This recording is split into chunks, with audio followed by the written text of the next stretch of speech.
Hello and welcome. This is Grant Hughes of Grant Hughes Investigates on YouTube. This channel evaluates all aspects of true crime. As you are aware, videos and live streams in this genre often discuss elements of crime that may be disturbing to some viewers. If necessary, take the precautions needed to avoid these feelings. Factual information related to cases is the key to fostering rational true crime discussions. Fortunately, you will find that here. Please hit the like button only once, share the video, and subscribe if you like my content. Thank you very much for watching.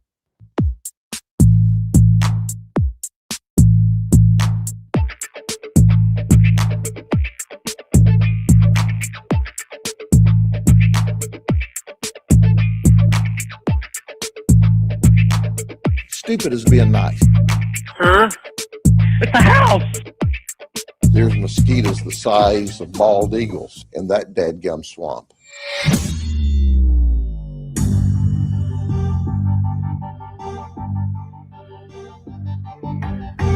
What's going on, freaks? All right. How's it going?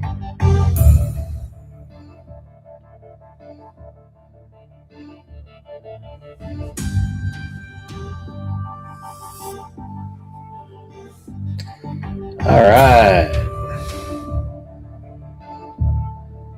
Is that a phone? No, it's a house. I don't know what that means. That doesn't make any sense. Man, try to be funny when you make comments, you guys. It's all right. Let's see. Yeah, I don't know if you guys remember the other night we were talking about Ashley Lynn. She was killed inside her house. They said it was, when it was first reported, it was a home invasion. And here, let's play this. This is the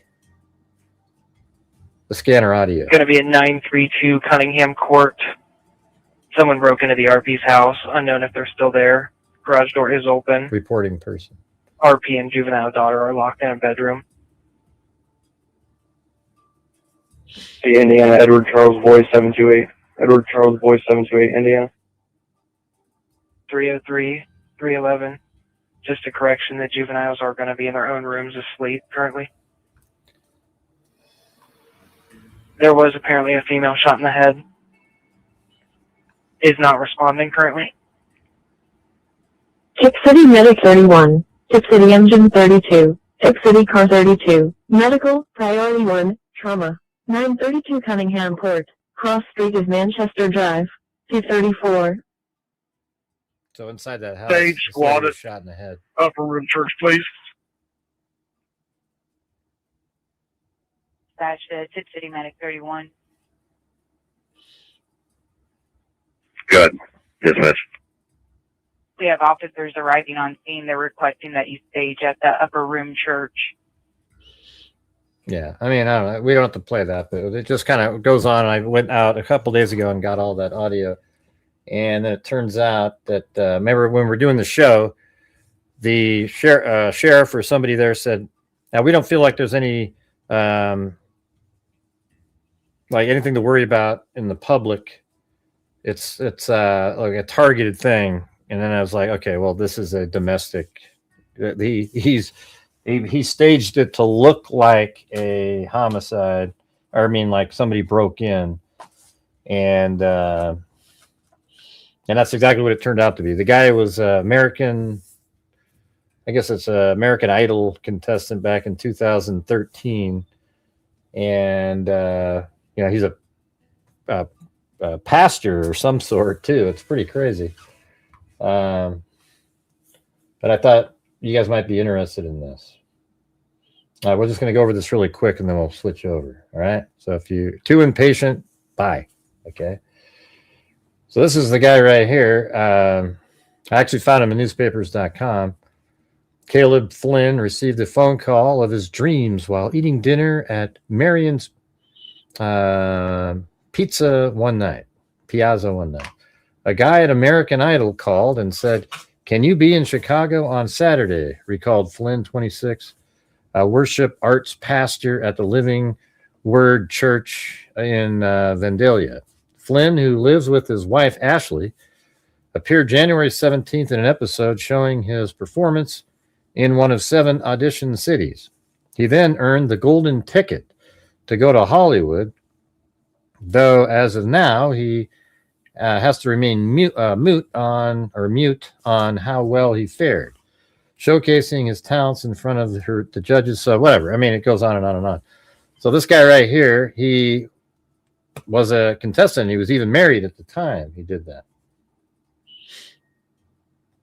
And then today we find out that the husband is charged with wife's murder after days-long investigation in Tipp City. The husband of a woman who was killed in her Tipp City home has been charged with murder. Caleb Carl Flynn, 39, was booked into the Miami County Jail at approximately 5:07 records show. Tipp City Police Chief Greg Atkins said Caleb is charged with 1 count of homicide and 2 counts of felonious assault and 2 counts of tampering with evidence. And let's see. Not sure if this is isn't that crazy? Yeah, I mean, they got this one done really quick. I actually got a hold of the county. I'm getting pretty good at getting the records.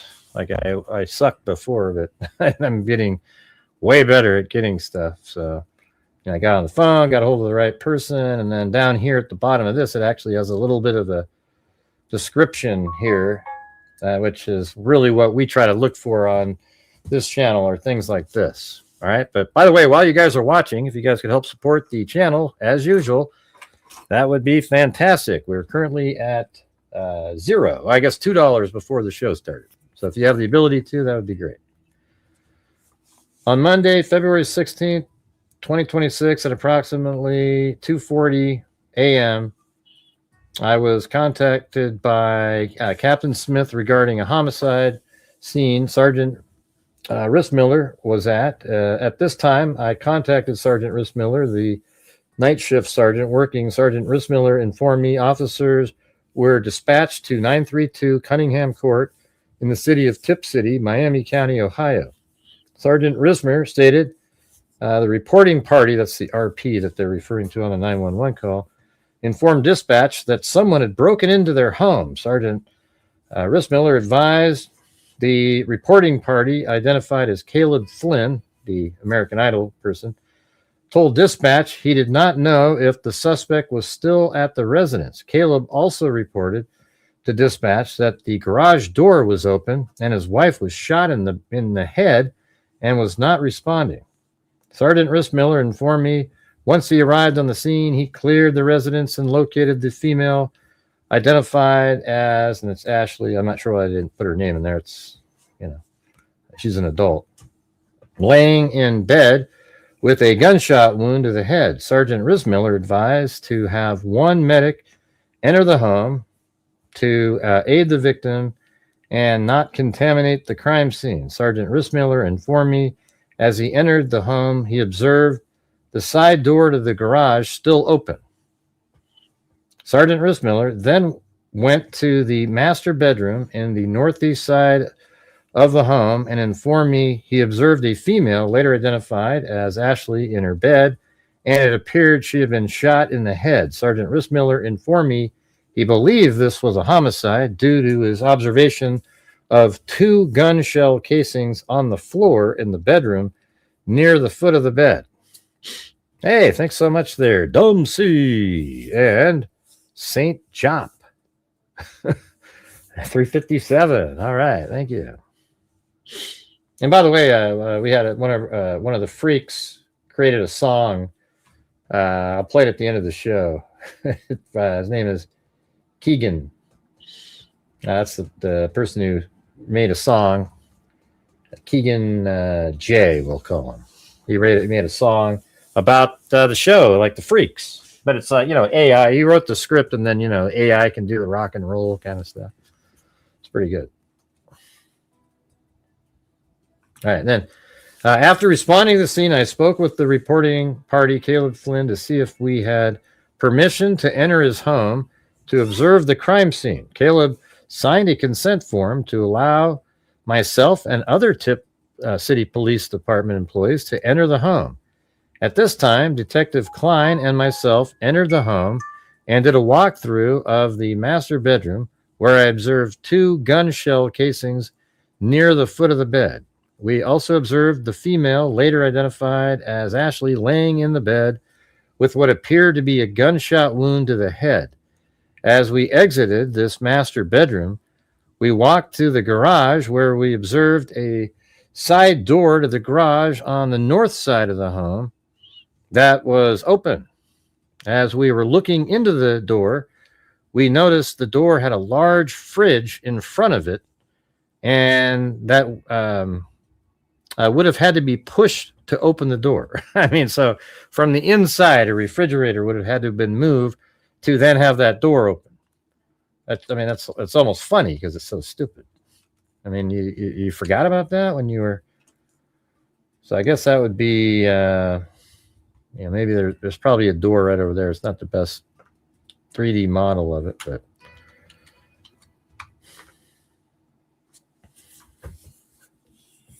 While the garage was open, this is only this one page here.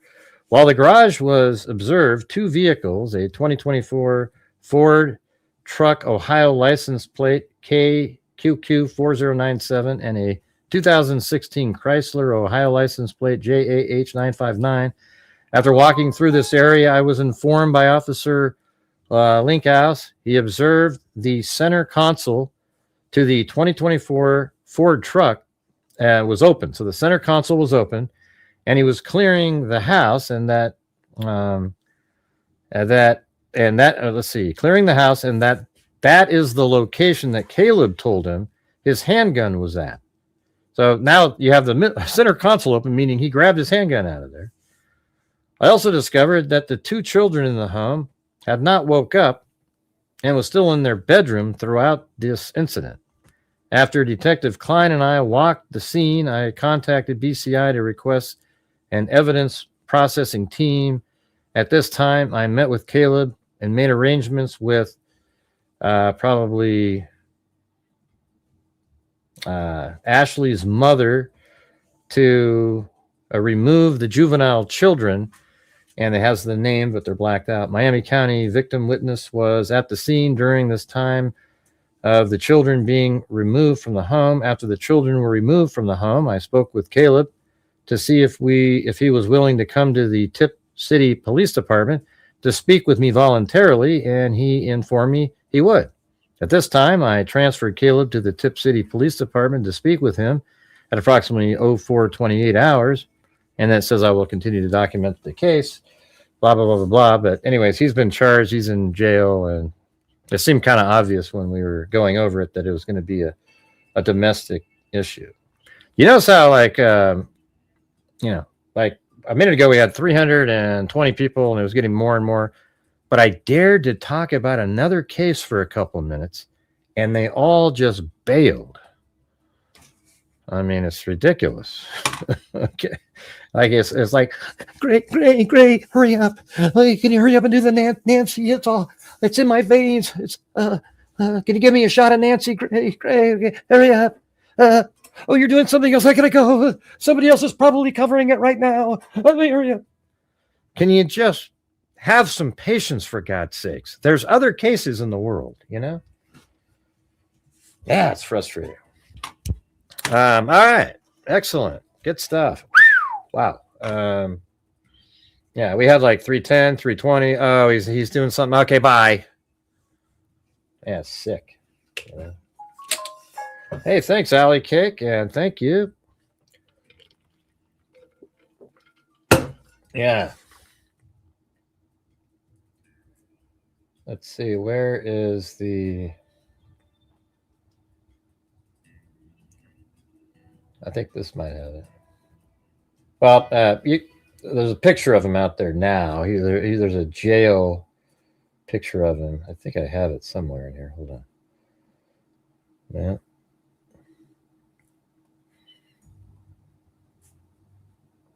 Now, so that's her right there. And if I type in Caleb Flynn, yeah, so this is them right here. Apparently, those are the 2 kids, and this guy killed her. I mean, what a nut job! Who the hell would do that? crazy. And there he is right there. The mug shot. He went all the way from American Idol to that picture right there. What a loser. All right. Gray, how do you know, man? Maybe he was shut the hell up. Okay. Let's see. We're gonna go all the way over here now we're going over back to Nancy's case, okay? But that's exactly what we predicted. He said it was a home invasion. They immediately said, yeah, we don't feel the community's in danger. It seems like a targeted event. And then you just realize, yeah, this sounds like a staged domestic event. You can go back and watch the show. I said this sounds domestic to me. All right. When you use logic, reason, and common sense, it all falls together. Now, the problem with Nancy Guthrie's case is that that's kind of like out the window. Like we don't know. There isn't any. There's some of the stuff is reasonable, but we just don't have enough facts. They haven't given us enough information in the case. You know. Yeah, I wonder what the motive is. Maybe, I mean, I guess it's possible. Maybe he saw he was meeting somebody or dating somebody, and she found out about it or something. Or it could be like a Chris Watts kind of situation, without killing the children like he did.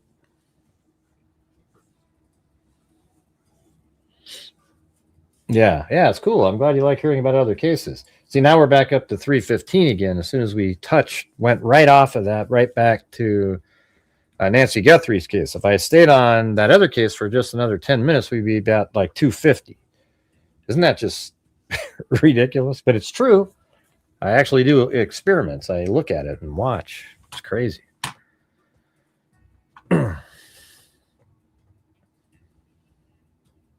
Mm-hmm. Yeah, so I mean that's basically the story currently. I'm waiting to get the probable cause document. That was just sort of a narrative at the scene that we just read. And so when the probable cause comes out, they might have other elements, but they don't have to prove the why in a case. You just have to prove, the motive isn't necessary. You can just say, well, it turns out that his gun was fired twice. The casings match his gun, and therefore it wasn't a home invasion. What did the person do? Go out to his car, grab the gun out of the center console, go into the house, then shoot his wife right in front of him, and he just laid there quietly while his kids slept. Yeah, that makes a hell of a lot of sense. I don't have the 911 call. I've already played the audio of the scanner audio. I've already done that. Why would I do it again? I just played it at the beginning of the show here. Now, the 911 call was supposed to be released, though, so maybe that exists. Is it out there now? Or because one of the news outlets said that they asked for the 911 call and they were supposed to be getting it. I don't know if it came out yet. Okay, you sent me an article. You didn't say that you sent an article. You just said, can you play the 911 call? And I don't have an article. Oh, you sent me a second one? No, that's a picture of somebody. I don't know, man. I don't know what you're referring to. You didn't make it easy again.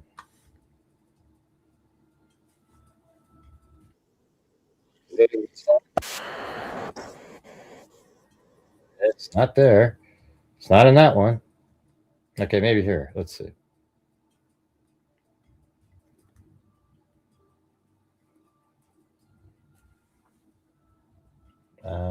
How come it's not? Oh, that's crazy.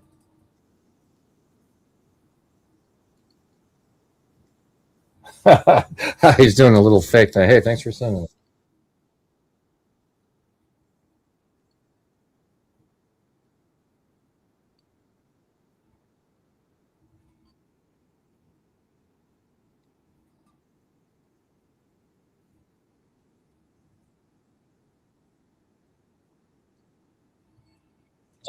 Yeah. Hold on. Yeah, so they've even got this in here. That's his appearance. American Idol goes horribly wrong.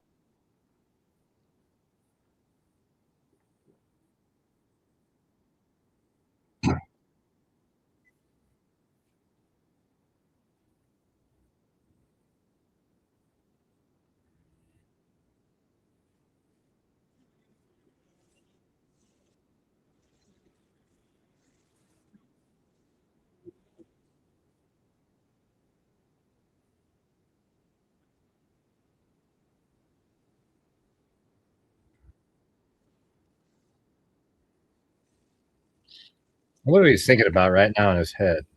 How to get out of this? Because he's not getting out of it. Great, he's still got to go to trial. Yeah, let's get a hold of the Koberger fans.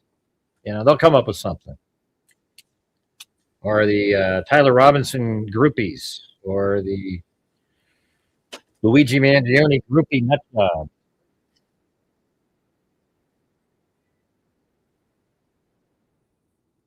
Hey, look at that, man. Marty's Bar and Grill. He said he'll send $50 in coffee to me if you guys send in, 5 of you, just do one coffee or one gifted channel membership.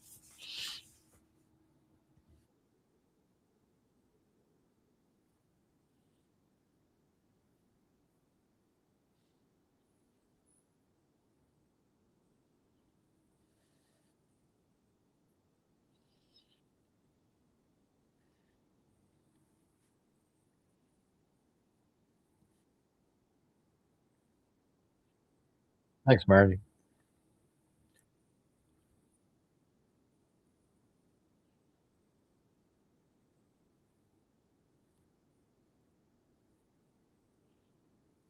No, you can't let this go. You might kill his kids.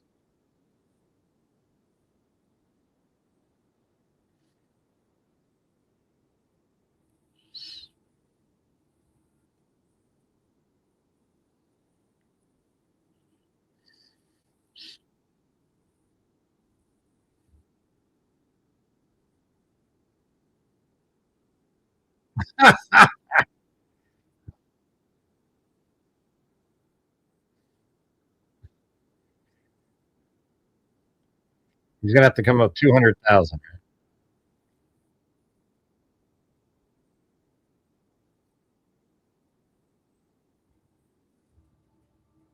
His children. Yeah. Bullshit.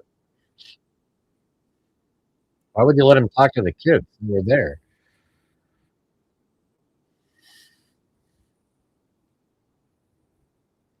What do you mean there's no video? You guys can't hear this?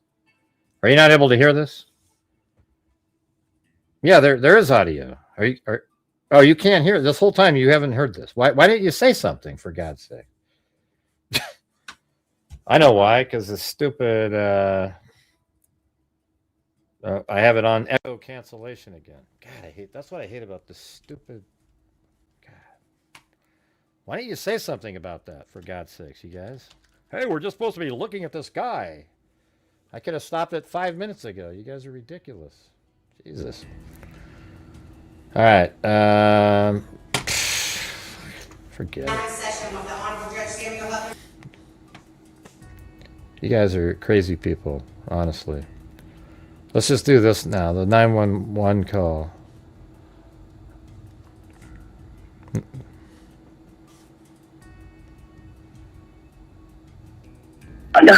Miami County 911. Oh my! Somebody broke into my home. Somebody broke into my home and shot my wife. Are they still in there? It's your fault that you didn't say something. Yeah, it is. Yeah, like maybe one person said something. It played for 5 minutes, and you're looking at a guy moving around with his lips moving, and I'm referring to what he's saying. Yeah. You got to say, look at. I don't know. Hey, Gray. Hey, listen, it's not playing. Okay. The address. 932 Cunningham Court, Tipp City, Ohio. Please hurry. Please. Well, that sounds pretty legit. What are you seeing? Oh, God, Jersey. Let's see if we can do this. Oh, okay. Who was that one pastor that killed his wife? I mean, he didn't really kill her, but he stalked her, and pastor whatever, John Paul or whatever the hell his name was. Doesn't it remind you of that guy? She's got 2 shots to her head. There's blood everywhere. Oh my God! Oh my God! Sir, please. Ma'am, I need you to take a deep breath, okay? I was on American Idol and I didn't make it to the finals, but they said I was a good actor. Do you still see anybody in the house? No, the door to the garage was wide open. Please hurry, please. Oh my God! Oh my God! Oh my God! No, you're not behind 5 minutes. My daughters are here. Where's she at? She's in the bed. She's in the bed. Are you with her? Yeah, I am in the room. I'm looking at her. Yes, please. Hey, you guys, we still need 2 more gifted channel memberships for Marty's challenge. You guys have the door locked? We have the doors to the garage locked, but into the house, yes. Please. Oh my God. Oh my God. Please. Where's that room at the boy. house? My partner's getting them dispatched, okay? But I need you to answer my questions so I can get you help as fast as I can, okay? What question? Where are you guys at in the house? I'm in the bedroom with her right now. Okay. My daughters are in their room. So you are not with the children? No, I can't make my screen bigger. Can we stop complaining so much, everybody? No, they're in their room. They're not even awake. God, who cares? Oh my God. I can go like this. Oh my God. Sir, please. They are heading that way, okay? I need you to take a deep breath for me. Are you hearing anything? No, I've rubbed her leg and said her name. She's not answering. I rubbed her leg and I said her name. Oh, boy. Because that's what you do, right? You're in bed and you reach down and you... Where were you at 2:30 in the morning when she got shot? Why would you need to rub her leg? Wouldn't you just grab her shoulder and go, hey, what's going on? Like if somehow you just didn't wake up? Your daughter's not answering you? No. Hold on, I'm putting on her shirt. What'd you say? Your daughter's not answering you? What do you mean the whole screen? What are you talking about? They're across the room. Okay. This is the whole screen. Okay. Are you hearing any kind of noise inside the house? No, her face is... Oh, sir, her face is white as good ghost. Okay, whose face? My wife's face. Your wife's face? The one who was shot. She was what? Shot, I said. Okay, where was she shot at? In the head. I hope there's blood everywhere. Okay, is she breathing? I don't think so. Ashley, baby, please. Oh my God, there's no. Hey, you guys, we need to get 2 more gifted channel memberships to get to Marty's goal. Can we do that, please? Thank you. Okay, she's not responding to you? No. Oh my God. Or his challenge. Anyway. Thanks, Cheryl Bull. Okay, do you see anybody in the house now? Michelle H. It's Sandy Shirley. No, Wild Bill it's Watson. black and the doors are locked. The door leading to the garage door was wide open when I ran in there. Okay, do you see any kind of vehicles? No. He sounds like almost like a man trying to sound like a woman. You know, that the way he sounds. Isn't that weird? Wait, no, the door, there's a side door in our garage door that's open by the, oh my God. Okay, I need you to just take a deep breath for me, okay? They're getting to you as quick as they can. Is that door still No, that's open? this guy right here. Yes, it is. Okay. I thought that was a woman. What do I do? Is she breathing at all? Is this what you wanted right here? Just like this for some reason? It's the same thing. If you are comfortable, I want you to go and find a cloth, and I want you to put a cloth on that gunshot wound, okay? Like a towel? Thanks, Jim Long. Yes, like a towel, but do not apply direct pressure to it. Just put it on that blood wound, okay? Okay. Oh my God.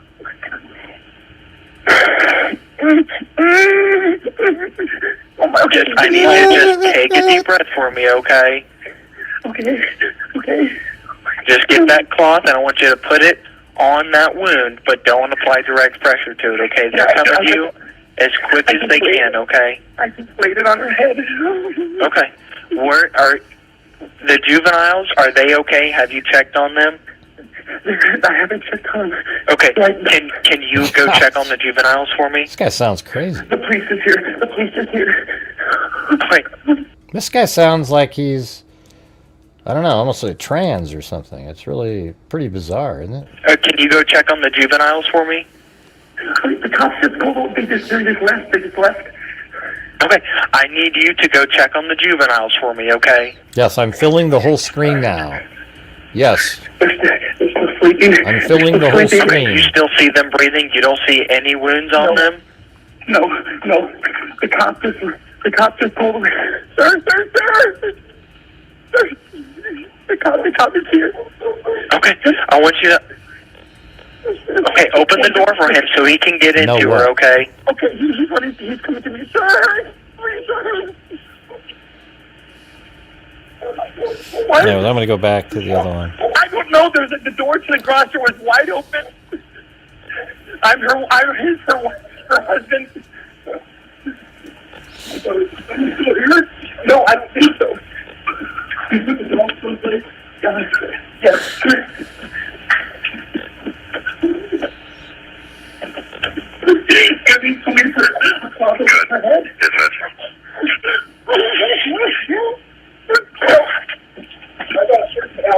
Okay.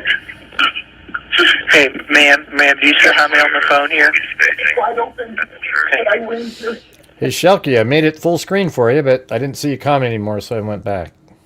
There's a door. Thank you, Marty. Spar and drill. Behind us.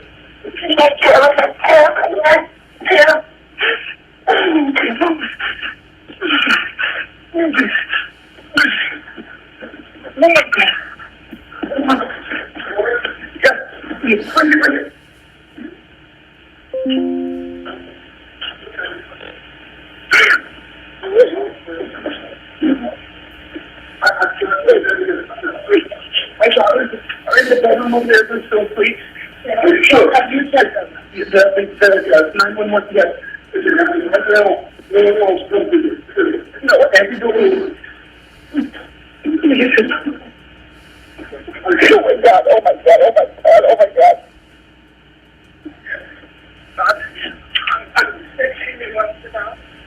I wonder if he had lipstick on when they got there. Maybe a wig of some sort?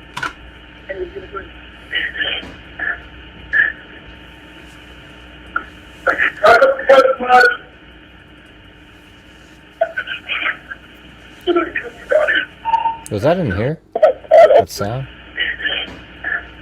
Oh, that was. Hold on.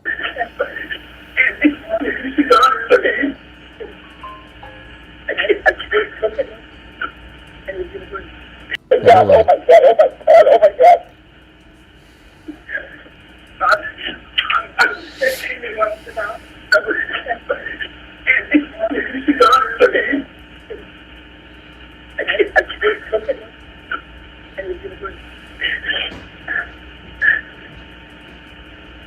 You guys hear that sound in the background? Like, I don't know what that is.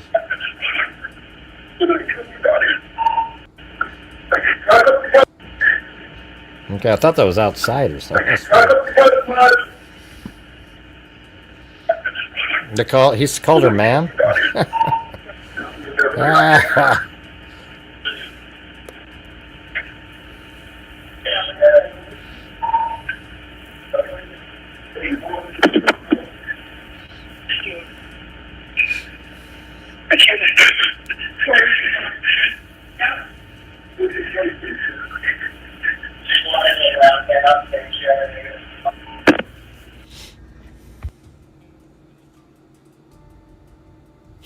Yeah, well, there's that. And then now we can hear this again. And if you don't hear anything, let me know, you guys. All right, this is case 26 CRA 285, Caleb C. Flynn. Mr. Flynn, you have several charges here. Count 1 is a murder charge. What do you mean my entire setup's not filling the screen? I don't know what you mean. I see it right here. I don't know. Oh, you mean, oh, you're saying this isn't filling the screen. Okay, let me see. Hold on. Oh, how about that one? Is that what you were talking about? Okay. Yeah, I thought you were talking about that the screen isn't, never mind. Yeah, there's a couple settings in here. You can do this one. I think this is the one that it wants you to start off with, but this one allows you to put the banners on the bottom. Like I could have this coming by. Hey, you guys, why don't you send in some super chats, etc. Is that what you were talking about, Shelky? Okay, sorry about that. I thought I mean, you can't see it on my end. Let me just show you what it looks like on my end. All right. So, well, it's hard to explain, but you see, if I chose this one, see how there's just this blackness there? I wouldn't know that that's not, you know, it just looks normal. But if you click on that one, then it fills up that area right there. All right. Okay, now I get it. All right. Yeah, there you go. All right. Count felony of the first degree. Count 2 is 2 and 3 are both felonious assault charges, second degree felonies. Thanks, Jim Law. Count 4 is tampering with evidence, a third degree felony, and that's count 4. Count 5 is tampering with evidence, a third degree felony. Mr. Faulker.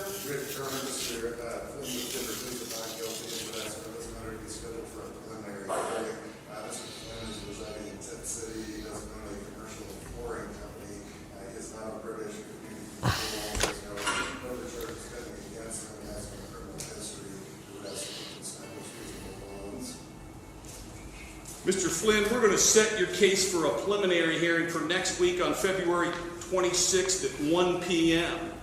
You do have the right to have an attorney represent you. If you cannot afford one, you can apply to the public defender's office and they'll determine if you're eligible for a court-appointed attorney. Do you understand all of that? See what I'm talking about? Is there anything you'd like to say to the court with regards you know to what I'm talking about? in this case? I'm so sorry you cut out there. Is there anything you'd like to tell the court with respect to bond in this case? I don't really understand that, so okay. No, sir. So the court has to establish a bond, sir, to ensure your appearance. This is funny. Look at his face. Establish a bond, and you have the right to tell me, hey, I'm not a flight risk, I am a flight risk, or anything of that nature. Is there anything you would want to tell me about that? Sir, I just want to take care of my daughters. I'm not a... You know, what happened to the voice that he had before? You know, what happened to that one? Okay. Remember there was like a female voice that he had, but now it's like doesn't have that. Hey, we got another challenge in there, you guys, by, again, the very generous Wild Bill Wassman, who has, if we do 5 individually gifted memberships, he'll do 5 all by himself. That's a 2-for-1er on you guys' side. Thank you. I understand. Okay. Yes, sir. Well, the court is going to order a $2 million blanket bond in this case, covering all of your $2 million. Should you post bond in this case, the court will order that you be on pretrial services electronically monitored house arrest. Furthermore, the court will order that you will have no contact whatsoever, directly or indirectly through a third party, with... And that's his daughters. So he's not able to speak to his kids. That includes electronic communications. You are not allowed to communicate through family members whatsoever. Do you understand all of that? Yes, sir. Okay. Thank you. We're adjourned. Thank you, sir. Yeah. Crazy, huh? Wow. Okay. Well, this lunatic right here has been arrested for killing his wife, Ashley Flynn. This guy was on American Idol back in like 2013 or so. And he was even married to her back then, but apparently he just didn't make it big enough, so he turned into a psychopath and ended up killing his wife. Of course, I think if you were married to somebody that sounded like that, you'd probably get the hell out of Dodge as well. All right, so there you go. There you have it. Hey, thank you, Kish, Tix, and Tracy Von Brott. Isn't that crazy? That was the case that we were covering the other day, and this is exactly, he said it was a home invasion. We've got the, like, this is what it sounded like on the scanner. It was going to be at 932 Cunningham Court. Someone broke into the RP's house, unknown if they're still there. Garage door is open. RP and juvenile daughter are locked in a bedroom. And thanks for sending that. Indiana, Edward Charles Boy 728. Edward Charles Boy 728, Indiana. Yeah, and then eventually they say the boys weren't locked in the bedroom; they were just in the room sleeping. And then I read the document talking about how the garage door was open. However, you'd have to remove the refrigerator that's in the garage to be able to open the door, which is, he didn't think through that one. But we didn't know that before. It just seemed really obvious because the sheriff said that they didn't think anybody was in danger, that it was targeted at that home. They probably already knew that he did it. He probably looked like Chris Watts looked. You know, remember when they were looking at the surveillance footage? That's the most classic video I've ever seen, man. He looked like he was going to freak out in that one. That's about the only reference to that case that's interesting, is that portion. Anyways, hey, thanks Betty Black and Tracy Von Brott. We got to get 3 more of those, and then Wild Bill Wassman will get 5 all by himself. All right, well, that's interesting. I guess we'll follow that as it goes along. When the probable cause document comes out, I know who to contact over in the courts, and I'll see if I can get it. All right. That will be interesting because they probably might find other things out in the investigation. You know, maybe a friend of Ashley will come forward and say, "Oh, they were having problems. He was seeing somebody." You know, blah blah blah. You know, there might be some information that we'll get out of it, but we'll look it up. All right. So thanks for those who stuck around when we weren't covering Nancy Guthrie for 5 minutes. Very cool of you guys.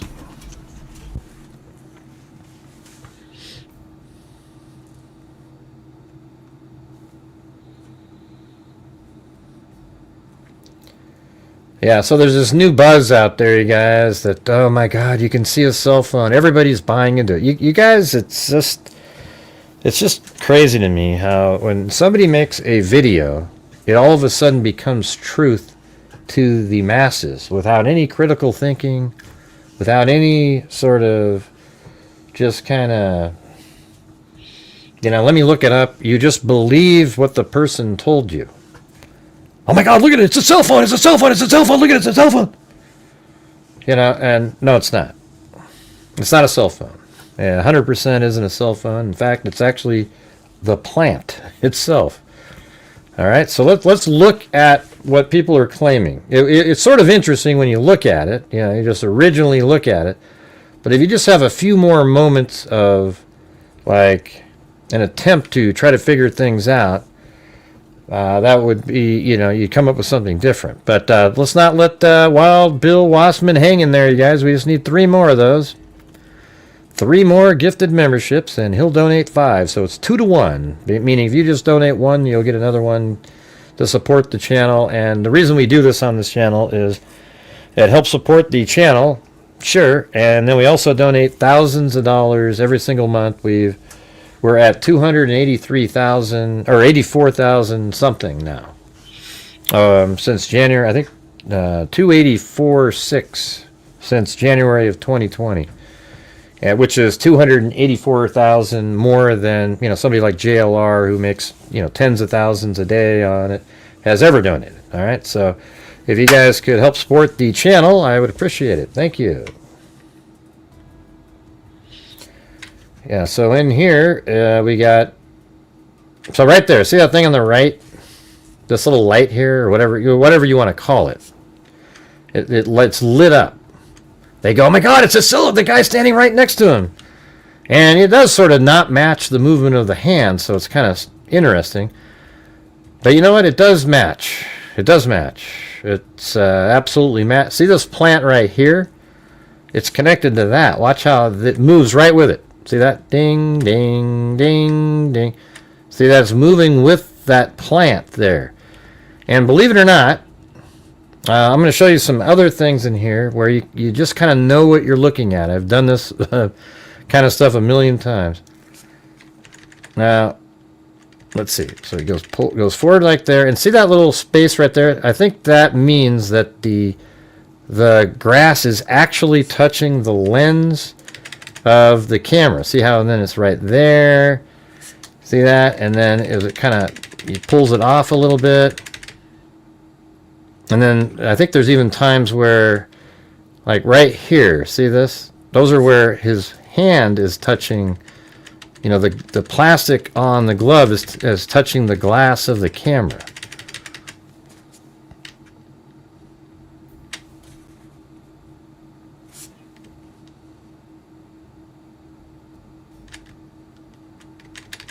And then some of this is on top of it. Oh, that's not good. So let me go back over here. People are claiming that that light on the right is somebody standing next to him. So I guess the first thing to kind of look at is right here. Does anybody see another person in this video when he reaches down to pick up the grass right there?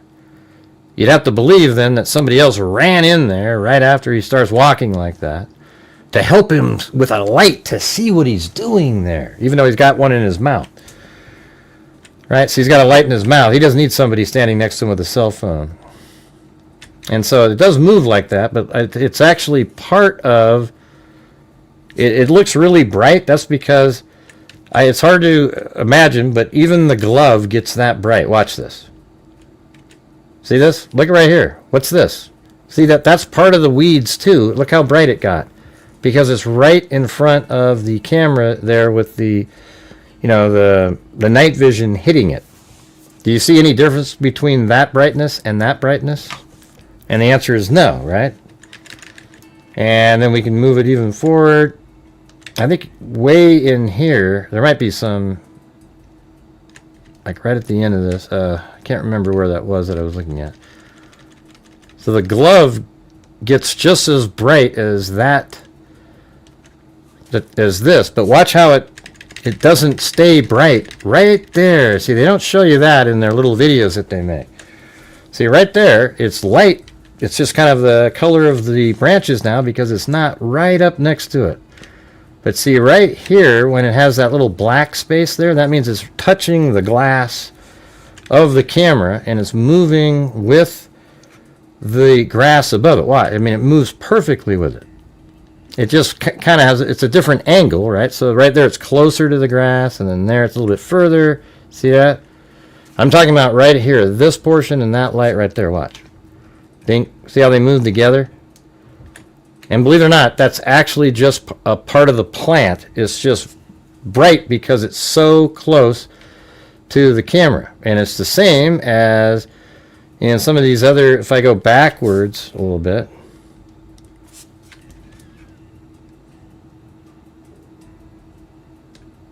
and then right here, see how bright all this stuff is here? No, that's part of the plant. It's just what happens, you guys. It's not a cell phone in the background showing another person. But it won't matter what I explain or try to show. If you believe it's a cell phone, it's always going to be a cell phone. All right, we've got one. We've only got two, you guys. We need 3 more gifted memberships for Wild Bill Wassman's challenge.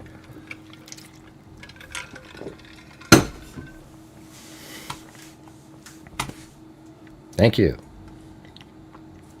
Yeah, there's just one guy in this shot here. There isn't. So whenever you see somebody trying to tell you that that's a cell phone, they're full of crap. See right there? This thing is hitting the glass.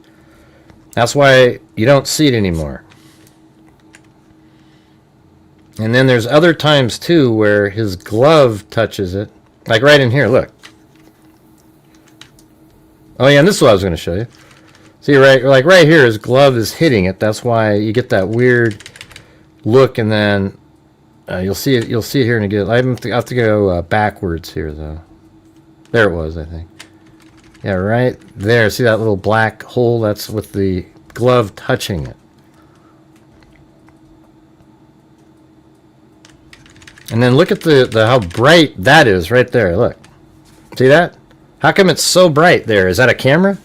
No, it's a glove. The black glove just got that bright right there. That's exactly what's happening on that twig. What am I looking at, Jim? You said look at. Oh, there's two more? Oh, yeah. Okay, we got Tracy Von Brott, Betty Black, and then Kyoto Mom. So we just need two more of those.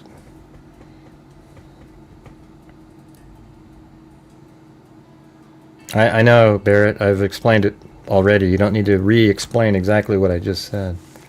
Thanks. Yeah, anyways, this right here, you see how it's not touching the camera, but it's so close, and it has this really bright look to it. And it just kind of just depends on where it is in connection to the sensor inside the camera. But you can see, look at that right there. See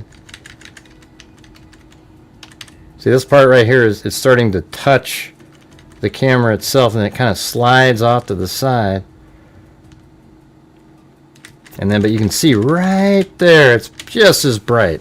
Just absolutely, almost as if it's a light sticking out of his mouth, right? Okay, so just realize when you see people making videos about that, they are full of crap. Oh, look at that. Jim Lawn is doubling down on it. Okay. So what does that mean? That if they do the other two, you'll also gift 5? Is that what you're saying? I think it's moon. It's not. The moon is not reflecting off the glove. That's impossible. And that's incorrect. All right. Come on, Carolina. Jeez. Oh, you said just kidding. You got to put bigger, the JK. I get it now. I get it. Gray, I was watching someone today who was showing all the cameras in the area. There's so many, and they are close to the street, unlike we thought. I don't agree. They probably put those in after the fact. Let's see. Nobody's talking about how long was Nancy.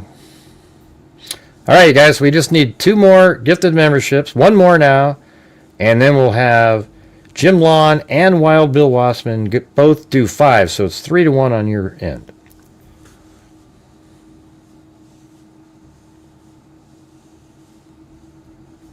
Okay, so 20 days we are on the same boat. Sad that a puzzle so simple is so hard to solve. I feel that the home air filter should be tested for Evan. Yeah, maybe. Yeah. Maybe. Yeah, he just thinks that there might be a fiber or a hair that blows into the filter. That's why.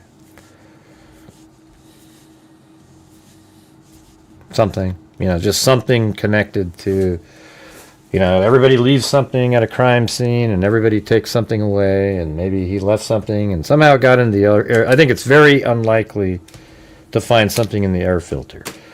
This case is going to come down to the blood evidence. That's what it's going to be. Not the when I say blood, I didn't mean to say blood. I meant DNA evidence that they've got. And whether it's blood or whatever I don't know how that came about, but it's the DNA has the best shot at solving something if they've got a good sample somewhere, and they just do IgG and boom, you got the guy. It's that simple. They're just probably just now starting to load it up into the databases, and they got to wait for it to populate, and then they'll start seeing where it is, who it is, and try to figure it out. It's unfortunate that there wasn't a match in CODIS, but this is exactly what you do. Brian Koberger wasn't in CODIS. Thank you, Bad Juju. Yeah, so Koberger wasn't in CODIS, and they were able to identify him.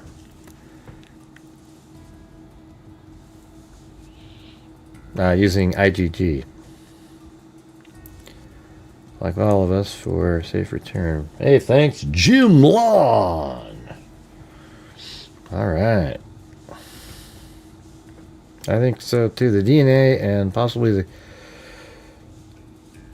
Yeah, I mean, just identifying. That'll be the stuff like Koberger purchasing the the knife sheath and the K-bar knife and the sharpener. That's sort of like the backpack, the balaclava, and Koberger bought one of those too, by the way. And just the stuff. That's what it'll be. It'll be like the circumstantial evidence. Once they've identified this person and they can track down that he purchased these items, the case is over, right? But if you're a Proberger fan, you don't understand the significance of stuff like that. Lots of people buy the backpacks. Great. Yeah, well, does everybody buy the backpack, the balaclava, the glove, all the things that he's got on there? And then his DNA is also at the crime scene? Right. Yeah, so when the IGG leads back to a guy, and then they look him up, and they see, wow, he was over at the Walmart on such and such street. Looks like he bought the backpack there. And oh, look, he purchased that balaclava online from Walmart. Oh, look, he got this one over here, here. Boom. Done. Did they pick up any cell phone signals? I don't know. I know that I guarantee you, put a 1 if you still keep seeing people type in, how do we know that Nancy ever made it home? Do you still hear people saying this on other channels? The so-called, they've been covering it too. They just know they don't know what the hell they're talking about. I guarantee you still hear it. We get we get the comments in here. Every single day we get the comments about the same thing. And it's both. If you hear them saying that still, never watch them again. That means they are inaccurate. They intentionally try to trick you. They don't care about looking at a case factually. They just want to create drama. And people go, that's right. How do we even know she made it home? Well, I'll tell you how you know. You don't buy this. The fact that they haven't arrested Annie's husband, I know his name, is because they can show that Nancy's cell phone made it home. Well, how do we know she made it home? Great. Well, we know that because her pacemaker was connected to her phone and her watch, which is at home, until 2:28. Okay, they know that. That means they know that her phone's at home. They know that her pacemaker's at home because she has the pacemaker. And don't forget, you guys, there's blood on the ground outside as she's being removed from the home. Is there another explanation for that? And the answer is no. Okay, all those things I just told you. There is no chance that she didn't make it home. Zero. No, it's not permissible to ask that, especially since you knew that I just said I won't say his name, and then you put the name in your question. I'm not saying he's not involved, but I'm saying, I still theorize sometimes, like, maybe he's the one that dropped off Nancy, and then as he's letting her in the house, before he shuts the garage door, he leaves unlocked the side door, then he shuts the garage door, and then later somebody goes into the back. I don't think it's him, but maybe it's somebody he knows or whatever. I'm just saying. But the longer this goes, it just sort of seems like it's a crazy, psycho, almost like a lone actor, just weird person. You know what I'm saying? Yeah. And thanks up there, Jim Lawn, for doubling up on that one. And it's not really that big of a home, and she has helpers come around. Any of those people, we talked about that right at the beginning. We talked about that too. Yeah, this is starting to seem more just like a killer, and if you believe that the ransom notes that they originally put out, the ones that the FBI thinks could be legit, if you believe in those, then, and they weren't legit ransom notes, but they were legitimately from the people involved, then you sort of ask yourself, man, why'd you send something to TMZ? Almost like they just want to have the publicity and see them being talked about, just like the other person that sent TMZ, who said, oh, I know where she is, I saw her in Mexico. He probably wanted, you know, just to hear people talking about him.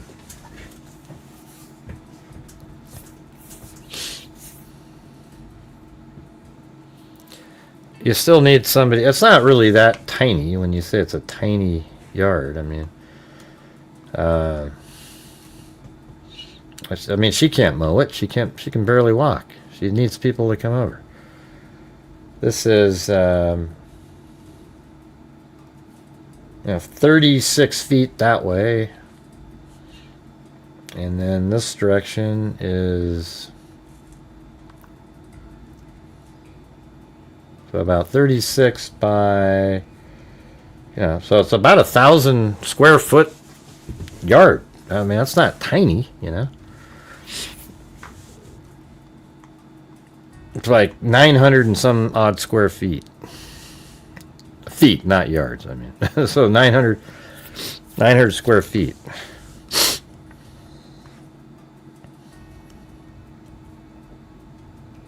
Mm-hmm.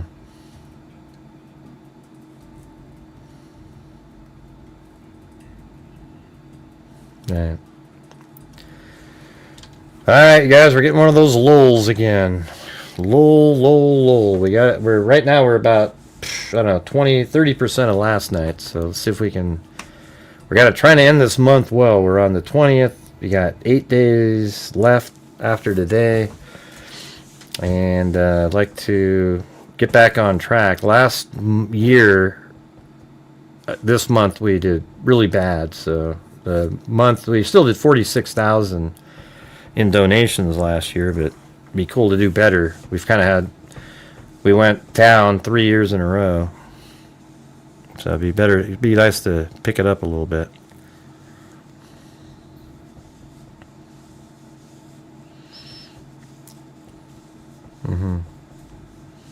I didn't mean she should mow it herself. I don't know. It's just, I don't know. 1,000 square feet is kind of a big. I just don't know what the point of talking about how big the yard is. What difference does it make? You know what I mean? I mean, it's like, okay, yeah, all right, cool. I mean, she has a yard. Some other people don't even have them. And she probably would need somebody to come over and do the pool and the yard, and I'm sure they have homeowners association things that they've got. That's why there's people showing up to do different things,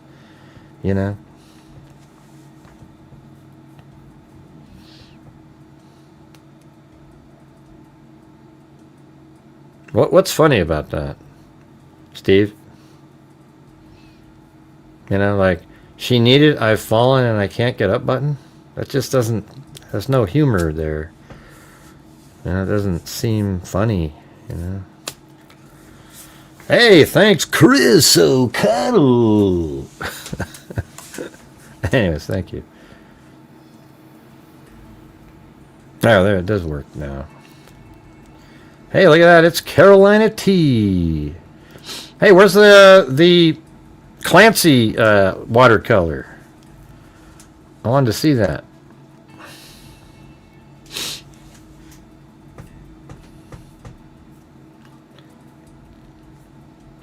No, you meant it to be funny, Steve. Yeah. Nobody would type a sentence like that. She needed a "I have fallen and I can't get up" button.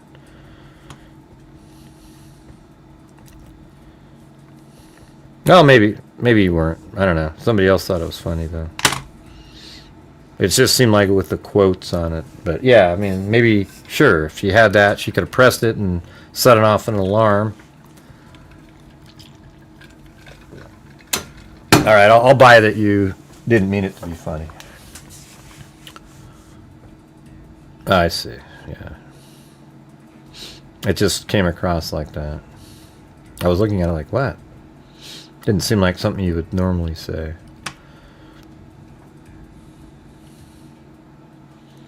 Thanks, Carolina T. All right, let's see. We're going to do the 20th. Oh, listen to this, everybody. Watch this one. Oh, yeah, it's in here. Hold on. All right, listen, you guys. Listen to this. He was on Law and Crime on the Case. And there are these big depositional droplets. You don't have any kind of projection that's going on with that. Okay, it's just they're falling. All right, so you see those. But you know what's weird about Law and Crime is they kept showing these. They never showed the actual expirated blood pattern. Intermittently, okay, between those droplets, you have. Between the droplets, he's saying you have these. What appears to be fine drops. Fine drops. He's talking about these. That's such a... I don't know why they're showing him this picture. I sent Joseph Scott Morgan 2 weeks ago the picture of expirated blood, not even, more than 2 weeks ago, like 17 days ago. I said, hey, I think this is expirated blood. What do you think? And he goes, possibly. Think Arius is sink. All right, and I'd already said Arius is sink on the show. Prior to that, I asked him the day after we did the show where I said that's expirated blood spatter. And for some reason, they're not using the video that actually shows expirated blood. Does anybody else get frustrated with stuff like that? I just, man, I can't stand it. You know? I don't understand it. Here, look. Why wouldn't you show that? You know, instead of like, you go, yeah, see right there, there's some fine droplets in between the thing, you know, right there, there's a little bit of extra, a little smile. No, that's not the one. It's right here, okay? That one is an obvious cough right onto the ground there, and it's between 8 and 24 inches off the ground. But they just show this over and over again. Which is indicative of expirate. I mentioned this name to you. If you think about... This is today, by the way. Tell me if you haven't already heard this on my show, every single thing that's in the Travis Alexander case. Ah, there you go. We know Jody Arias was responsible for killing him. And they don't Go back and look. And they don't even show the Jody Arias sample, you know. Bathroom images from him after he is stabbed. I've always felt like he'd walked over to the sink, put his hands on the sink, and was staring in the mirror. That's what I think too. And you can see the free falling blood there, but then you see expirate, and what that means is that he's coughing up blood, or it is in the nasopharynx area. So you've got projection of air, you know, like this, that's coming out. Mm-hmm. It's the same thing. I'm not saying that she's injured in that manner. What I'm saying is, even if you get punched in the nose, you get struck in the mouth, you're going to have blood indwelling those areas, and you're going to cough. So if you see the tiny droplets, I think that's expirated blood. Aspirated means we go, you know, like this. Expirated is, you know, like this. And then you've got the free falling associated droplets that are there, and it kind of paints that picture, and it's focalized in there. I think my big question is, because we still, at least I don't, maybe I'm sure. Yeah, well, so on the 11th, 9 days ago, I showed you examples. Like, here is Jody Arias' sink. So you see how there's droplets there. Those obviously hit and then kind of ran down, but then there's the coughing pattern right there. And then here's another example right there of somebody coughing. And then you look at the shot, again, of the video. And it's like, just like that. Boom. Right here. So you compare those. I mean, look at that. Right there. I mean, very similar. And very similar to Jody's sink, except that's sort of at an angle there. So, there you go. They didn't put that even in this. You know, you've got great listeners out there that are really tuned in.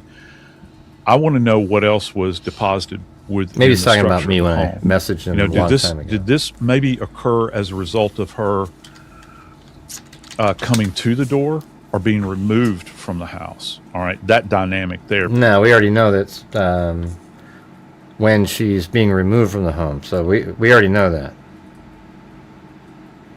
I know, that's what I always think. It's like as if they... I feel like there's producers and so forth that watch my show and then they sort of, doing their own thing, using their own people and everything. They do the exact same thing, almost the very similar stuff that we say here. It's pretty wild.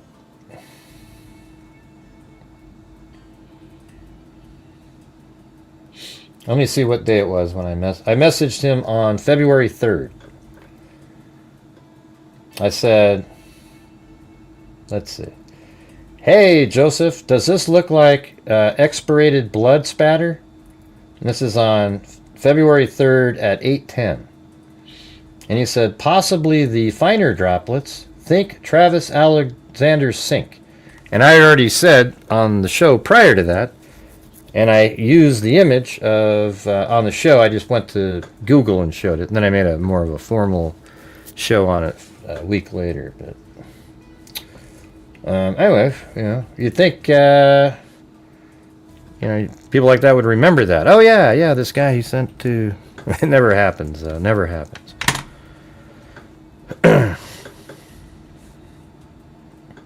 Because that's two separate, actions that are going on there. I think that'll be very important to explore.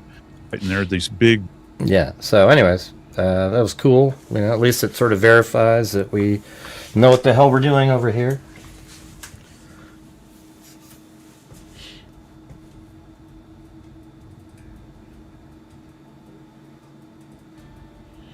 But if you're out there, you guys, if you can help support the channel, we're still not even at the minimum goal level.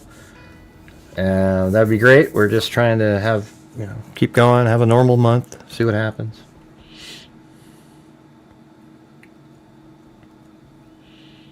Let's see. We are on the 20th. We could use some more challenges or something.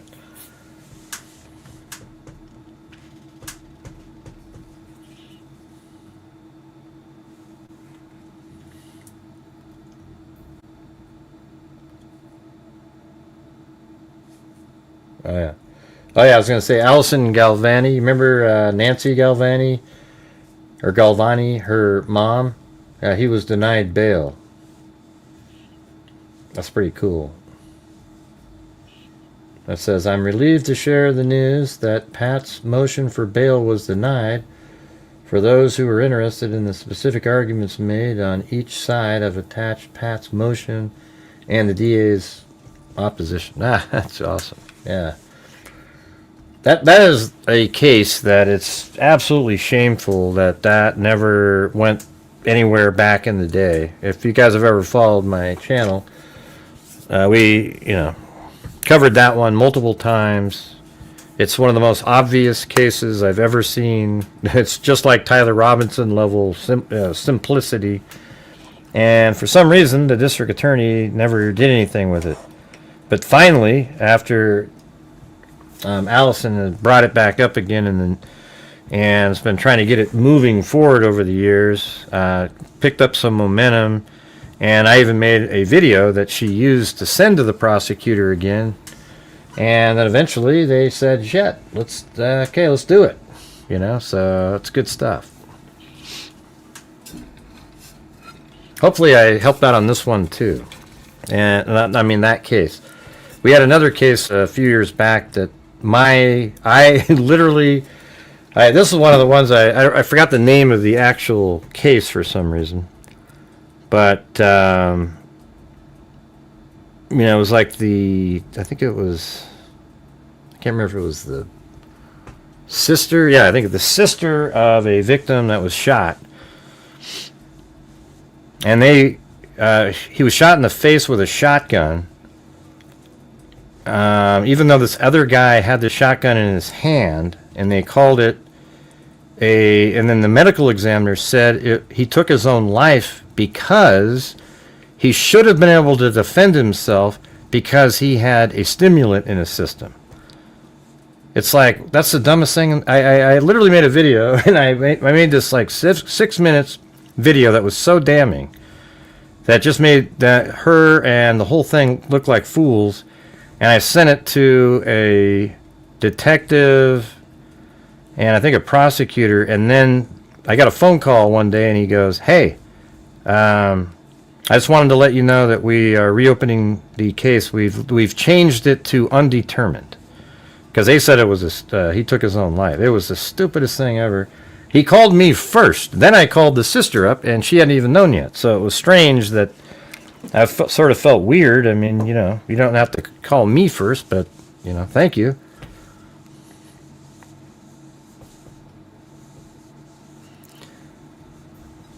Yeah, we don't know if it's a broke. That's just you guessing there, Brian. Could have just been punched in the face, blood in the nose. I don't have a girl's camera. That's the camera I got. Thanks, Karen.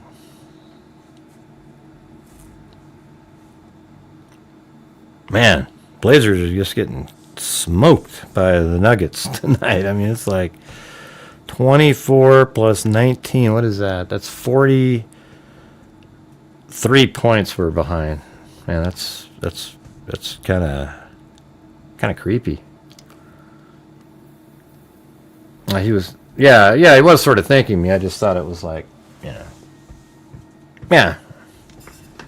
it was cool. Like he knew that my video was sort of the thing that they looked at and went, yeah. I mean, listen to this, you guys. This is how stupid that case was.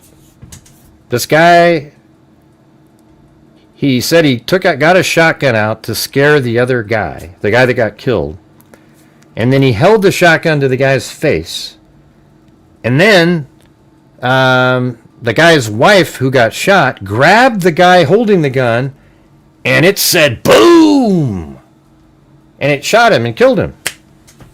So how in the hell is that? How is that determined to be like that he took his own life? Well, that is the most ridiculous thing in the world. It already just says right there that he had his finger on the trigger, then the wife pulled his arm and it shot him. That makes it completely not taking his own life.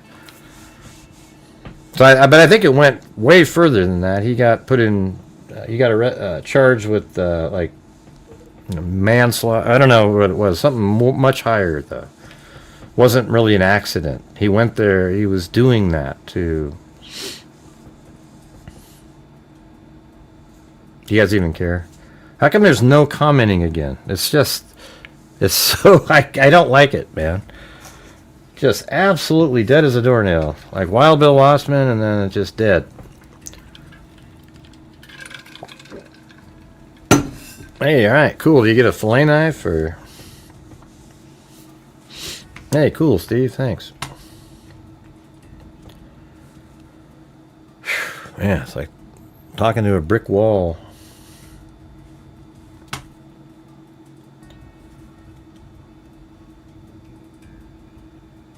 And there's just, everybody's trying to find, it's just content creation. Man, I can make 19 videos on this. If I go really slow here, and I see one pixel that I can make a video about, I can reset the whole thing and talk about a pixel.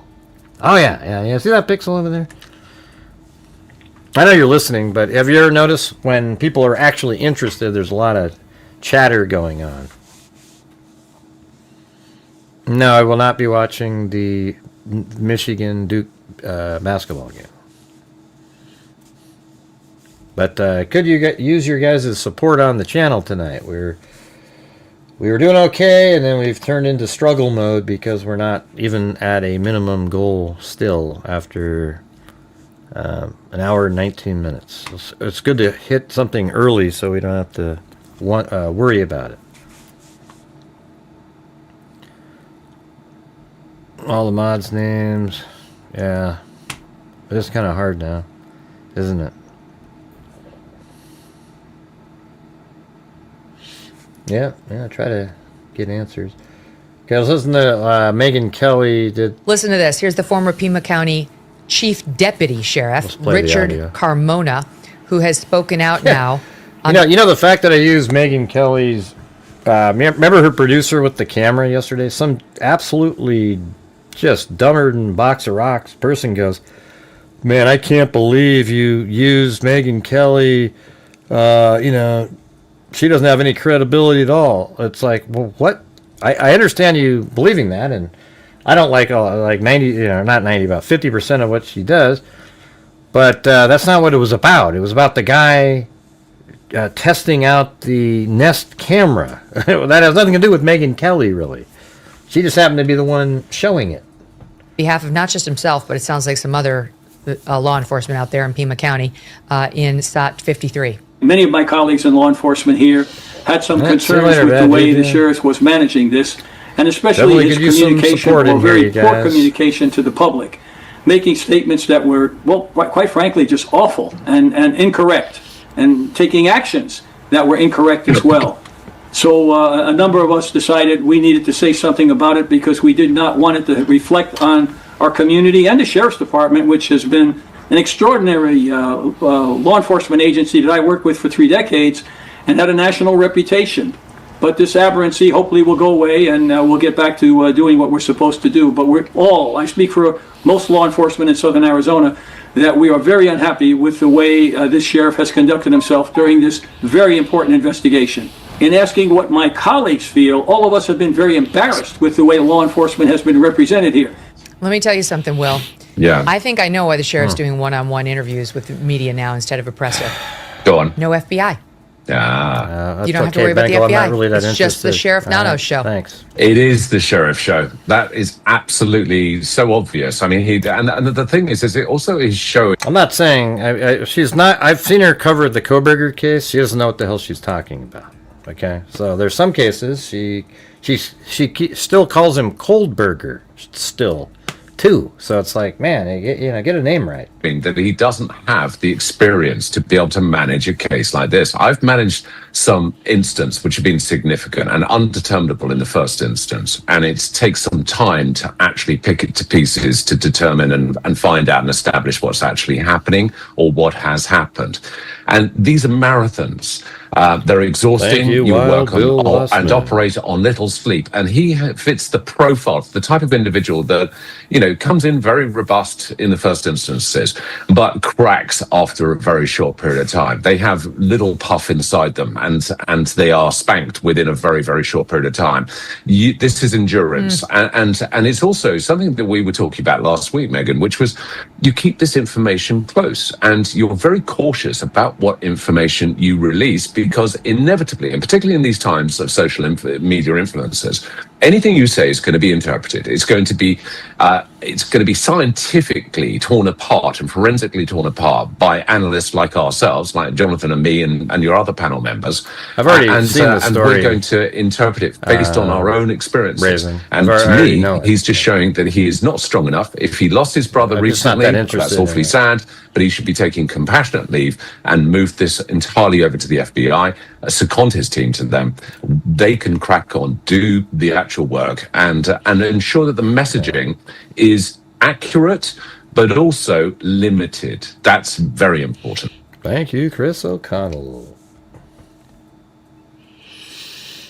Yeah, man, it's hard to tell what night's going to be a struggling one and what night's not going to be one. It's really weird. Hey, we got, let's see. Oh, well, hell, we got a couple coffees from Marty, it looks like. Yes, thanks, Marty.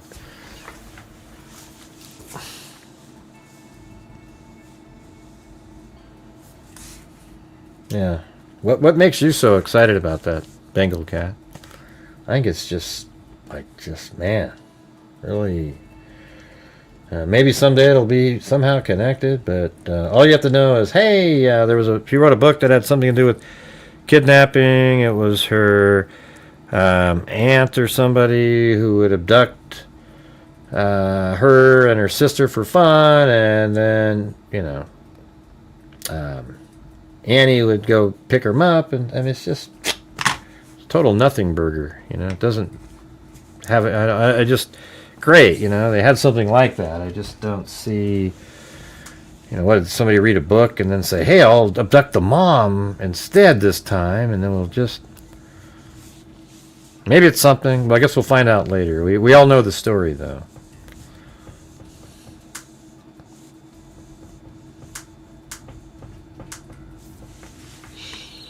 All right, how do we get another challenge going here, you guys? We got to try to breach some sort of some numbers. We're not even still, again, at the minimum goal.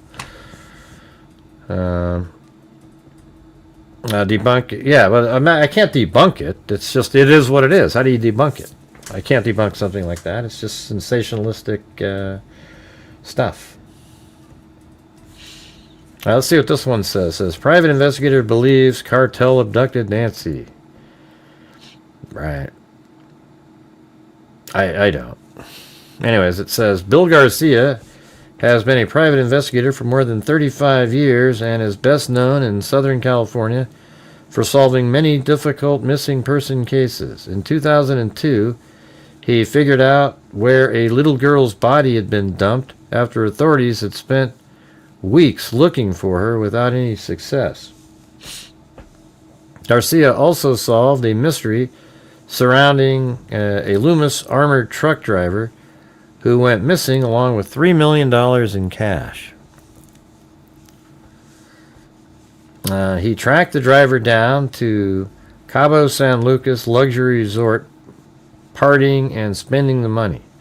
The investigator, who is now based in near Sacramento, has been paying close attention to the abduction case of Nancy Guthrie, the mother of NBC anchor and host Savannah Guthrie.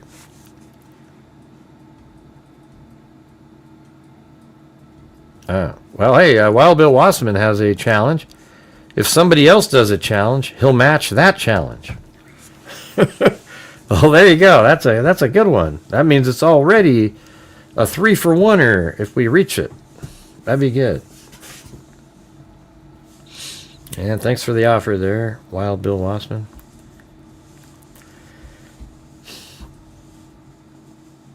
Queen and the Princess that I forgot the other night. Queen and the Princess. Oh, the dogs? I don't know what that is. Well, thank you. The investigator is now based near Sacramento, has been paying close attention to the abduction case of Nancy Guthrie, the mother of NBC anchor and host Savannah Guthrie. It has been a really high-profile case, Garcia said. That's why I'm covering it, he said. He didn't say that, but Garcia says he's worked many cases in the same area where Guthrie lived and is certain who is behind her apparent abduction.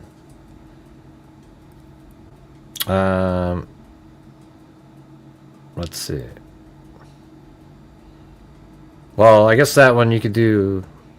Lisa said, if we get 5 memberships, she'll gift 25 in coffee. That'd be sweet. Thank you. I'm not sure. How does Wild Bill, I guess he could just do 5 memberships. He doesn't have to do anything, but he said he'd match it. Wait, there's a 4-way challenge? What's the other one? Oh, Jim Lawn's doing it. Okay. All right, there you go. So all we need is 5 gifted memberships by people, and then 3 other people will match that. That's crazy, isn't it? Thank you.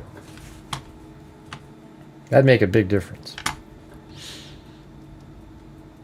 That particular area of Arizona is a high drug and money transporting area, he said. It has deepened my belief that this is in some way related to a money-making venture by people involved with a cartel. Hey, thanks, Allie Kick and Chris O'Connell. Wow, that's amazing, you guys. Well, let's see. And right here it says, he says the big giveaway is the person seen in a surveillance camera at Guthrie's front door. Remember how we were making fun of, like, the flower part and how this guy says the exact opposite. I don't know if you're still watching 8675309, but he says the person doesn't appear to be very sophisticated. He does things a professional would not do. For instance, the way he approaches the camera. Why would he pick up some shrubbery as it didn't effectively cover the camera? Garcia also pointed out the suspect's clothing, backpack, and a holster that typically made in Mexico too big for the gun he had. Just the appearance and mannerisms makes me believe it is a low-level associate. So it's a low-level associate of the cartel, he's saying. So I think, did we do it? Oh, look at that. We got Alley Cake and then Sherry C. Sherry C, Alley Cake, Chris O'Connell. We had Karen W up there. And then we have Jax D. Thank you. Police have found blood in the porch, but none leading away from the porch. Well, let's see. This guy's already wrong. Fox News showed that the blood continues down the driveway. They found some in the gravel there. See, isn't it weird how people still aren't aware of these little elements that are out there? Just the appearance and mannerisms makes me believe it is a low-level associate. If Nancy did come to the front door and contacted this person, I suspect there may be some type of struggle, most likely after the camera was removed. Well, of course, yeah. I mean, so the struggle is after the camera was removed. Police have found blood in the porch, but none leading away, which is absolutely inaccurate. Garcia believes Guthrie was forced back into her home. See, and that's what exactly what Ritter had to do when he was told, yeah, no, the blood doesn't continue down the driveway, and he goes, oh, well, maybe, you have to bring her back inside the house. See, that's the problem when you have a red herring, false information that you have to account for. It changes the logic of a story. So everybody starts going, ooh, so you must have brought her back inside the house. And, hey, thank you very much up there to Wild Bill Wassman and Jim Long for matching the challenge. That was very cool. Thank you, guys.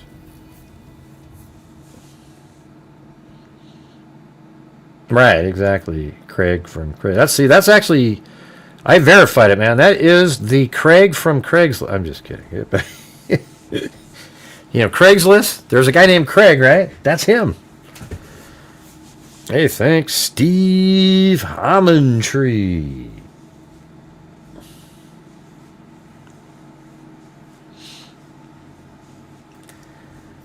Yeah, so it's weird, isn't it? So because he has misinformation, he's got to put out information that is not correct. Yeah, this is from today, so they would have to choose. Okay, so contrary to many reports, Garcia doesn't believe Guthrie was taken to Mexico due to the amount of surveillance and law enforcement between Tucson and Mexico. Okay, then how come your title says private investigator believes cartel? Oh yeah, so it's a cartel in the U.S., but didn't take her to Mexico. I don't know. I mean, I guess anything's possible. Maybe he's right. We don't know who this person is, and it could just be, maybe it is a local cartel person who didn't take her to Mexico, and they just did this. But why they do it, I guess, is the key.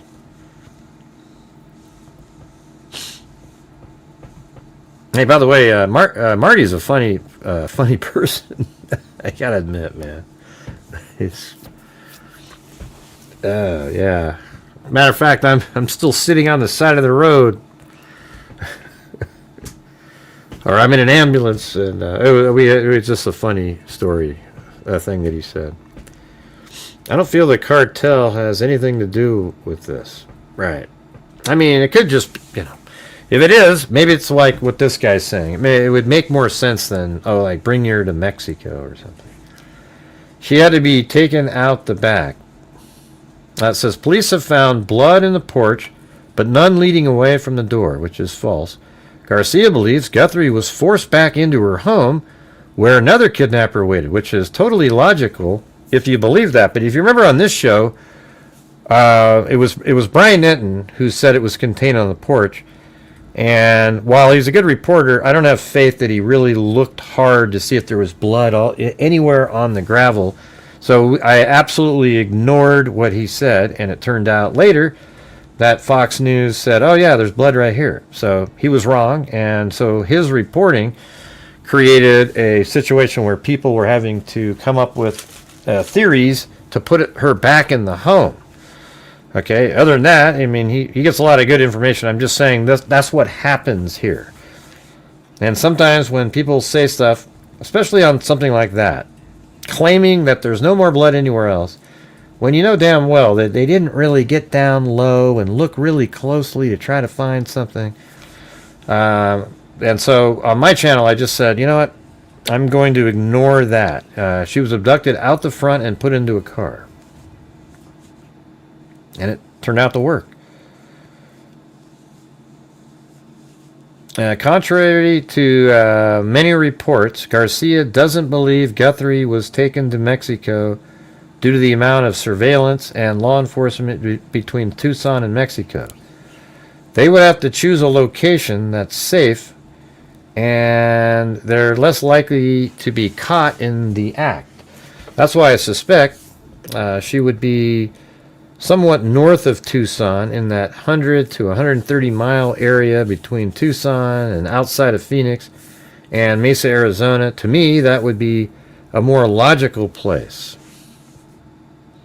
Garcia told Border Report he is not campaigning for the job and would never push himself onto the investigation, but if needed, he would be more than willing to lend his expertise. I'd be happy to help. Maybe we can put our theory into action. Your theory into action? See, that's if I heard somebody make that statement, I'd never put them on there. That's like, let's see if we can make my theory work. You know, let's just kind of, force it. I'd be happy to help. Maybe we can put our theory into action. Oh, man, forget that. No way. Let's see if we can twist the facts into making my theory work.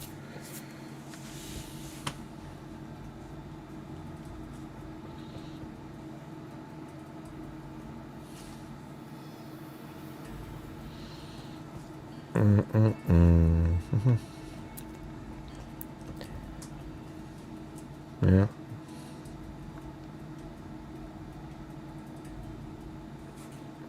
Yeah, I think that was it for that one.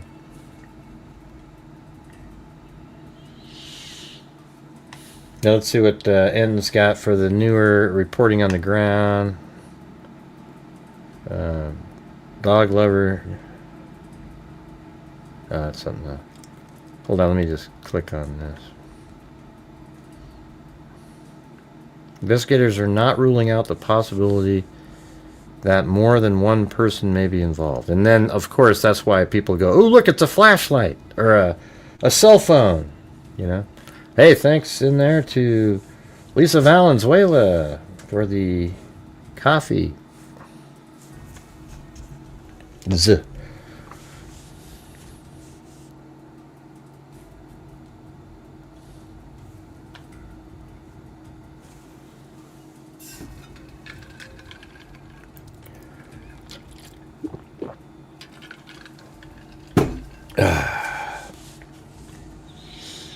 Yeah, I just thought I also know how you transfer from an account. Alright, well, you guys aren't chatting anymore again, so we're back to the slowness. Well, let's see if we can get some new people to call in tonight. Alright? So what that means is you can't call in Bengal Cat Chili. We got to get some... Let's get some other people's ideas out here. Or unless we're, dead as a doornail, Bengal, then you can call in.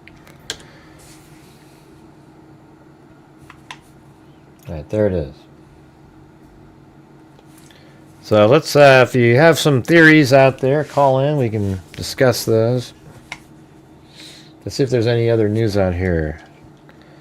Nancy Guthrie. Yeah, they're definitely waiting on. They haven't. I think they're in the middle of doing the. Well, let's see. Boise DNA expert explains challenges. Yeah, we all know the challenges. We can discuss them here.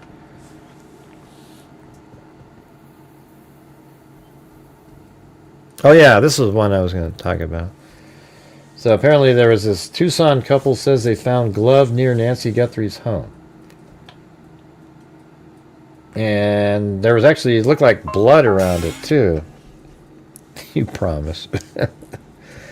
The investigation into the disappearance of Nancy Guthrie continues to unfold, with neighbors in the area expressing ongoing fear. Authorities are not ruling out the possibility of multiple individuals being involved in her disappearance.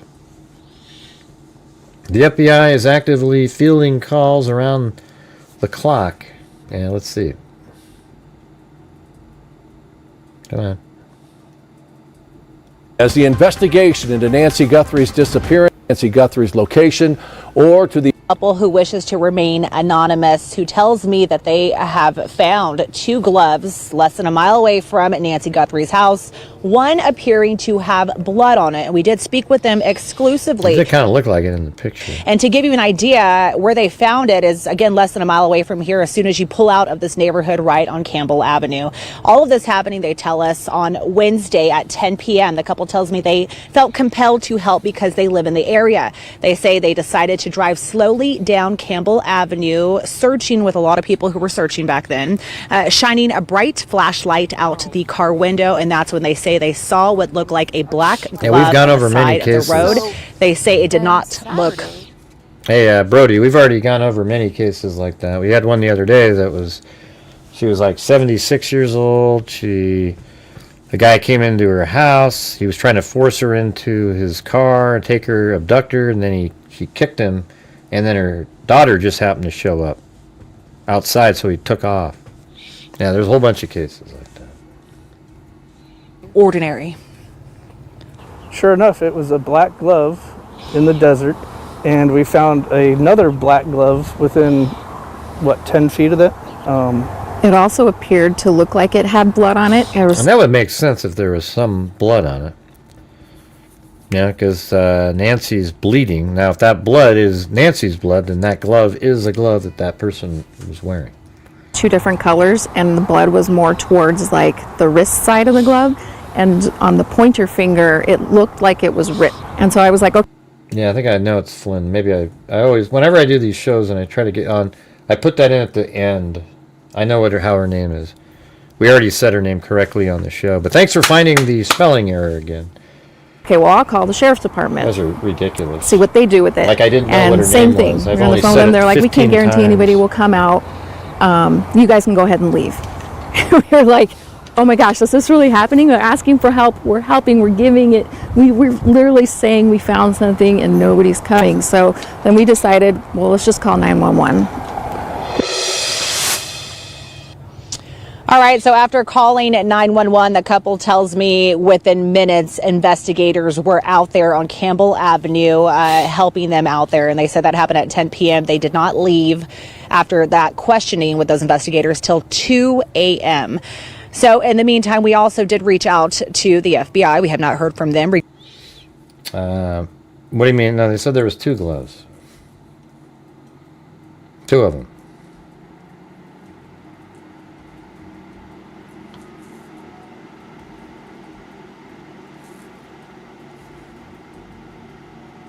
Yeah. There you go.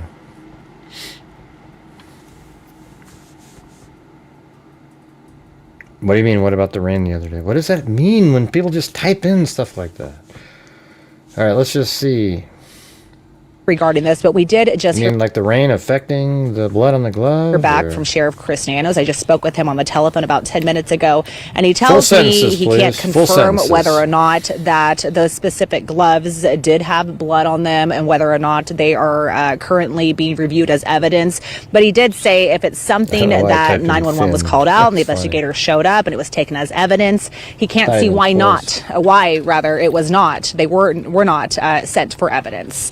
Live in the foothills, I'm Monica Garcia. Back to you. All right, thank you, Monica. And investigators in the Nancy Guthrie case are still appealing to residents in the area tonight. They're asking for any videos or images of vehicles or anything suspicious looking in a specific radius. No, I didn't see your question, Within Campbell Karen. Avenue to If you Ina typed Road, it as again, you I see would on have the seen map it, but there, you to La didn't. Cholla and River Road. That is the radius. Investigators say they're looking for Yeah, I any have it, leads, like, right in especially here. doorbell or surveillance video from the night of January 11th Actually, between I've got 10 that. p.m. and 1 a.m. and from January 31st to February 1st between 11 p.m. and 4 a.m. They say no detail is too small, and even footage of passing cars could help them in their search.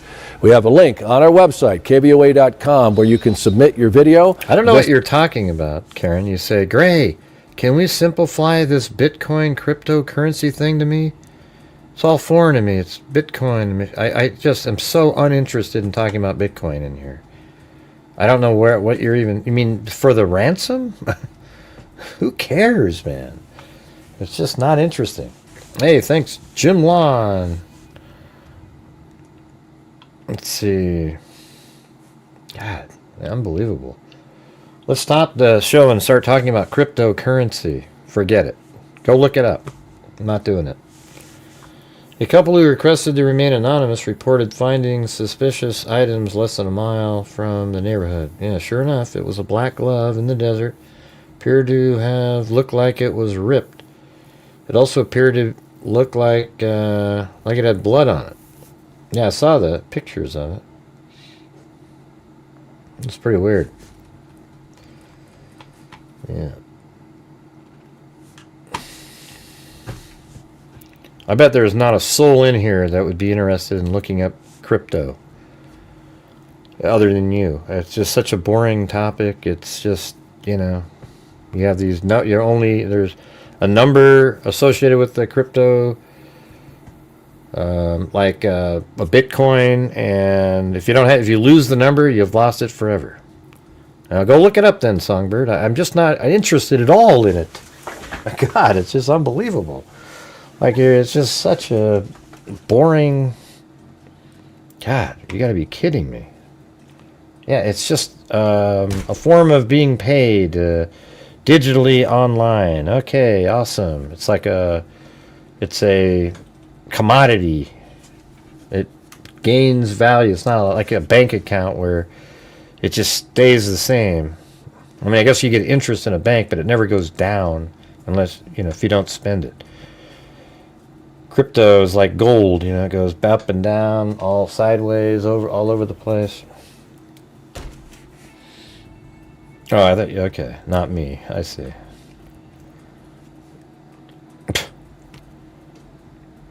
Yeah, I do. I just say exactly what I think. I think it's ludicrous. I mean, who the hell wants to sit around and talk about cryptocurrency? Sounds like one of the most boring topics. If you really want to see an audience dip, start talking about crypto for 5 minutes. Yeah, I think I'm not even a huge fan of it, to be honest with you. It's just sort of it seems odd. It's a weird thing, but I mean, to people who own it, it's not weird. They know what it does and everything. Gray, you bastard. I'll tell you what, if we get... my challenge isn't as good as their challenges, but if we get 10 more channel memberships or equivalent, I'll donate 5. All right, so that'll give us 15 more. So if we get 10 gifted channel memberships, I'll donate 5. All right. I know it's not as cool as theirs. It's like a half. You get a half extra, but that's all I got.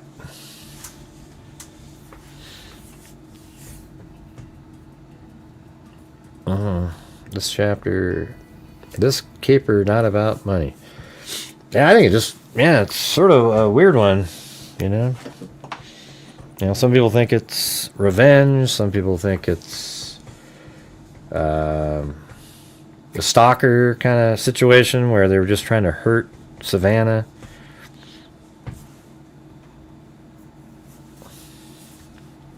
Yeah, I'll do the auctioneer.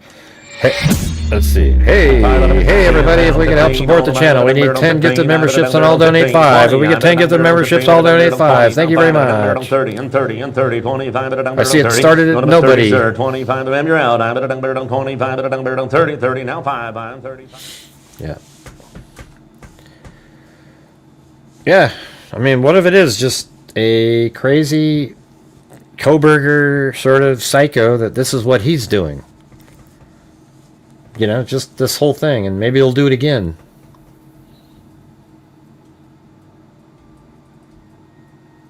I bet this person is about like 30, like 34. Okay, that's my guess. Something like that. Yeah, use your nose, use your toes, whatever blows. How come whenever I do my challenges, it just... They got 200,000 right now. They don't take it. Yeah. Why do they need 50,000 in crypto when they can just send the information, go to the FBI and go, look it, we know what happened. Here it is. Boom, and get the 200 grand.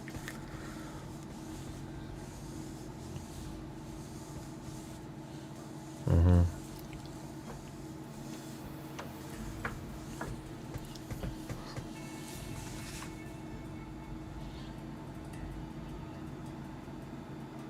Well, thanks, Wild Bill. I guess we got 9 to go now.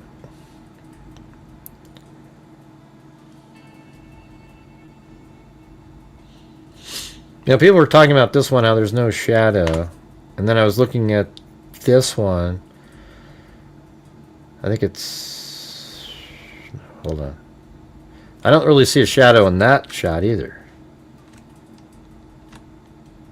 And he's... Even though... Well, hold on. Let's see. I guess you kind of can see some... You see a shadow there. That means there's a light or something in here casting a shadow on him. Unless that's part of his pant there. It's hard to say. Yeah, I don't really see any in there. And there's even, you know, similar spacing. See right there, you do see a shadow in the doorway. See that? And he's right there.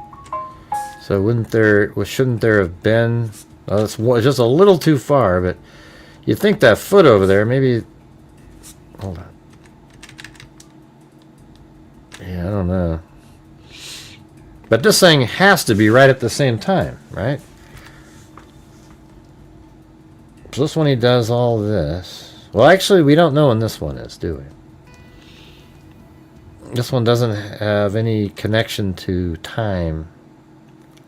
No, it does, because I think this is when he walks over and he picks up the grass. So it has to be right around the same time. Right? So let's see. He goes over here. And he's like looking around. And you see shadows. And then there's some over by the door there. And then he goes and grabs the grass. So that means this next video has to be just after that, because he's working with the grass. And then at the end, he... Well, I guess that's all we got. But this one here has to be the same time frame. This one here could be, you know, some people suggest that that was a different day. All right, you guys, any takers on my challenge? We're just, we got 1. We need 9 more gifted memberships. Then I'll donate 5 myself, and then that'll be 15.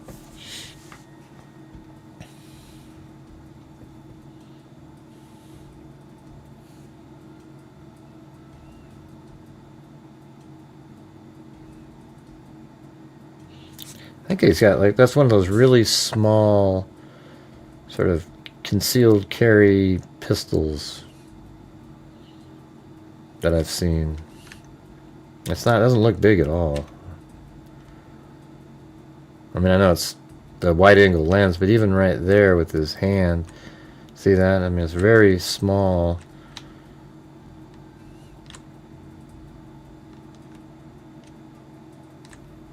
And it probably only goes to like right there.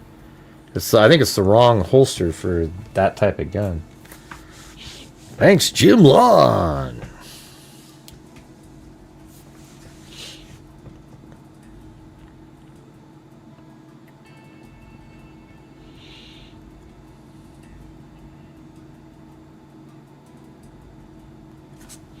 Yeah, and this one, like all up here, this is when his hand's hitting the glass. See this stuff right here?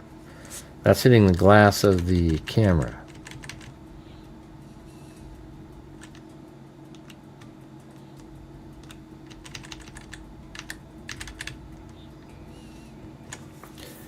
How would you have footage from January 11th that the camera footage overrides? Well, it doesn't just sit there. It doesn't always just override the last. It was put out on the cloud, and it doesn't always just override right over the last one. You know, it could write to a different portion of the drive, but eventually, since it's available to be written over, it might write over that again. It doesn't necessarily go, hey, wow, I'm going to write right back over the sectors that video was saved on. Yeah, no, I know we've heard that. I just said that. It's one of these things. People say, yeah, it's from January 11th, because then it fits the story where law enforcement said, check your cameras from on January 11th and January 31st. Between 9 and 11. Oh, but okay, now we're switching it to a whole month, and so that fits that. And then it just, you know, okay, there was a full moon on January 11th, blah blah blah. You know, whatever it is, they just do this, or no full moon. There was full moon on January 31st, but not one on January 11th. That's why there's no shadow outside. You know, so whether it's true or not, who knows? Okay. Oh, is there another... Oh, come on. Marty, jeez. Thank you. Very kind, very kind. Well, there you go. I'll donate the 5. But man, you guys, my challenge is you guys just look at it and go, yeah.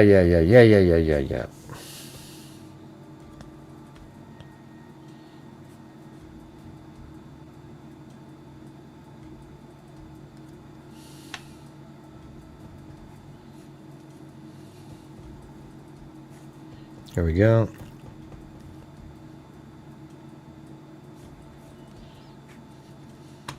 Thank you.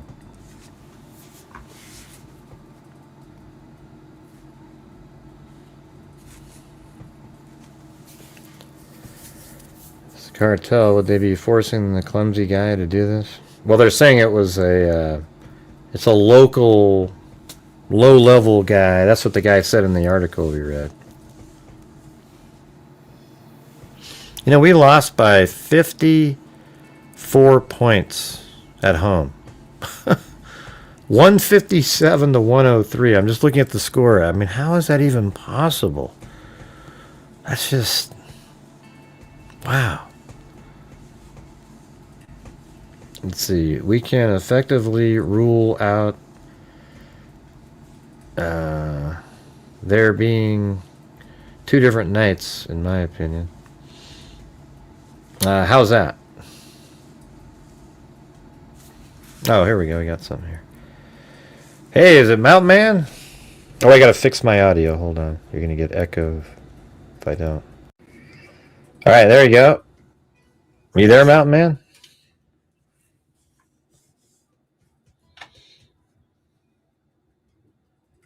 I mean, I think it's interesting. I think it's the same night because he's got the same clothing. He just doesn't have the backpack and the gun.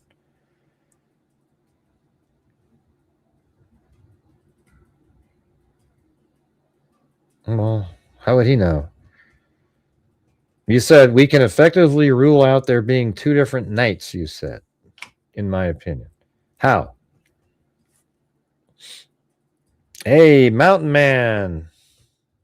You're on the stage here. I know you can't hear the caller because they're not talking, Mikey.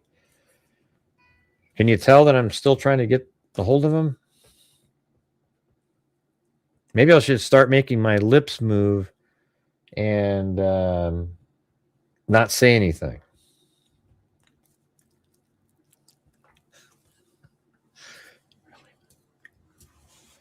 Yeah. Let's see. Welcome all new channel members. That's right.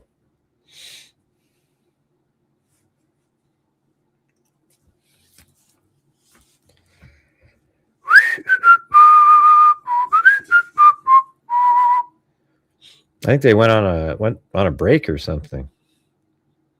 Mountain Man, hello. What's going on? You need to say something. All right, I'm just going to remove you. And if you want to come back in, go ahead.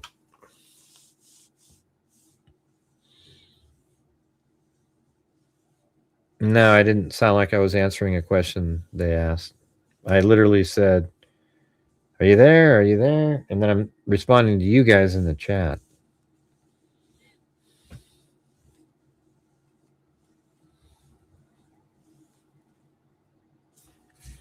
Man, how do you lose by 54 at home? That's after a break.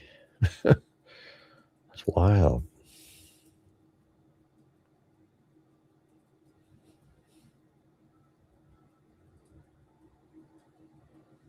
Yeah.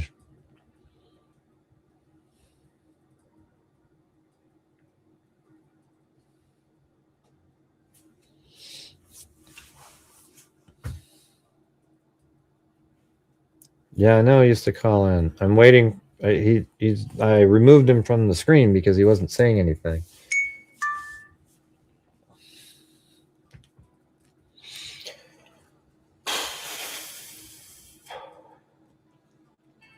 Yeah. You know what's funny is if I was one of the stupid live streamers that are just filming the home, there'd be 97 people trying to call in to give a theory.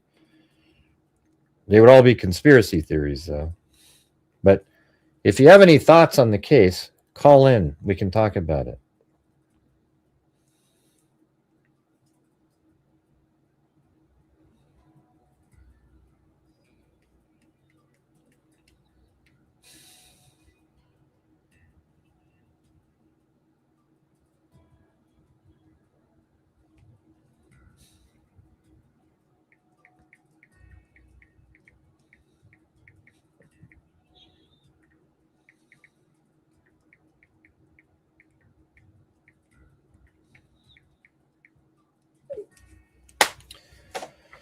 Hey, no problem. To girl. Right. But up above, Bengal, you said that you can rule out that that's two different nights. I don't know where you're saying that. What do you mean because of how they pull? We don't know how they... we don't know that they don't have another date and how it writes over and all that kind of stuff. I think it's the same night, but people are claiming it's a different night because there's no shadow here and there was a full moon, and in some of the video you see when he's outside over there, you see a shadow moving around, right? And then in this one, there isn't one. So I can't definitively tell you that that isn't a different night. All right. So there's no way, we can't say for certain anything. No. They say the debunk of the two different night casing theory was from FBI agent in interviews saying it was Ozzy created image. What is that? To see what subject looked like without gear. That's what this is right here. This isn't even a real image. This is just a random, this is a fake image, right? I don't believe that.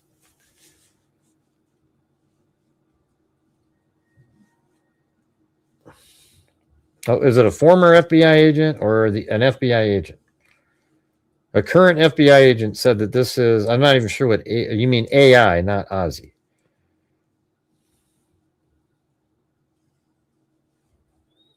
I know, yeah, that's what they mean. It was an AI created image to see what I don't believe that at all. I don't believe it. Why, if you're going to make an AI generated image, you'd make it clear and just, you know, that doesn't make any sense.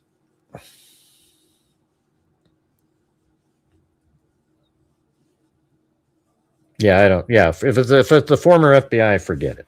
Okay, he doesn't know anything about what's going on or anything. He's just guessing. I think this is a guy. This is just a still frame looking in.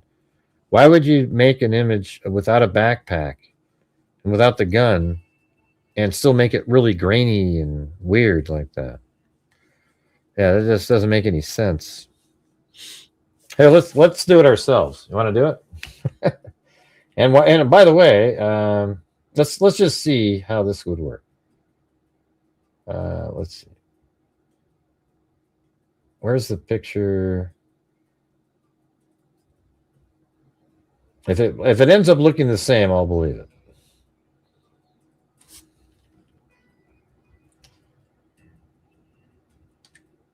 All right.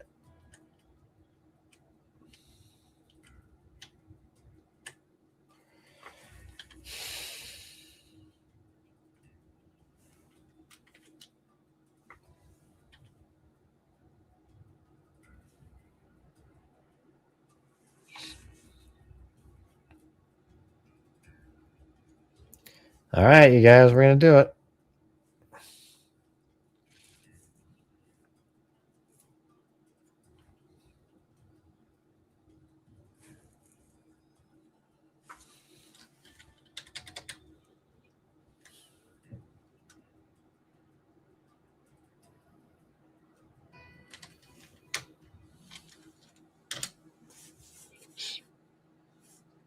All right.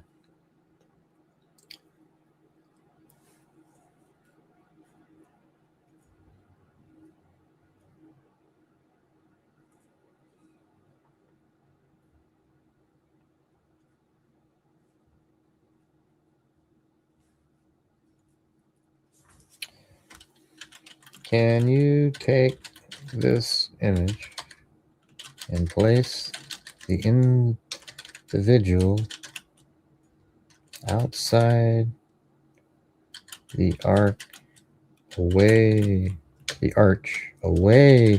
from the camera and remove the backpack and gun in the front,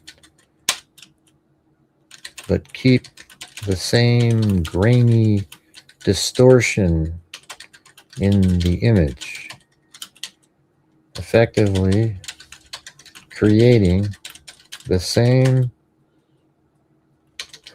an image with the same person, just without a backpack and gun in holster. Now let's try it. Let's see what it comes up with.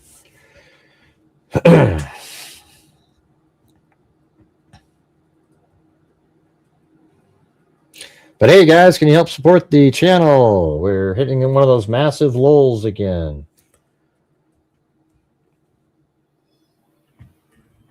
Yeah, look at it. I can see the arch in the background a little bit there. I can see it. Wow. Hell, maybe they did do that. Jeez. The heck? Was that really what they did? Holy shit. Okay, hold on. Let me do it the other way. Can you have him facing the camera? God dang, man. Maybe they did do that. Hold on. And that's probably why, I don't know, man. That's weird.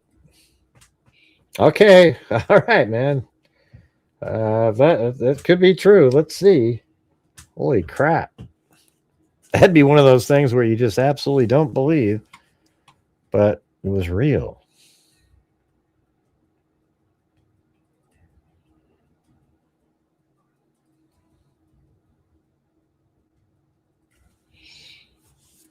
Look at that one. That looks, let's see. Hold on. I'm going to save this.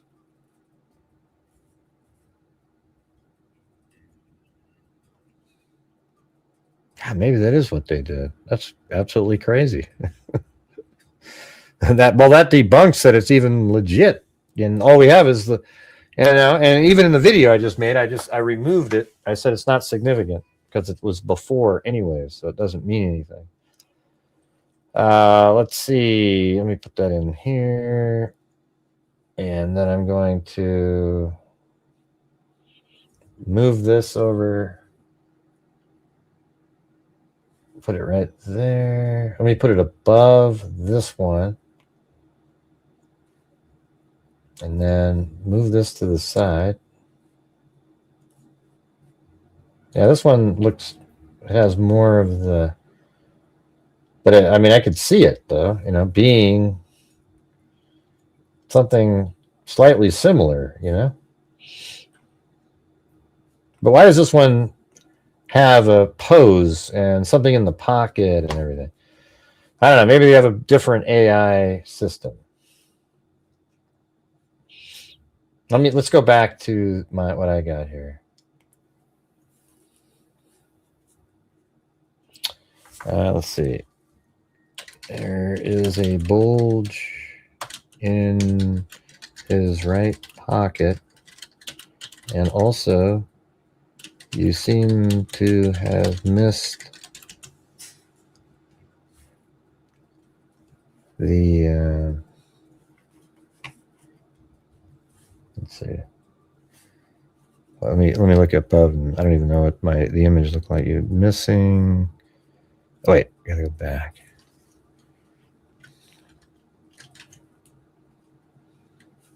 Ah, jeez.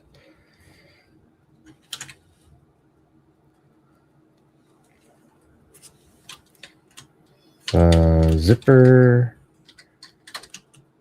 line and the horizontal line on the front. Let's see.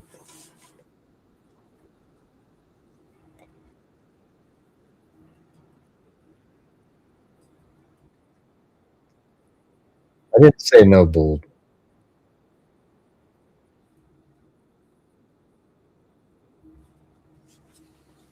No, I need you to add the bulge to the pocket.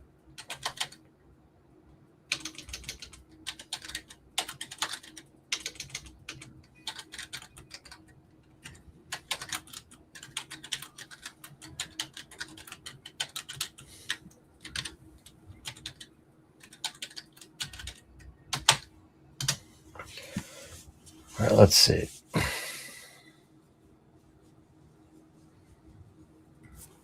Now there's somebody here.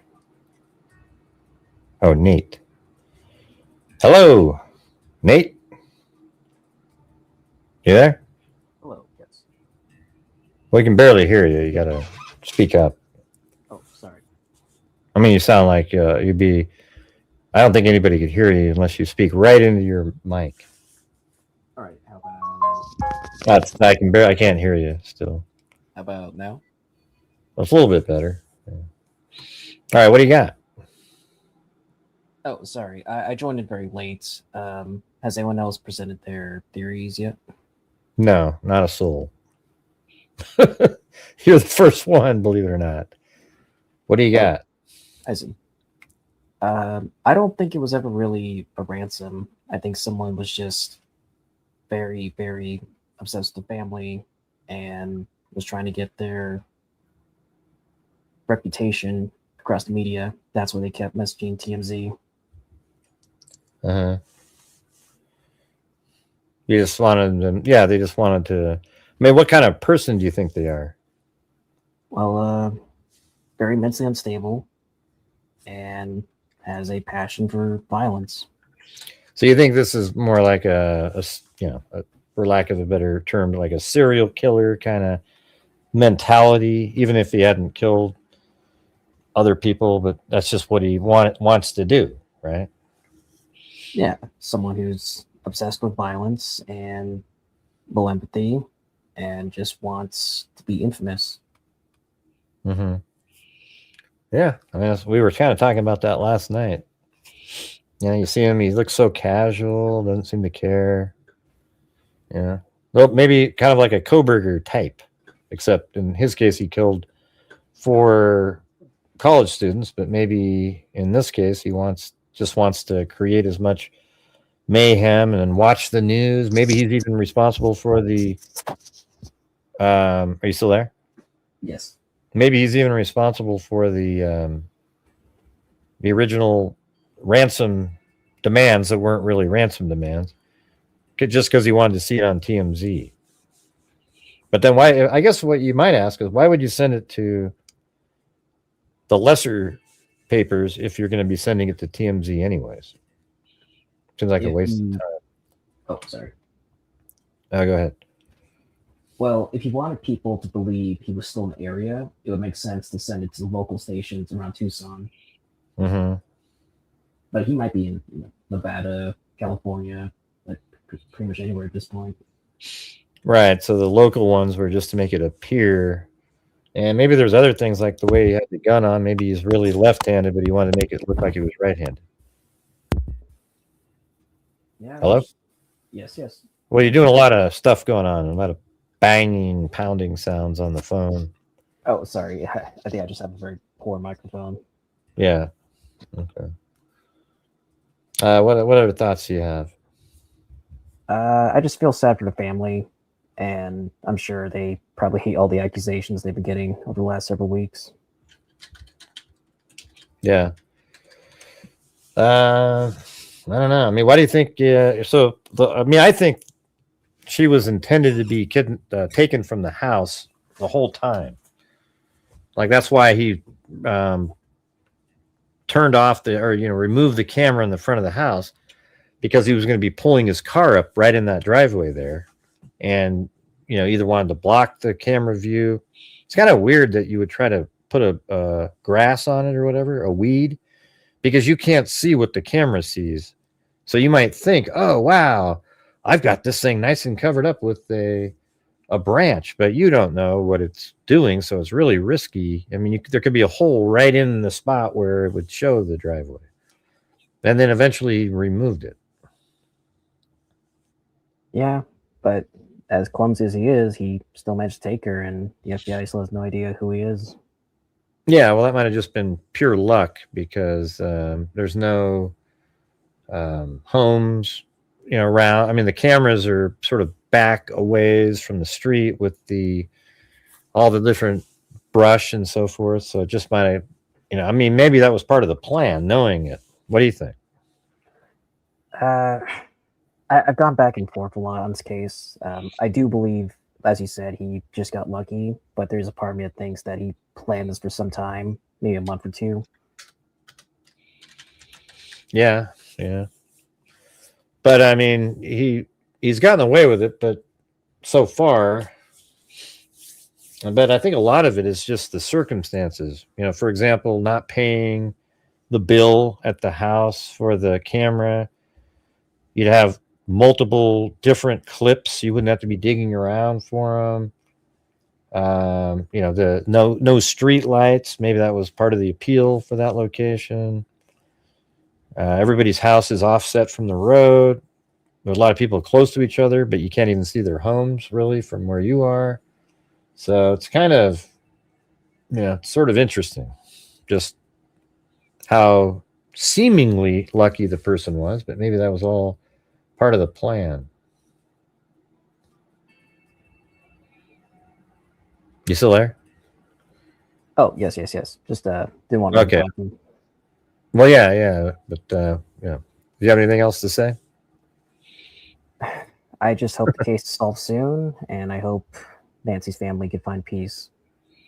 Yeah, and I think what she was saying in that second video was really just saying that, based on those ransom notes, she believed that her mom wasn't alive anymore, and that she wanted to have her mother's body back so that they could have peace and celebrate her life with her here, instead of not having her, so that they could have peace, and they're willing to pay for it. So I think that's literally what she was saying in that second one, but maybe things have changed and now they don't think that way anymore. I don't know. Really quick, I have a question. Oh yeah? What's that? Do you think it was a mistake for law enforcement to admit they were searching for the pacemaker signal? Should they have maybe kept quiet about that? I saw that some report on that. Or yeah, Trump was saying that. Yeah, he said that it is kind of dumb, you know, because now the person's like, "Holy shit, I better go out." You know, maybe that's part of a ploy, but I don't think so because it was just reported by people. But I think it is kind of dumb because it might it might have implications on different cases too. But this one. You know, when they were mentioning that, they may have altered what was, you know, hell, you might even, I hope they didn't like open her up and take out the pacemaker and then bury it in a hole somewhere. But yeah, I mean, what do you think? I think wasn't really the smartest thing in the world. It's great to hear about it because we know it, but should we have known about that? I think as much as law enforcement is criticized over this case, I think there is a part of them that's worried that the public is losing faith in them. So sometimes they try to give updates that maybe give us a little too much information. Right. Like that video of the FBI agent giving the sheriff a side eye when he talked about the possible outdoor camera catching something around 2 in the morning. Yeah. Yeah, I don't know. I mean, there's a lot of just really bad reporting too in this case. So there's a lot of bad reporting, they should still have press conferences though. They should be doing like at least like 2 a week instead of just this, you know, no information at all. That's how the rumor mill just starts spreading around. And actually what I would do is, I mean, I know, can't the FBI just have their own press conferences? You know, even though they're just being asked to be here, I guess. I don't know. It just seems like I'd rather listen to what they're saying. Well, you know what? To be honest with you, I'd rather listen to the sheriff because he blurts out stuff we're not supposed to know. And that allows us to be like, okay, cool. Look at, they've got this. But a lot of times the next day he reverses what he said, but it seems more like he's just doing that to sort of attempt to cover up that he just said something he wasn't supposed to. Yeah. Anyways. Well, thanks for calling in. Appreciate it. Thank you. Right. Well, thanks for calling in. We get the long pauses. Make me nervous. I just got to move on. Hey, Mountain Man, if you're out there, why don't you try it again? I don't think you connected your phone because there wasn't even the little audio thing wasn't moving.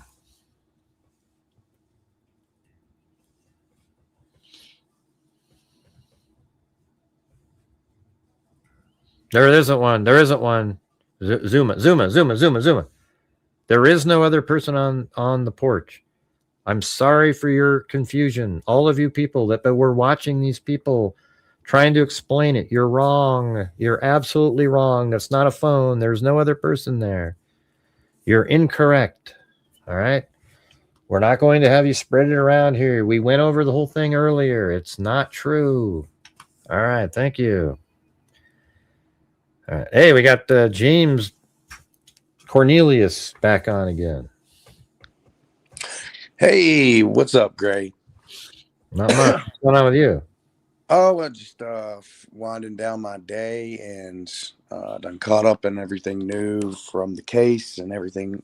Just was listening to what everybody else was saying here.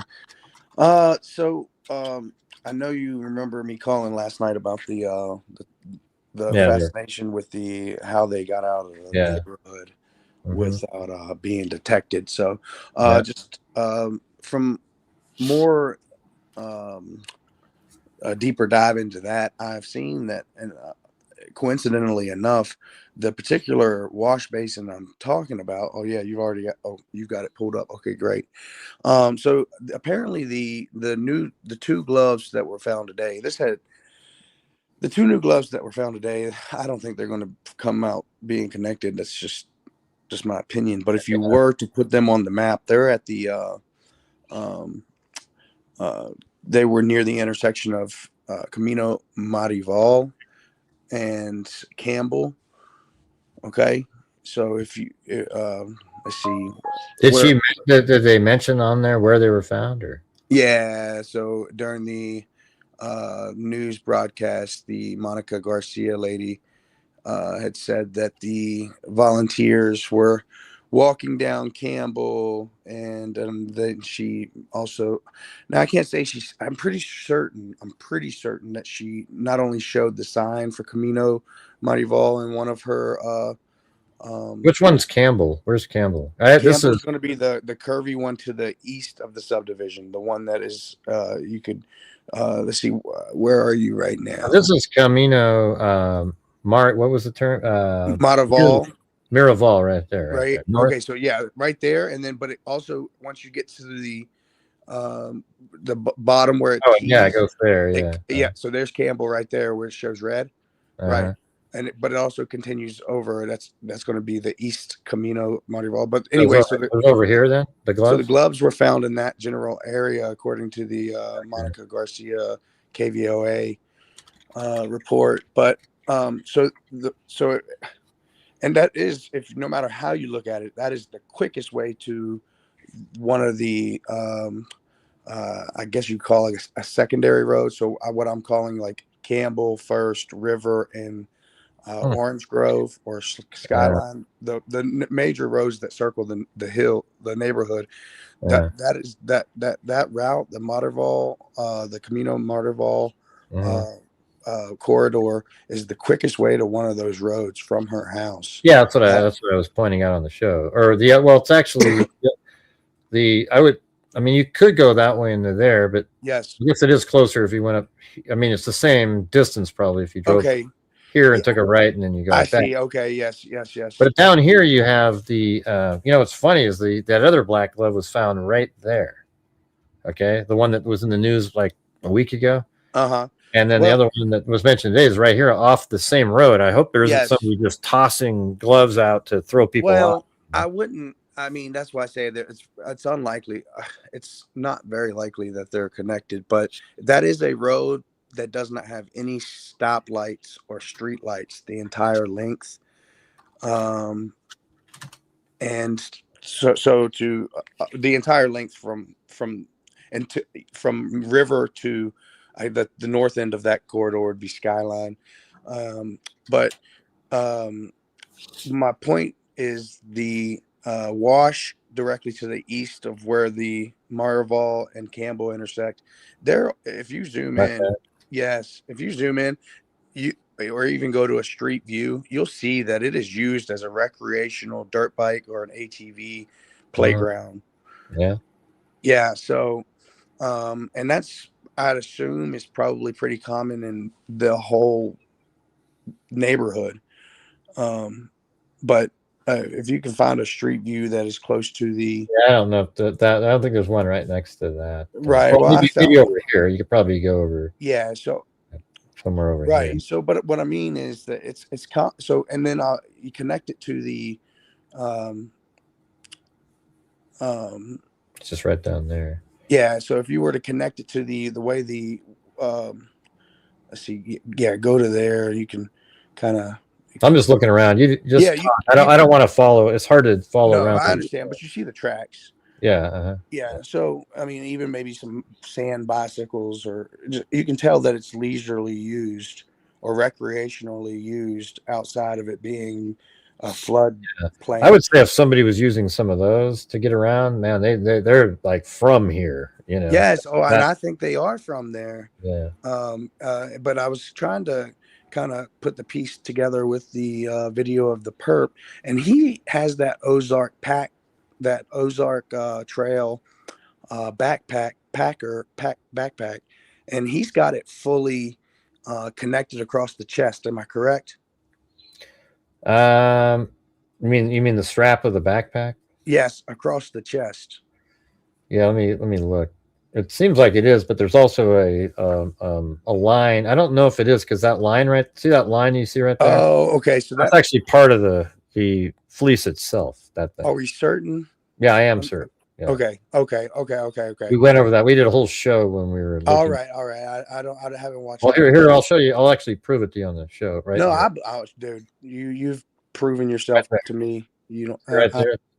See how it? Okay. See how it doesn't continue across the zipper? It's just like all right. there. So I remember seeing a stripe. I did not. I wasn't fully sure if it was, because I was going to say, if they knew to connect that instead of just letting it hang, they've worn a backpack like that before. Yeah. You but know, see, even this one shows it. Like there's the yeah. So that's just the design. I got you. Okay. Well, yeah, that's really all I'm focused on is the departure of the from the neighborhood, and I think it is 100% possible. I mean it's showing to leave that neighborhood without being detected. And if you I found a cool one today. Are you on Google, or I don't know what you're I use Google Earth. Okay, yeah, I got you. Okay, so go down to the intersection of Campbell and River. River. Yeah, right there. I guess it would be like, so there's Campbell. The east side is okay. So then keep going down. Is that River right there? Or this one was El Camino something. Okay. Oh, okay. Then you need to go further down. I'm sorry. Yeah, okay, right there. Okay, do you see that intersection? Oh, River right here, yeah. Yes. Okay, so go right there in that block. If you zoom in, okay, go to your west. Oh, west? Yes. You want me to go here? Go down, stop right there. Now go to the street view of the Campbell, right there, down. Like right there? Right there. All right, and then look to the basin. Okay, and they're all bridges underneath and tunnels. All right, can you go one more time to the north? All yeah, right, then look to the left. Look yeah, back. you can see. Now zoom in. You can see tracks in there. Well, yeah, I mean, it looks like you could be in there. I mean, if it's raining, it's not a smart place to be. But yeah, but I mean, from those from every photo and everything I've seen, it's very rare that they have water in there. But those tunnels are certainly navigable by dirt bike, golf cart, even small sedan, small SUV. I mean, anyway, it's just, and then that leads straight to the major floodplain of the river, the Rolito or whatever it's called. And then from there, you're just golden. I mean, I'm not saying golden. Some people probably have cameras, but they're not. I mean, and again, I had mentioned the theory last night that they sat somewhere until daybreak and blended in when they pulled out. But if you were to get to that river basin, you have many more opportunities to get away from the immediate area. And then there's a lot of spaces that are like, you see that's kind of more dense with homes, and then there's these other areas where there's a little bit more of the arroyo or whatever you call it, little water areas, washes that they're all over the place. Yeah, they are. There's one right near her house. That one's just not very practical because right here. Yes, exactly. And that one's not very practical, even though it is probably navigable. It's just not very practical for a four-wheeled vehicle with a body. Just too many possibilities of a hole, a boulder, something to get the vehicle stuck. This might be an interesting place to look. I looked there, yeah. So if you looked right there, it looks like there's an entrance into if you turn right into that driveway. Mm-hmm. I mean, it looks like you could sort of just scoot in. Yep. Like right in there or something. Yeah, exactly. Right. But I mean, from what I've seen, that the neighborhood's isolated and protected enough from the shrubs and stuff that you could travel around that neighborhood undetected. Wouldn't it be crazy if one of those washes sort of leads to kind of like you see here, kind of like that's a wash and it leads right to a house? Yes. I mean, I'm not sure what this house does when it's raining. I mean, thank God they're up in the air, I guess, over here. Yes, right, exactly. And they have so like you would, wouldn't that be crazy if the wash led to the actual abductor's home. I mean, I'm telling you, pretty trippy. I'm telling you, if they looked at these basins as arteries or avenues, they could seriously question some folks about, hey, do you have anything facing? I mean, where were you? Where was your grandson that comes over 6 times a year that knows these basins inside and out because they have a 4-wheel? Where was he that night? I mean, yeah, I guess it's going to come down to, like, once we figured it out, it'd be interesting to hear if that's what happened. Yeah. Well, I see those dried up creek beds, man, as just avenues. I mean, none of them look too terribly dangerous, especially when you see tracks already in them from people who do off-roading or who, you could take a Jeep down those and it'd be fun. Mm-hmm. Yeah, no, I mean, it looks like, yeah, cool. Well, we're just going to keep your, Yeah, man. I appreciate you taking the call. We're not going to forget now. We're not going to forget that you talked about the water basins. Oh, okay. Yeah, man. I won't keep calling in about it. No, you can call. You can call in if you have other thoughts. I'm just saying. I mean, all along that river road corridor between Campbell and First, there are 4 separate series of tunnels that go under River Road that are connected directly to her neighborhood. You just got to follow the particular wash basin to that series of tunnels. And just in that between First and Campbell section, there's, I think, 3 or 4 series of tunnels, and you can drive anything you want through them. And if you're yeah, I mean, if you're just driving, I mean, I don't know. I mean, did the house, how have they? There is an abandoned vehicle. It has very little, I think, to do with it. I mean, if it was, they would have already made something out of it. Yeah, exactly. Well, I don't know because.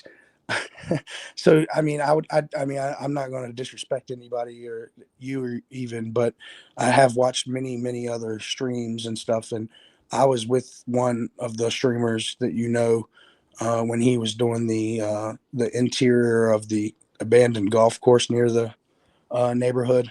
Do you know what I'm talking about? No, I don't. I didn't. Oh, okay. I don't watch any of the other. I haven't watched one streamer that's live or anything like that. Oh, okay. I just do my own thing because I don't want them to affect my thinking. I got you. And and the way I see it is, if the more I watch and I keep my theories as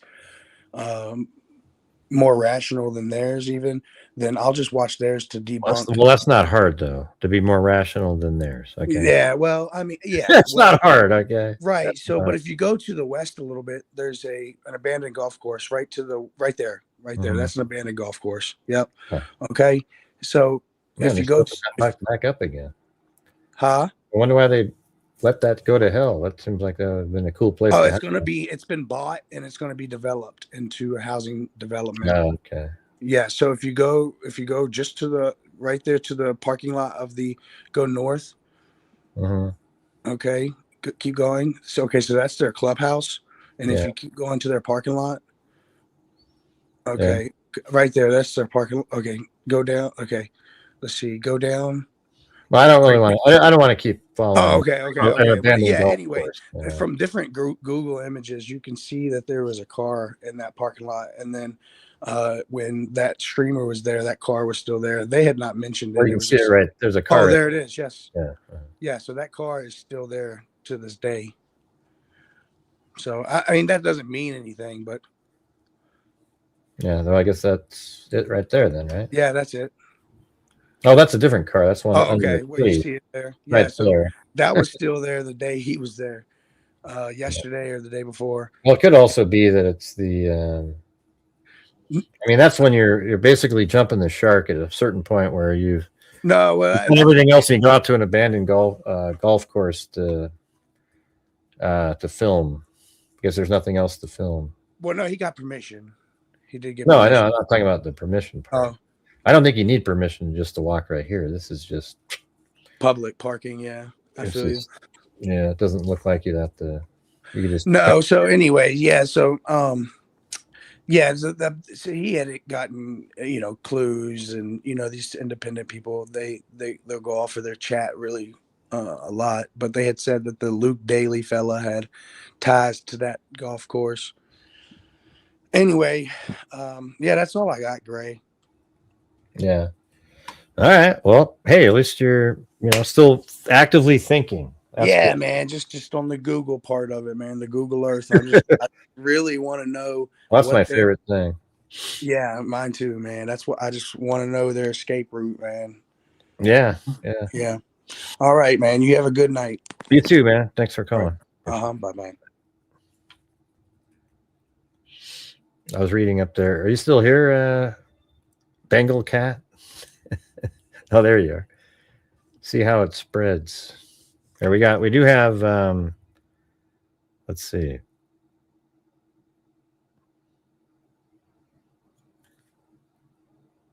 We have Mountain Man. Okay, Mountain Man. I can hear you. Okay. Can you hear me this time? I can hear you. Oh, good. I don't know what happened the first time. The mic wouldn't work. It was on and the volume was up and I was talking, but you just couldn't hear me. Huh, weird. Yeah, I couldn't hear you. But I could tell your mic wasn't connected to, because there would have been, your dots would have shown up and it wasn't doing that. They are now. Okay. Well, I wanted to ask you, I caught a little bit of it, but what's your thoughts on whether or not there was more than one individual? Well, at the beginning, I thought there was more than one, but I'm sort of leaning towards just one person. That's what I'm thinking. Because a lot of people are trying to pretend that they see another person in the video. Once they came out, there was an article today that said, hey, it's possible there's two people. And everybody goes, ooh, let's go pretend that we can see something. So they got any little twitch or it's obviously another person in their minds. Well, I wanted to talk about a couple of things. One is a case that involved an elderly person and an assailant, a famous elderly person, and nobody knew anything because nothing was disclosed for a long time. And the person is Paul Pelosi. You remember when he was attacked? I remember that. Yeah. Yeah, and for the longest time, people were saying, well, there's something funny because the glass looks like it was knocked outwards and all this stuff. And then finally they released the video from the backyard. And I think that was like a month after or longer. And the speculation as to what was going on there, if you remember, and it turned out to be just a lone person with a backpack, and it was a full backpack. Yeah, and he arrived on foot. Jesse Waters turned it into some whole thing on Fox News. He turned it into like a conspiracy of some sort. I didn't even he was dating. I don't know, like they were lovers or something. Oh, it was bizarre. Yeah. So we see how things spin out. Right. But with this case, my instinct is that it was from his affect. You could tell his affect. He was kind of lackadaisical, kind of slovenly almost, walking around, not very polished. And I'm thinking more of it that it was a single attacker. And there's so many things that could be possible. Like people are saying, why was his backpack full? Well, I've heard people say that he could have had a duffel bag or other backpacks or stolen items stuffed in the backpack. Mm-hmm. Yeah. Do you think that's a possibility? I think I just think you mean that he was going to put the stuff he stole in the backpack already, or what are you saying? That he had other bags in his backpack. Yeah. We talked about that on other shows, that maybe he had other bags in the backpack with other items, to do what he's doing, to remove stuff, but then, that would mean it was more of a robbery situation that he gave up on really quick and went, "Ooh, I'll abduct her instead." I don't know. It just seems kind of strange. Well, we don't know much about what happened inside the house. And there is a lot of time that's gone by. And if the crime scene was remarkable or gruesome or a lot of stuff to test for fingerprints, disturbed items, things missing or moved around, they wouldn't have processed that or thought they processed it, that scene so quickly and let people back in the house. So what was happening during that long period of time? They weren't exchanging recipes. Well, I don't think it's 41 minutes. I don't know if you saw my video that I made yesterday. But Yeah. if you can watch it on the screen, I'll just do it again. It's Well, no, I know you said you narrowed it down to something like 16 minutes. yeah. There's no 41 minutes. It's just 16 minutes. 16 minutes is a long time, like inside of a home. It's not 41 minutes though. Right. That's a hell of a lot. 41 minutes is like an entire TV show or 16. And we say 16 only because the backyard camera picked up motion at 2:12. Well, I mean, maybe he got into the house or encountered Nancy at 2:15 or something, right? And then now we're looking at 2:15 to 2:13 minutes.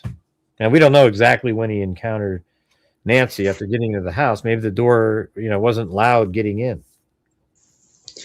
Well,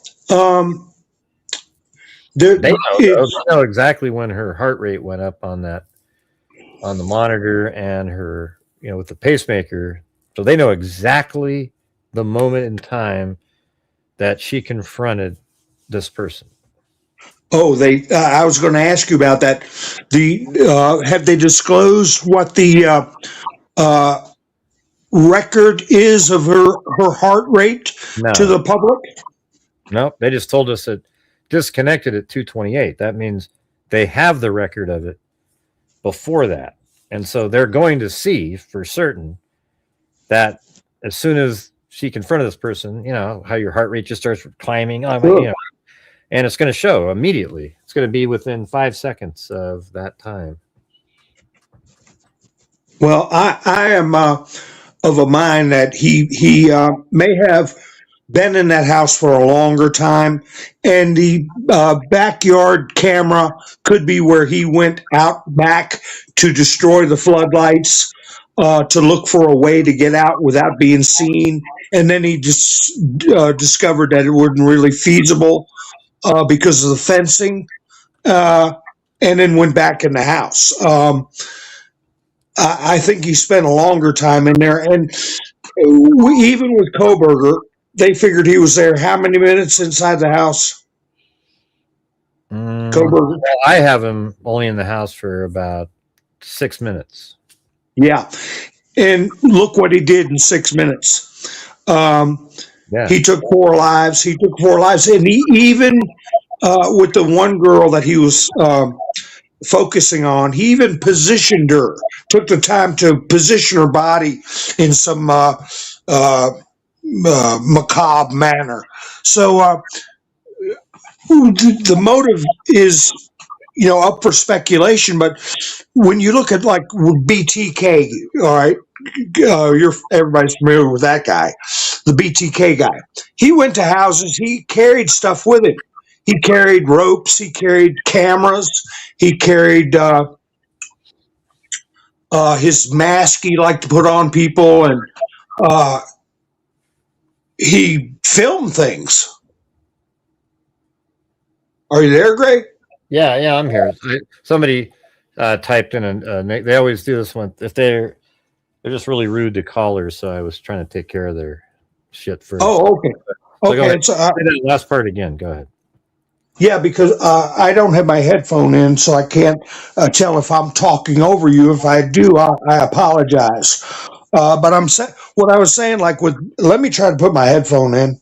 BTK Killer brought with him some cameras, a lot of weird stuff And, he got away with multiple, are you still able to hear me? I got my headphones in. Yeah, I can hear you. Oh, good. Now I hear you real good. Okay. I don't want to interrupt you if you're trying to talk to me. But anyway, so you had Koberger and BTK, and I had another one, mine. I think it was Ted Bundy, that would position people, take pictures, film things.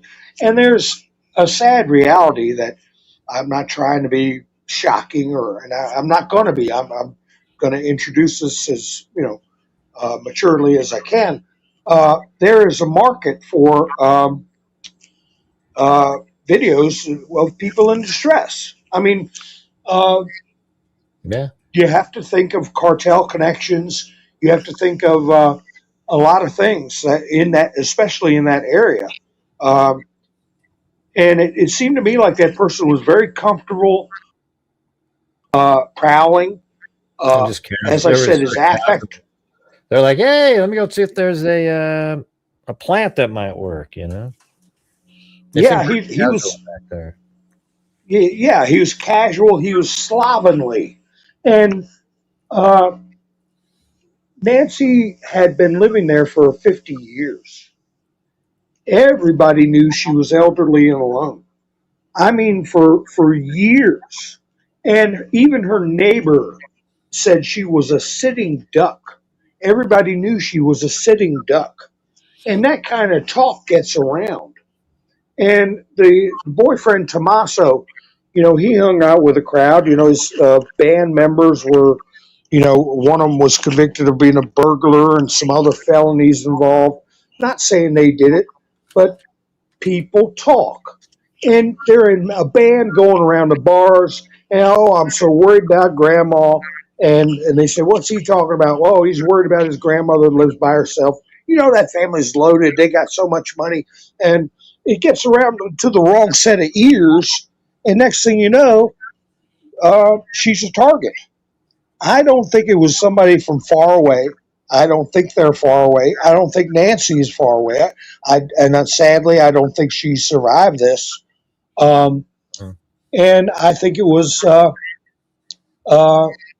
somebody who knew enough that if she was home, she wasn't a threat. And I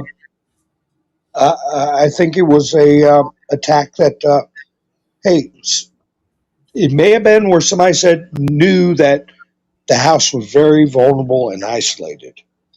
And they may have thought it was empty. That's why he was rather reckless, waddling around, grabbing plants. That would make it seem like, well, that's why somebody had a theory that they told me that maybe she was supposed to stay overnight at at Annie's home. Yeah. And told the Uber driver that. Then the Uber driver, who's I guess there is a criminal element out there that Uber drivers told somebody else, hey, she's not going to be home. I just dropped her off. There's nobody there. She's gone. That's a very good. And then somebody shows. Then that person is the one that was over there, and had a balaclava, so they felt pretty comfortable. But they wanted to remove the camera. I am almost 99.999999% certain that the camera was first attempted to be blocked and then removed from that front door so that they could park their car right there to start loading up stuff. Yeah, loaded stuff up, or just her, so we don't know. Could just be that they went there for her or stuff, but they put it right there and they didn't want that on camera. Well, the front door is a lot wider too. So a lot of times it's hard, it's a little harder to get stuff out. Some of the back doors and stuff. Front doors are way wider, like 5, sometimes 4 or 5, 6 inches wider than other doors that exit the home. Well, I remember you and I were talking a while back about the bridge guy, right? The bridge guy. And I asked you a question about if he had a kit on his like a little fanny pack on his belt, and I was wrong. I was just asking about it. But a lot of these people carry I got to watch my words because of YouTube trust and safety, but a KILL kit, a kill kit, and Well, and now, after you just spelled it, you said it out loud. I'm just kidding. I know. I'm just kidding. It's an age thing. But anyway, there are possibilities people have to consider, and they have to consider that there are people out there who find themselves very attracted for whatever reason to people who are advanced in age. Sometimes it's because the helplessness of the victim. It's because of some childhood event with an older person that ingrained a stimuli in their mind from years ago. Who knows? It could be that he was an opportunist thinking he was going in an empty house, and he found a female in a bed. And at 2:00 in the morning, in the dark, what does age matter if you're so inclined to abuse people that way? Why did he remove her from the house? And kidnapping. Well, he left his DNA in there, so he had to take her out of there. That's exactly. He took his DNA with him, and the only way he could do it was take her. And that's things that have to be considered, and it makes more sense than anything else.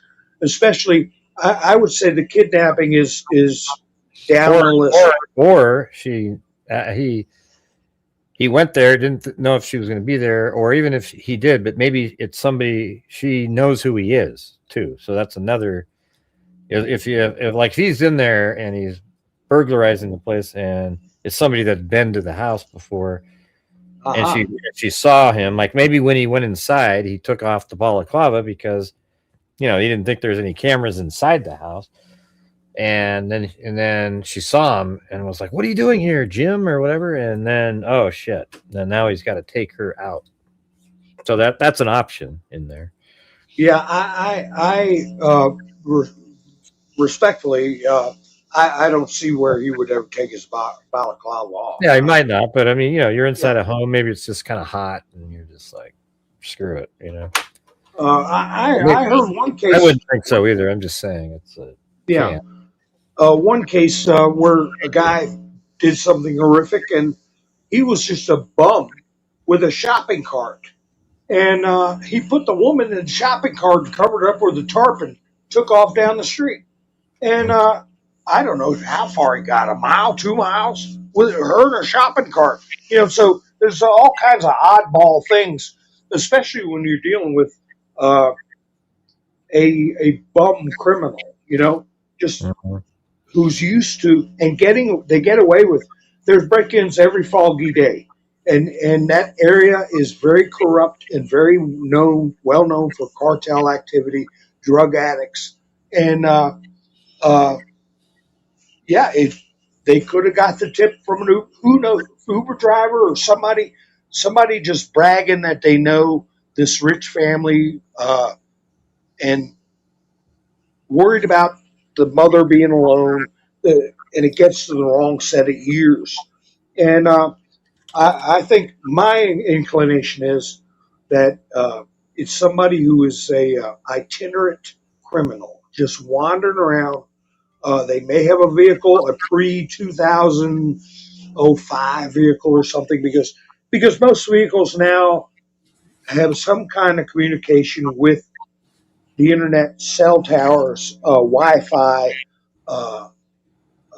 many different things. And it's probably, if he had a car, it was an older one, and he went in the house, and I think the delay, whether it was 15 minutes or 2 15-minute intervals, went inside, did something, then said, "Oh, how am I going to get out of here? I'll go out back. I'll leave through the back door." And he busts the lights. Too stupid to go in there and flip the switch. Why would you bust the lights when you can flip the switch? So we're not dealing with a brain surgeon and a cell tomorrow. If they were real bright, they wouldn't be doing this kind of stuff anyway. So I think the taking the DNA with him is more likely what happened. Yeah, yeah. Or it was just he went there to take her. That was what he did. And then, if he went there, the casualness of it is what. There's so many things that throw everybody off of every theory, right? Because the casualness of him coming in doesn't seem like he's about ready to go abduct somebody, However, if he's one of those crazy people, a Koberger type, just a nut job, then that is how he would be. He wouldn't care. So he could have gone there just to maybe to abduct. I mean, you could have been there to abduct somebody for a ransom, but then they died and you had no way to get the money for it. So you just sort of tried to get the glory. But those seem like counter things too. Like, would you be like, hey, let me see myself in the news? If your plan was to abduct for money, then why? And then she died. I mean, then all of a sudden, why would you then be like happy with just sort of being talked about on television on TMZ? A psycho would be happy with that. So there's just so many things that are contradictory. It's crazy.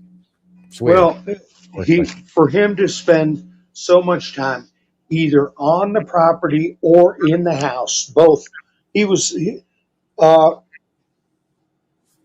could snatch up. Hey, hold on a second. Somebody unhide Craig from Craigslist? Sandy with her cats running around has hidden him somehow. Can somebody go up and find his name? I found it. Hold on. God, it's just, why do you keep doing that, Sandy? Every show you're blocking somebody. It's ridiculous. All right, I just unhid him. So you're unhidden now, Craig. There you go. Yeah, thanks, Saturn. All right, go ahead. What you're saying again? Well, I was just saying it's way too much time being on the property or in the property just to do kidnapping. And you're dealing with somebody who cannot defend themselves, should be able to be incapacitated or disabled very quickly and removed very quickly. Yeah, I mean, it could just be like this person went in there for whatever and then decided to sexually assault her, and then he took her because he left his DNA there and he punched her, like he literally assaulted her and then sexually assaulted and then took her out of there to keep her from, from if they found her, they'd test it and then maybe genealogy would lead back to him, Right. So, or whatever, or even CODIS maybe. I mean, who knows, right? Yeah, the expiration droplets you showed, her face was right there on the stone. Face and bloody nose inside the mouth, coughed it up right there, way out, but she was still alive. So he was like probably holding her by an arm or something at gunpoint, saying, "Hey, let's keep moving," and put her in the car, and then they went somewhere, And what happened after that, we don't know.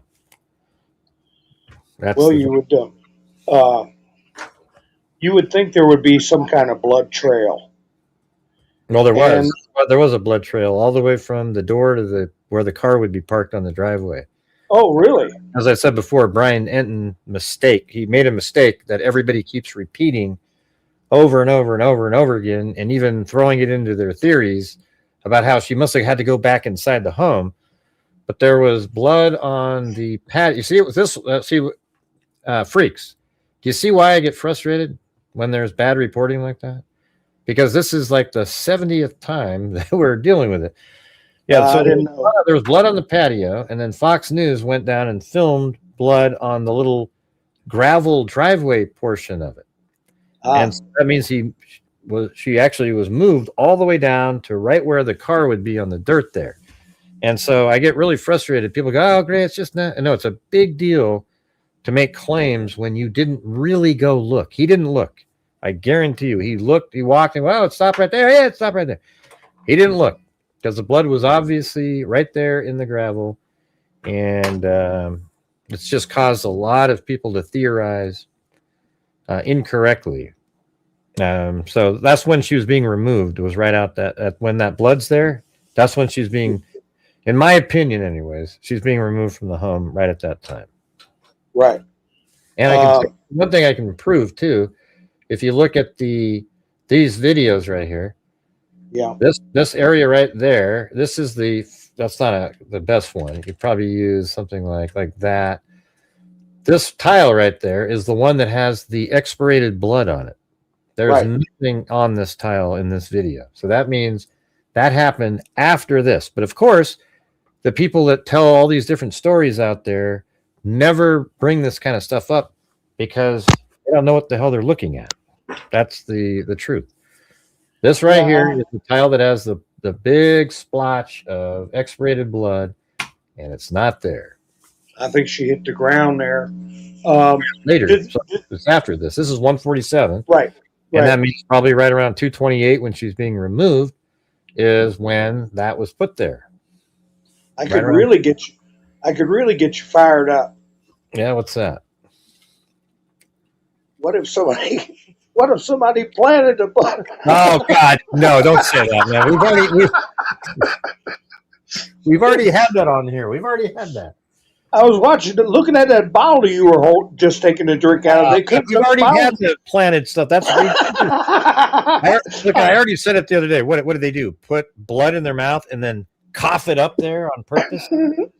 You never know. No, you do know. You do know. So, well, I think we can presume that there wasn't a lot disturbed in the house because of how quickly they let the family in, and what else are you going to do in there without disturbing a lot? And I think it's what we were talking about with him leaving his DNA. So he had a lot of time, and he didn't take anything of consequence. At least we were told that from the very beginning, that there wasn't a lot going on inside the house. So, like I said, they weren't playing cards. Something was going on, and I think that's the strongest point. And did she take a walker? Did she take a cane, or was she left to ambulate as best she could? Did he carry her, drag her, or what? We don't know that. So they say the FBI isn't going to let out much of anything now. The sheriff that's involved has really made a circus out of it. Yeah, but we got people in the chat, man. Anything the sheriff says is golden. Oh yeah, everything he says is just on the money. Yeah, no, we don't know.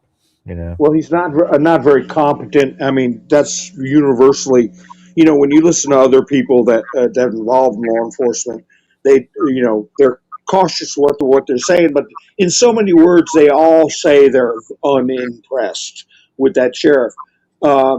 So now that the FBI has taken the case, we're not going to get a lot of information. It'd be nice to know what the record of the pacemaker showed. It'd be nice to know if there was a walker taken, but I don't believe any of that.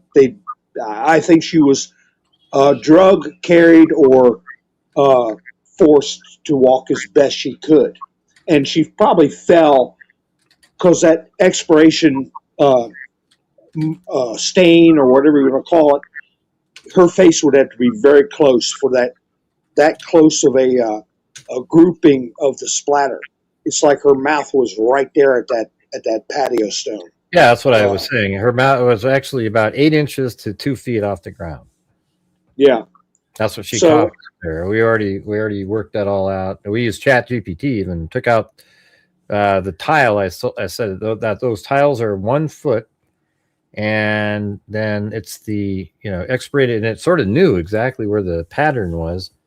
And then said, yeah, I think that, and then it turned out it was like 8 to 24 inches off the ground. So 2 feet, that could be just somebody bent over, coughing, something like that. Well, the reason I don't think she's very far away, and they're saying that they don't have any pictures, they don't have any evidence, is if he didn't drive very far. If he did drive very far, they've got flock cameras on roads you wouldn't believe. multiple ones, and it would show up somewhere. And I just don't think that he traveled that far. And her body's probably somewhere close. When they first came out with a military helicopter, it was like maybe 3 days after she was missing. That's when I said, "Oh, gee, they're looking for a pacemaker," and I was surprised that a week later they said, "Oh, they're up there looking for a pacemaker." So I believe they were looking for it from the get-go with that military helicopter. They got much more sensitive equipment on there, but it's such a long shot because those are kind of Bluetooth range, very weak signal. But I do know this: if she did die, the pacemaker would try to revive her, and the battery would the battery lasts a long time if it's just doing maintenance and communicating with Bluetooth. Years. But if it has to expel voltage to restart a heart or really work to keep a heartbeat regular, it doesn't last long. It can go out in a half an hour and the battery's dead. Even though she has already expired.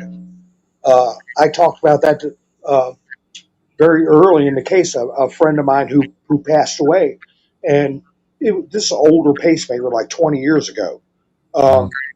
It kept trying to revive him, and his wife thought she was doing a good job because his body was moving and twitching and things like that. But the sad reality was that, he was gone. But the pacemaker was still trying to get his heart to move. And they lived in a very rural area, and it took a long time to get EMTs there. Yeah, well, they probably have different ones now. Apparently, this one goes into, other models when it go into hibernation mode when the person dies. So there's no, I don't know, I guess doesn't communicate. But this one apparently stays on, and you can locate it. I mean, it can still connect to a phone. So it can sense when the person is no longer alive. Hey, hold on a second. Hey, Joseph, if you ever paid attention in here, I haven't said that anybody was dragged out. I think she walked out on foot, at gunpoint, because she was still alive when she went out the door. Try to pay attention every once in a while. You're embarrassing yourself in there. Okay, go ahead. I was just asking. You were talking about the model or quality of the pacemaker or the advancement of it, right. And I was asking you, so it can sense when it's the person is not alive, and then it goes into hibernation mode, rather than continually trying to resuscitate. Yeah. I don't know if it keeps trying to do shocking CPR or anything like that. Well, that was the experience I had heard about with a friend of mine, and then I also heard that repeated earlier in the week. Someone on I think it was something like what do you call it? News Nation or something like that was talking about the. It's like a 20 to 30 minute time where the battery will go dead trying to revive the heart and expending as much energy as it has because it doesn't know. But but if they've got a different development, I'm not aware of. And then again, it's only got a 30 to 50 foot range with regular equipment like a Bluetooth watch. They were saying like 10 feet with the phone, which is crazy, but I guess the watch would extend it. But in this case, her watch and her phone were sitting on, she wasn't wearing them. They were left at home. So maybe, hell, it might have been 2:28 when she's not even out the front door yet. Right. Hey, Joseph, I'm gonna have to put you on timeout, man. You're making your comment. I'm not talking to you, Mountain Man, but this person. Okay. They just keep talking over, just always being contradictory with worse ideas. So we're gonna have to put you on timeout, and maybe come back a little bit later when your brain's working again. All right, because I just want to listen to what you're saying, but they keep trying to have arguing. Every little point you make, they say, "Oh, there's no way an 84-year-old woman's walking out." My mom's 89 and can walk easily like that if she was bleeding out of her nose. Yeah, you're just full of crap, Joseph. Basically, Joseph thinks there's more than one person. There could be. I'm not saying there isn't, but they're saying they carried her out. There's no way she. And the thing is, then he can't believe that she was, that she walked out because it doesn't fit the story of two people. So it just keeps going on and on and on. It's just a ridiculous conversation. It's not more, neither is more likely. Right now, we see one person with a backpack full of stuff, and every single element that we're aware of, he could have done all by himself. And I bet you it's 50-50 at best for the for the second person being involved at this point. I bet you think there's just one, right? Who, me? Yeah. Yeah, I think there's just one, because I was just thinking while you were talking, if there were two of them, they really didn't do anything for 41 minutes while they were there. What was the other guy doing? Washing the windows? Did nothing. They played a nice game of backgammon in the corner. Yeah. I mean, this guy took a month of Sundays to drag an old woman outside and take off with. Yeah. I don't know, man. I just think there's probably just one. See you later. You're right, Geek Chess. Censorship at its finest. That's why I'm removing you too. I only have people in here whose brains work. All right. Let's see. But yeah, you've had some good points in here tonight. Maybe they were playing checkers. Oh, I don't know. I think you got disconnected accidentally. I don't know. I didn't touch anything. Where'd you go, Mountain Man? I think you got disconnected. Yeah, there could have been 47 people. All right, there he is. There's Mountain Man. What's going on? You there? Did I make you mad at me? No, you just you just disappeared. I don't know what happened. It said on the screen that something went wrong. Okay. Try again. I don't know what happened, but yeah, I was saying whether he was inside or outside of the house, he was there for approximately 40 minutes. Is that? Am I correct in saying that? Yeah. Well, he was. I mean, all we know is at 1:47, he removed the camera, so he's probably there earlier. Because we see him stumbling around. So and then at 2:28 is likely when they're going out the front door. So I mean, that would be 41 plus minutes that they're in the area, but I don't think he was in the house until the 2:12 motion activation in the backyard. So that's likely the time he finally made it into the house. In my opinion, I mean, it could be anything. What I don't like is when people have tunnel vision in the chat. They're like, none of us knows exactly what the hell happened in this thing. I think there could be one person. I think there could be two. There could be three. But we only see one person. And when people say everything that you say, they always come back with some way to try to keep their theory alive. It's not fun or interesting communicating with those people. Okay, because all they're doing is it's a tunnel vision exercise where I say, hey, there's, could just be one person. He had a gun and, she might have been bleeding from the nose and he tried to walk her out. And that's why she bent over and coughed right there. And they just walked to the car, put her in the car and drove away. And one person could easily do that. And they go, there's no way an 84-year-old person could do that. There's just no way. Because they need it to be no way so that they can have another person help carry them out. Therefore, there's two. And it's just such shitty, ridiculously embarrassing logic. So I can't do it. No, I don't. 867-539. I don't do that. Well, and what I really don't need is like mods in here going, you're just feeding the trolls. Thank you very much. God damn.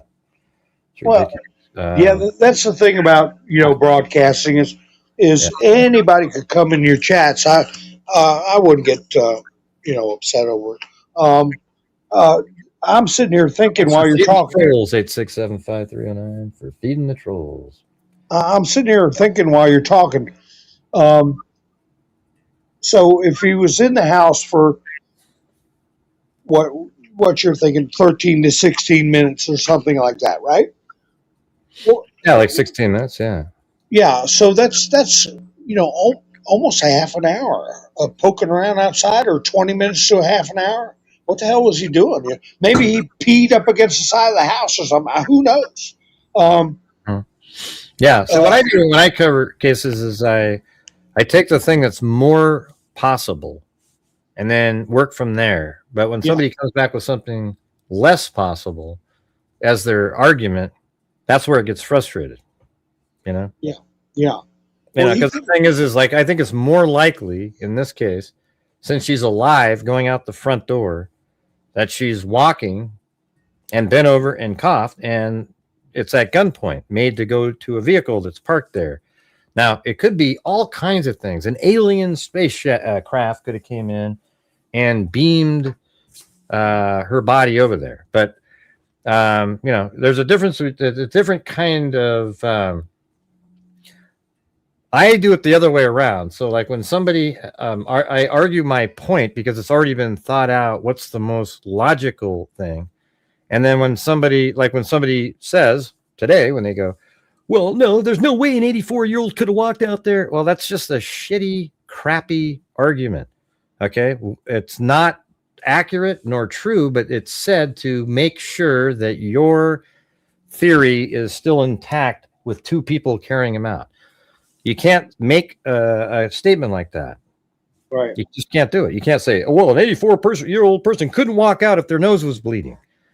Yeah, it's just a ridiculous comment. And so when people do that, it's just a tunnel vision fest. And I don't do that. Yeah. Like what I was just told. I do not do that. Well, if I know something to be true, then yes, I will just sit there and defend it like I did in the Koberger case. I know what the reality is, just like I did in the Charlie Kirk shooting. I know what the truth is. I've seen it. I got the documents. So I'm not going to, when somebody has a crappy comment, I am not going to just accept it. Like, wow, that's a great thought. That's a great thought. Because it's not, it doesn't conform to the facts known in the case. Just like people in this case have come in here and they say, maybe she never made it home. Well, it's not tunnel vision to believe you're completely full of crap that you think she never made it home. It's the truth that she made it home. That is a truth in this case. It's that her blood is outside. Her cell phone obviously made it home.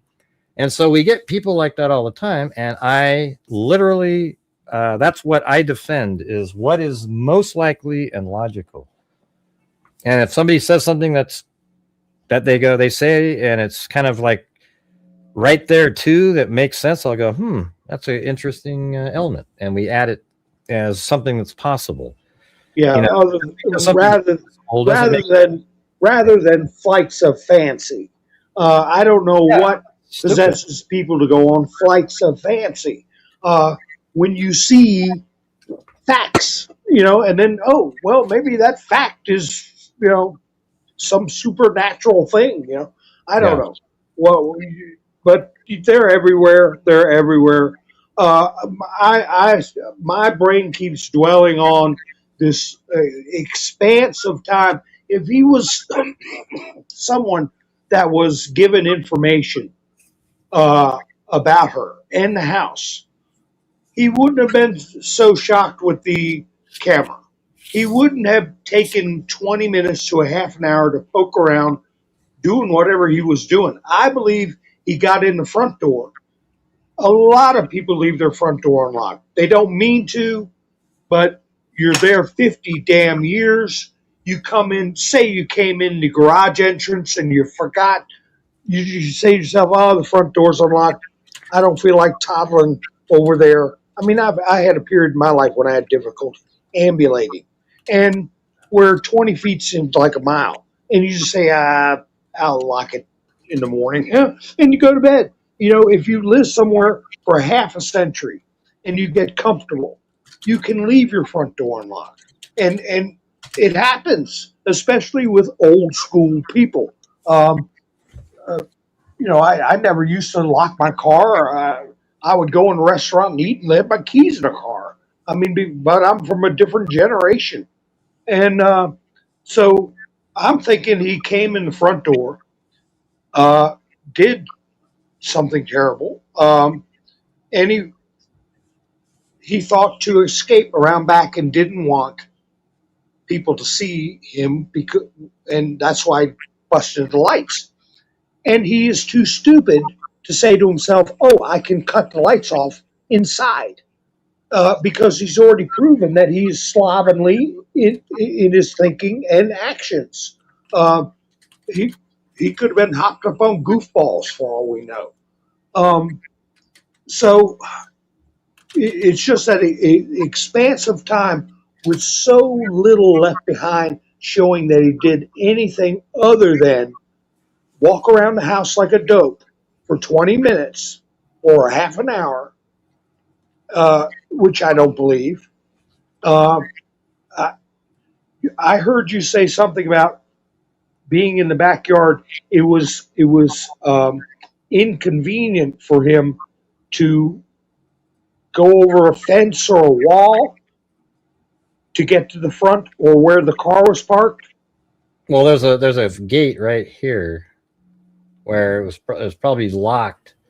There's a gate right there, and maybe didn't want to make too much noise to break it, so you would just hop over it, and then you get into the house this way, and then you come out the front because you have a car parked right there. Yeah. And I mean, like I said before in other shows, there could be another person that was in a car over here, and somehow he goes out the street, signals him or something. He drives over, parks here right at like 212 or something. You know, I don't know, like more like 210 parks here. And but there's no evidence in any of the footage or anything at all that shows that there's a second person. It doesn't mean there can't be a second person, but the evidence doesn't suggest that there's a second person either at all. As a matter of fact, none of the information that we have suggests that there was another person. Early on, it's sort of, the way, she was abducted, they probably carried her out. But then once we got the blood evidence out there where she's still alive coming out, the guy has then we got the surveillance where, we see that he has a gun. He is all by himself. He's got a backpack. He probably had plenty of stuff to do whatever he's doing. And so that's just kind of where the information we have is closer to somebody being by themselves than it is that there's somebody else in it. That's just the truth. Did you hear anything? The reality, I don't know, but the information we have suggests one person more than two. Right.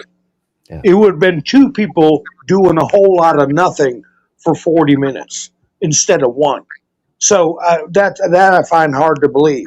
Mm-hmm. So that's what leads me to think it's one. And and what he probably did was probably punched her in the face, and then he tied her arm. I mean, I don't know. Maybe duct taped her hands behind her back, or did something, and then put duct tape on her. I don't really know. And then walked her out. She could have I don't think there was duct tape on her mouth because she coughed outside, but it could have been where he had a gun and said, don't say anything. And then she coughed, and then they make it to the car, and then they take off. And what happened then, we don't know. I mean, but a gun allows, like in the Delphi case, a guy with a gun abducted two girls and killed both of them. So, in this one, you have one person with a gun on him, and they're 84, which is probably even easier than a 13 or 14-year-old kid. It's they're just bigger. That's about it. Well, you haven't lived till you had a gun pointed in your face. You haven't lived. That's a whole. Well, I guess I don't want to ever live. Then I guess that is I guarantee you she was immediately compliant. Scared, hysterical maybe, yeah, but she didn't do anything to resist.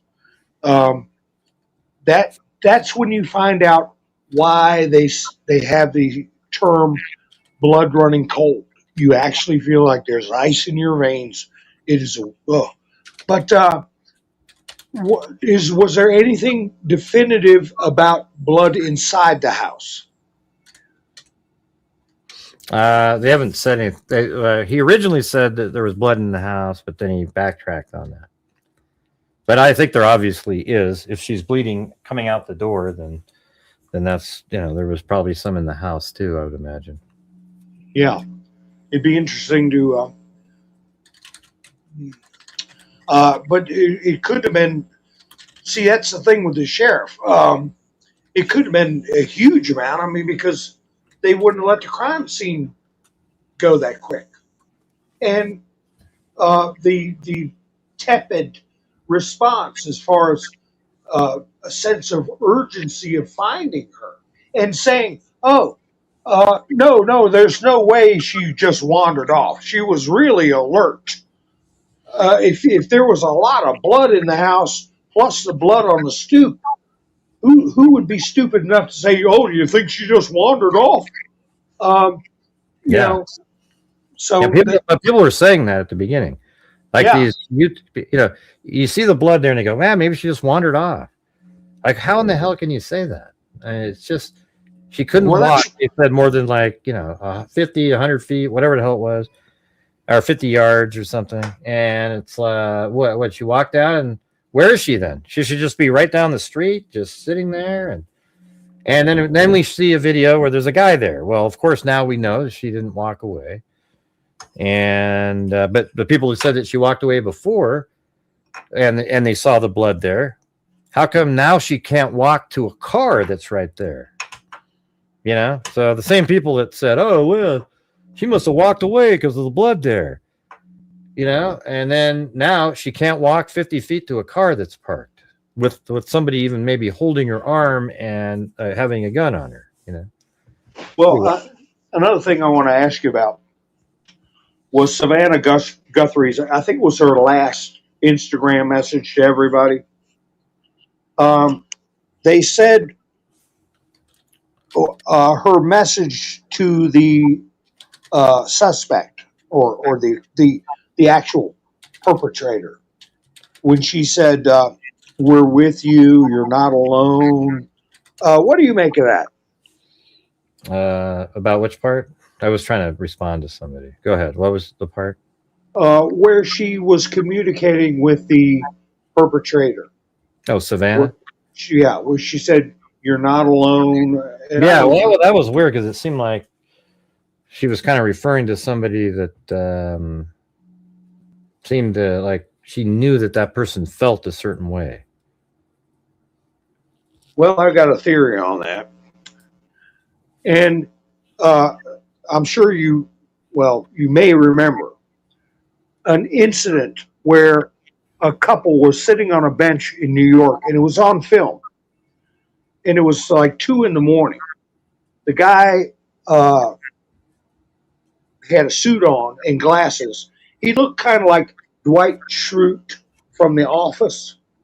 And his date had black hair.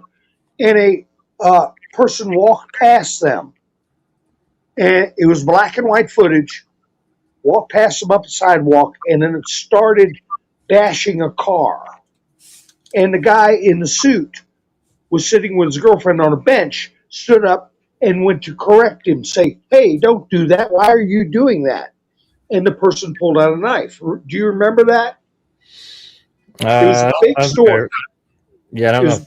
I don't remember that one, but well, the guy came at him and chased him, and he tripped over the bench, and the guy poked him twice, and the last one got him right in the heart. And he is that the one with the girlfriend or something? Yeah, and she didn't I go. I do remember that. Yeah. Do you remember what happened when a witness came up screaming, "Oh my gosh, does he need help?" What did the girlfriend say? She said, go be with him. He needs comforting or something like that to the guy who just stabbed her boyfriend. Ah. It's called fanatical empathy. Huh. Fanatical empathy. Oh, go to him. He needs your help. He needs to be comforted. The one who just freaked out and stabbed her boyfriend. And the guy said there in 2 minutes he was gone. And she's worried about the guy that stabbed him. Sounds like somebody is really woke. You know, Then, like, yeah, then she opened up a GoFundMe and raised $90,000. Yeah. Yeah. And the last thing he remembers is, hey, young man, don't bust that window. Holy cow. And that was the end of his life. So it's called fanatical empathy. And people who are wealthy have been living in a dream world. Maybe the woke people have fanatical empathy. Well, they have another term for it that YouTube doesn't allow. It's when you delete yourself, sue, and then icidal empathy.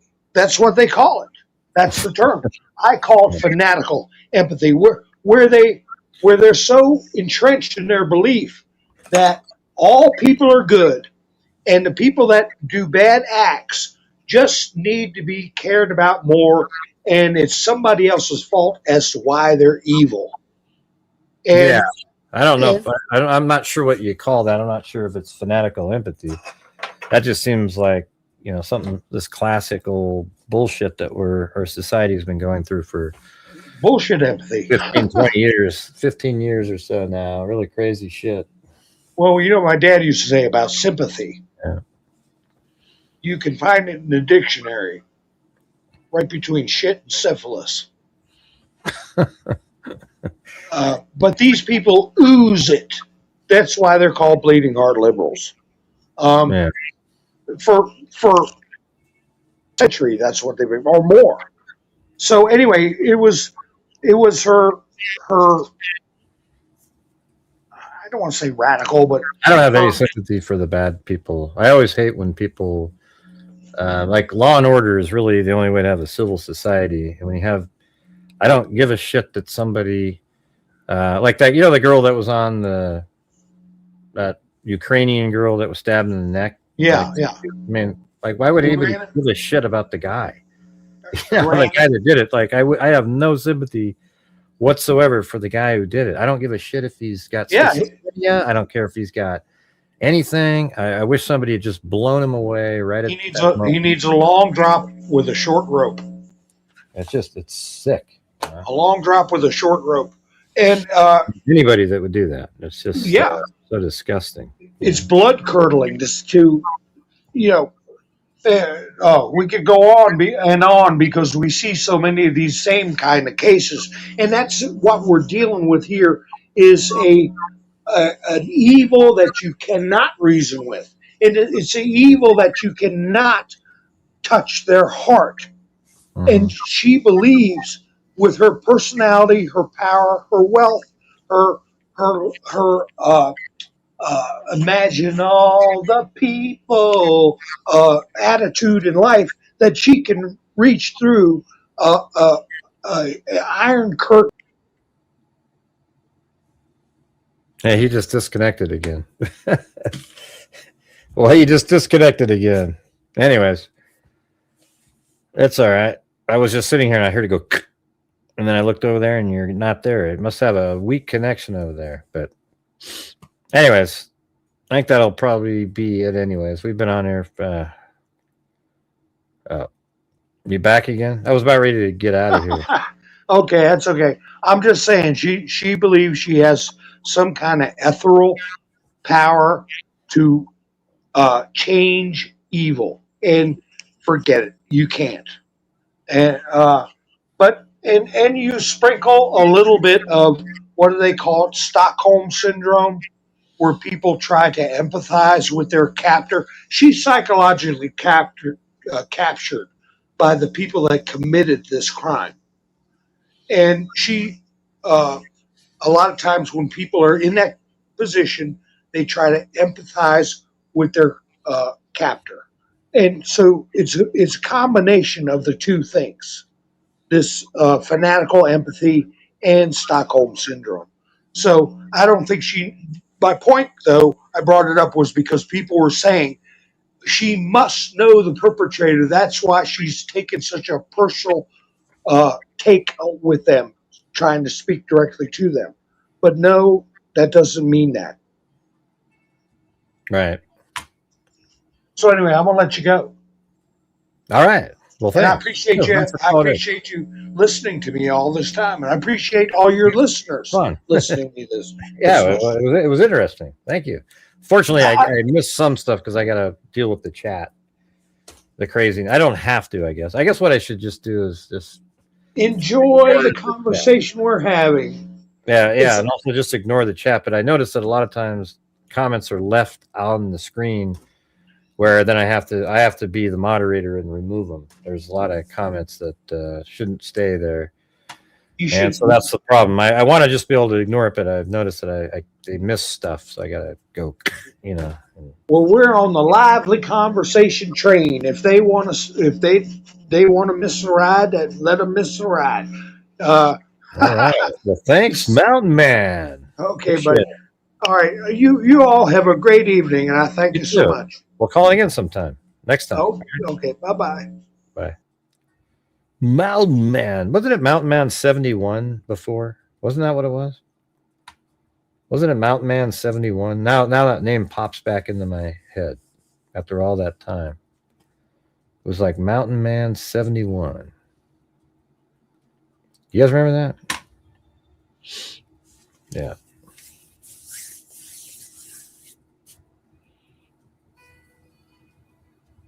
I don't know what you're talking about, Kara. I have no idea what you're saying. Sorry. I just cut and pasted. Don't know what you're talking about. Family arrives at Nancy's home at 11:56 it should be 12:03 p.m., right? So that is a typo. Is that really like you're going to point that out, like that it's supposed to be p.m. and then you won't go on to the other people's channels and tell all their theories are screwed, and you're so focused on a p.m. thing? Jesus. All right, I'm going to go ahead and let me fix it in my notes, though.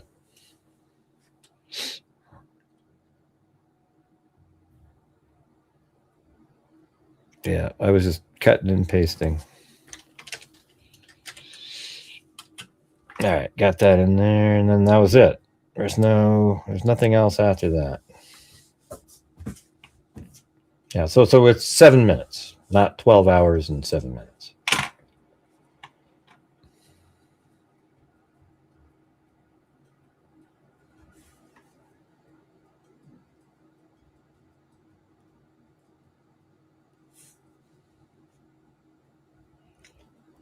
Thing to do with this is ridiculous. Who?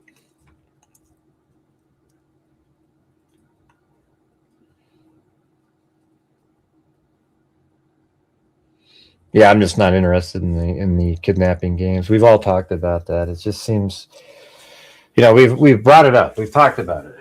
I mean, if it's related, it's related. I don't know what we get out of it. Like, hey, Savannah used to do. Her and her sister used to be kidnapped by her aunt, and then Annie, and then Nancy would go look for be told, hey, come pick him up. I'm taking him for a couple days.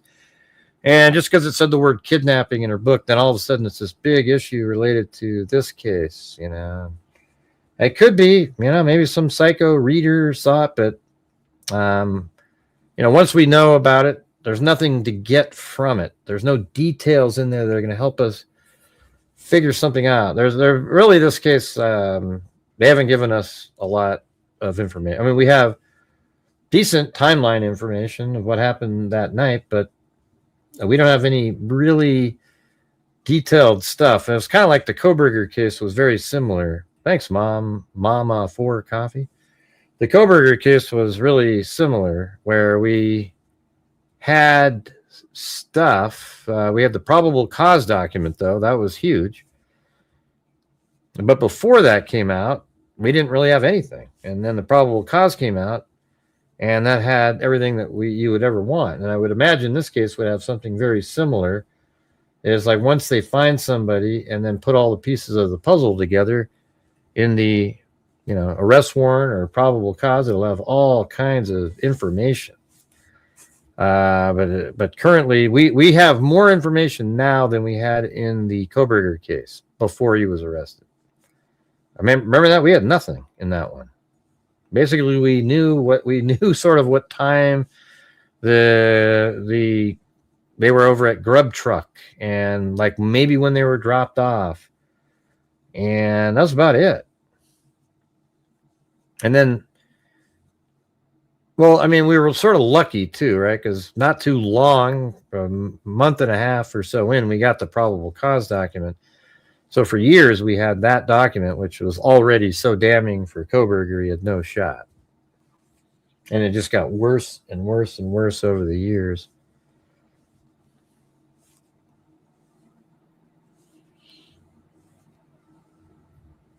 Nah, it doesn't show that.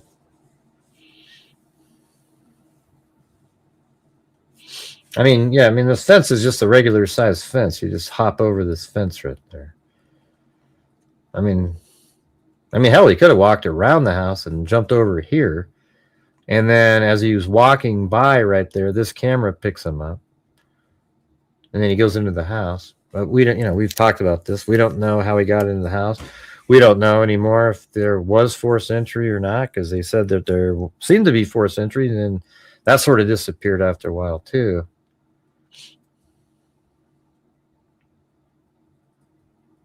Huh? I don't know what the hell you're talking about, Kara. How easy it would be to hop over the wall. Hey, you see that? Raven, it wasn't too bad, right? Were you just jonesing the whole night?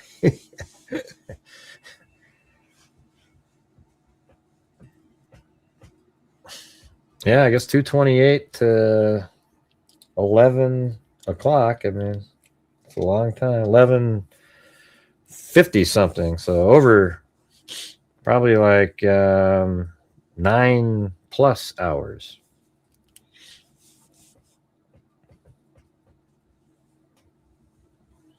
Yeah. The shot of the house shows how easy. Yeah. Okay. All right. Well, I don't know. I don't think I have much more to do here. I'll just go ahead and take my tunnel vision self somewhere and I actually don't think I do that. I listen to everything. And then once I find the thing that's more likely, because there is things in this case that are more likely, I go that direction until somebody tells me something that's more likely than what I'm talking about. But people like to go, is it possible that? Yeah, it's possible this, it's possible that, it's always possible this and that and the other thing. Hey, thanks to girl. We know Gray is going to be all over this when they release more information. We will know more from Gray actually for sure before they release more. Yeah, well, what I hope is that you guys come here when the probable cause comes out, because we actually know what to do with it here. And when we go over it, it'll make sense, and everything else will be put into context with it. You know what I'm talking about? Oh, come on, Joseph. You don't love anybody. You don't love me. Jeez, you gotta be kidding me. What do we got here? Oh, I guess one of my ads popped up. Let's see. Check out the new Freak Heart beanies. Hey, it's still winter, you guys. Save 5% with promo code EARLYBIRD. Well, it's been late bird now because that one was from a year or so ago. Pretty cool beanies, though. I know. I don't have that. I don't do that. That's why it was kind of offensive to see that. especially, the trolls are going to love that shit. They like typing that in. Look at what a Gray's mod said. It's going to show up. You watch. That's all they do is every time somebody says something. I'll need to replay to hear your theory. I didn't have a theory. I made a video yesterday. I don't have a theory as to the motive in this case.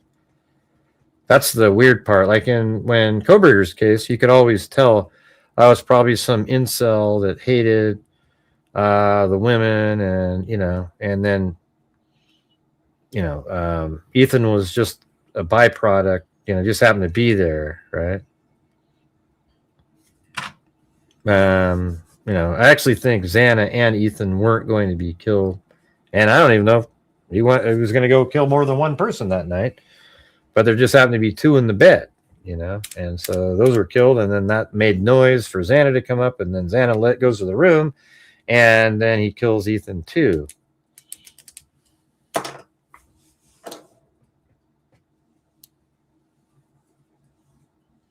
But I don't know. I try to think through things. I argue for what is more likely. And then if I've actually done shows where somebody says something that makes more sense, and I go, oh, shit.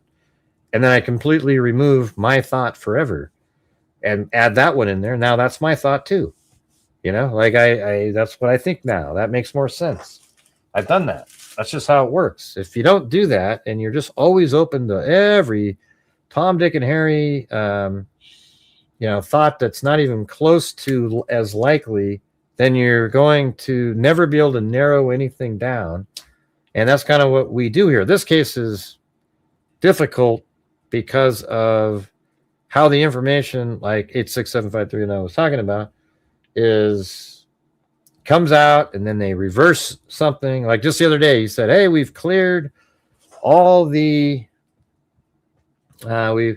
we've cleared the family. And then literally the next day he said, somebody asked him, so you've cleared all the family? They're not. He goes, well, we haven't named them as suspects.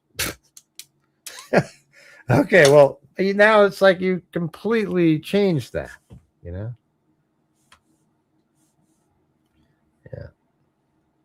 Sounds like you're part of a crew, Gregory. Maybe you and Joseph up there. Yeah, it's interesting, isn't it?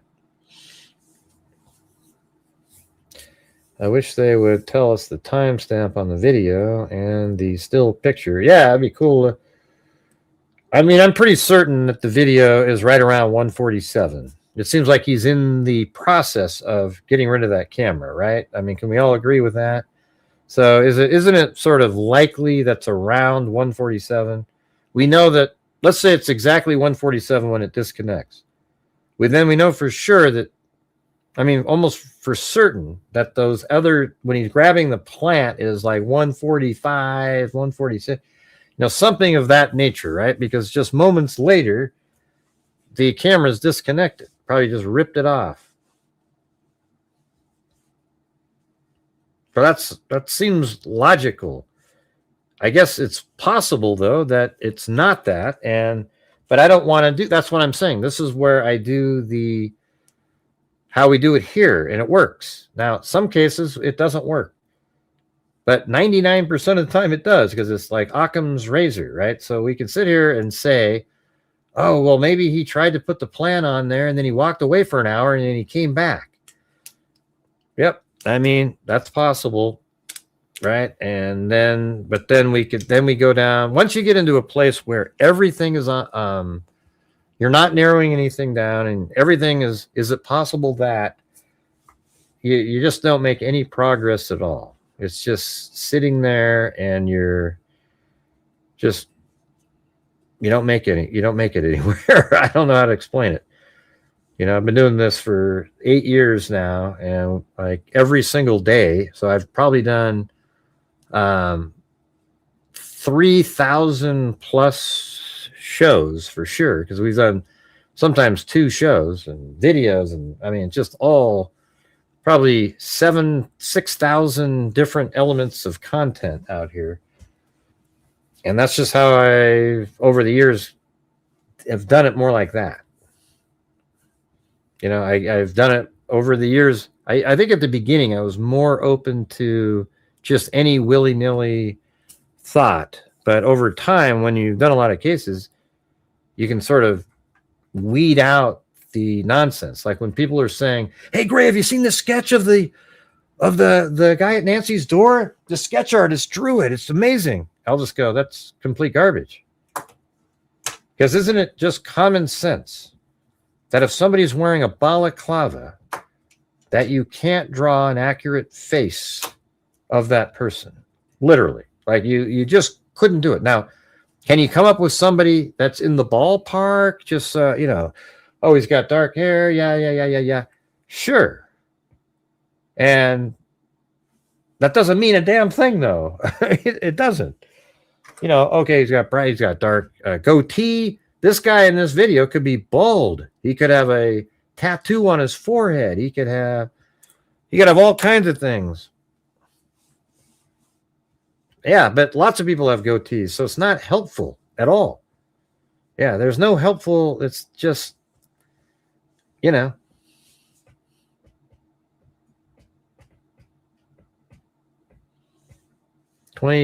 days into this case, and I'm clueless as to what the. Yeah, I think I have a good sense of maybe like how it went down. I don't know what he did inside the house or anything. I just don't know the why or what anything after that or any sort of a clue of. It's just sort of we're stuck. But hell, at least we got to talk about that other case at the beginning of the show. But hey, Joseph, when you're listening here, don't you just realize that all of the information that's available points to one person more than two people? And that's just the truth. Now, you might think, and I think it is possible there's a second person. I just think at this point now it's less likely, even though that might be 70-30. Maybe it's 70% chance there was one and then 30% chance there was a second person. Because every single thing that we see right now, it's obvious. I mean, it's more, not obvious, but more likely that it's one person. And unfortunately, you don't seem to have the ability to see stuff like that. And maybe someday, right? Yeah, it doesn't make any sense, Joseph. Yeah, I know you want it to be. It tries to fit your theory. That's what I'm trying to tell you. There's no information pointing to any other person other than the one that we see. One person could easily move a car up there before going in, then going into the back, going into the house, doing what he did at gunpoint, bringing Nancy out the front and putting her into the car. It's actually much simpler and safer for somebody to do that because there isn't a second voice that would talk. It is what it is, man. You can believe whatever you want to believe. You're just not correct in terms of what's more likely. Yeah. Anyways, let's see. And I'm saying this aware that it could be that there's two people or three or whatever. I mean, we can't see what we can't see off the edges of the camera. Like they said in the Delphi case, hey, don't assume that the voice you're hearing is the guy on the video. That's what they said in the first press conference. Well, it turned out later on, yes, the person on the audio is the person in the video. And that's what I always thought and completely ignored people who would say that there was somebody else standing off the edge of the bridge already who said, guy down the hill. And then this other guy was walking on the bridge. It's just ludicrous. You guys remember that? And I would never accept it. Because it doesn't make sense. And the truth is that isn't, I was right again. That's just it.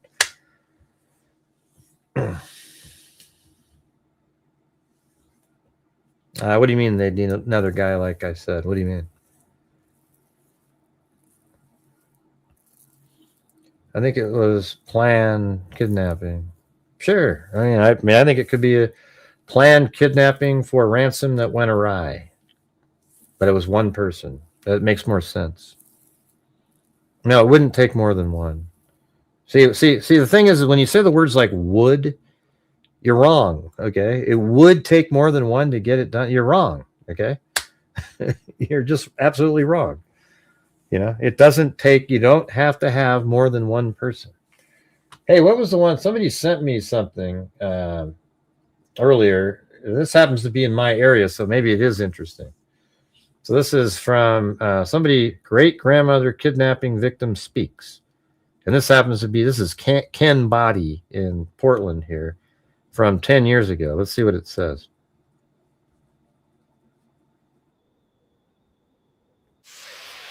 That's right. You can't hear because hey, I remembered before. That's awesome. Turn off that. Let me get my audio back up again.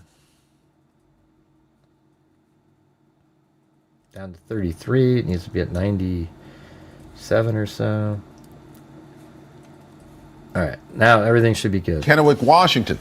Brent Weisberg is live in Northeast Portland with the 3 suspects are being held this morning. And Brent, how's that woman doing now? Ken and Jenny, good morning. She is back home in Kennewick, Washington, as you mentioned. She says she is getting a lot of support from her friends and family, but this is still very difficult. She was kidnapped, according to detectives, thrown in the back of a very small vehicle inside of the trunk and driven 3 hours from her home. I opened the door and they threw dirt from the flower bed just right in my face. I had no idea where I was, where they were going to take me, and what they were going to do once they got me there, because I felt they would kill me. Wow, right in my face. Wow, listen to that. Dirt from the flower bed, just right in my face. I had no idea where I was, where they were going to take me, and what they were going to do once they got me there, because I felt they would kill me. I just cannot understand why. And the only thing the only reason I can give for it is that they wanted money and they wanted my car. Just a remarkable, powerful woman to be able to talk about this enduring experience that she had to go through. Detectives have arrested and charged Dylan Martin and Billy Underwood with ballot measure 11 kidnapping charges here in Oregon. That means they are being charged as adults. A third suspect, a 14-year-old girl, is also charged in connection with this case, but she is not charged as an adult, and that is why we are not naming her and showing you her picture. Police say that these 3 teens, just 14, 15, and 16 years old, kidnapped Hazel from her home and forced her into that trunk. She was able to get out and get help in Wood Village. Now detectives say they are still... I think, you know what I just realized? Joseph thinks it's that group of people that live up the dailies. So he's got to add all those people in there. Yeah. Who knows, man? And by the way, here's what will happen. If it is more than one, he'll say, "See, Gray!" And I'll say, hey, I didn't say there wasn't more than one. I said I don't think it's as likely that there's more than one, given what we know now in the case. That's it. That's all I'm saying. I'm not saying there isn't more than one person. I just don't think it's more as likely, so I don't really talk about it in my theories. To me, the information we have right now indicates one person could do it, and that's all we see on camera as well. Now, people are trying to make it seem like they can see somebody else in the footage because their theory was there was more than one person, and now that the sheriff says, hey, there's more than one person, maybe there's another person, you got to try to make it seem like you can find the other person.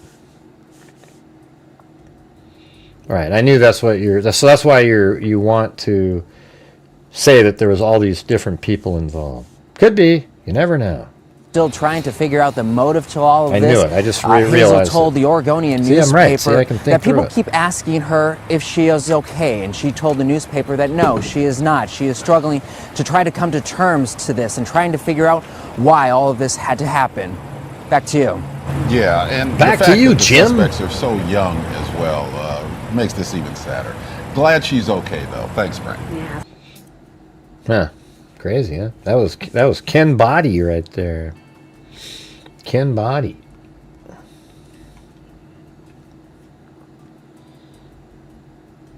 You want to know what's up with what? What's up with that?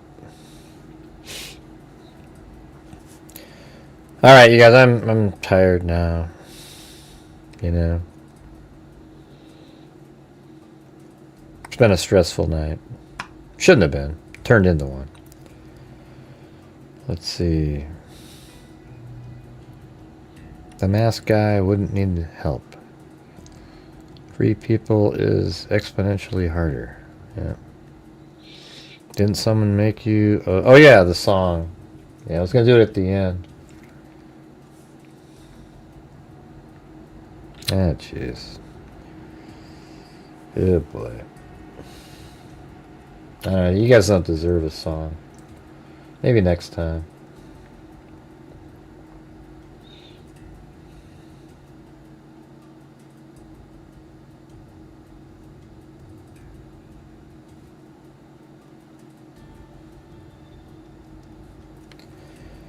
Alright, I'll play it anyway.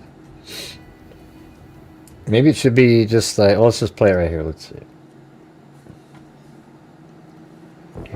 I guess he wrote the lyrics and then had, you know, AI can actually write your songs. I mean, I wrote a song.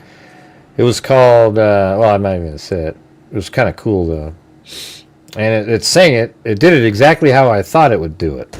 It was pretty weird. Okay, here we go.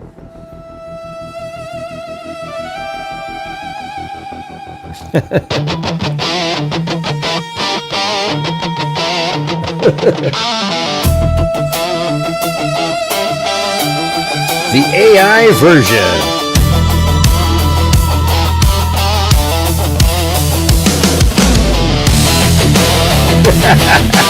Here it is.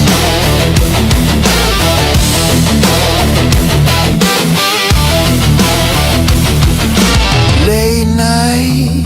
Well, this is Keegan who did that. In the gray zone. The gray zone. Chasing every clue. Like blue with a bone. Like blue with a bone. The turns, the secrets they keep. Falling down rabbit holes. It's a crime. I need like a collared jacket. I'm a freak. Yeah, I'm a freak. Got a curious mind, and I dive in deep. I'm a freak. Yeah, I'm a freak, but I'm not alone. There's millions just like me. Yeah, I'm a freak. I should put like this to video. Yeah. Looming hole on crime scene walls. Silence screams through empty halls. We've got great taste, born to investigate. I'm a freak, yeah, I'm a freak. Got a curious mind, and I dive in deep. I'm a freak, yeah, I'm a freak, but I'm not alone. There's millions just like me. There's a whole world of people who think like me. Yeah, I'm a freak, and yeah, he does I'm great proud music. to be. It sounds totally real and everything. I've done it. I've tried it.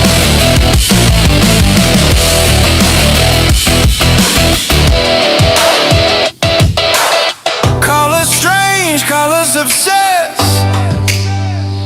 Colors. We're just curious minds doing what we do best. It's not the danger, it's a story beneath the hunt for the answers that makes us the freaks.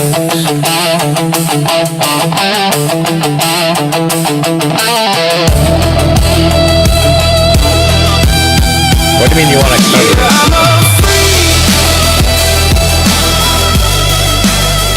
Yeah, I'm a freak. It's pretty cool though, isn't it?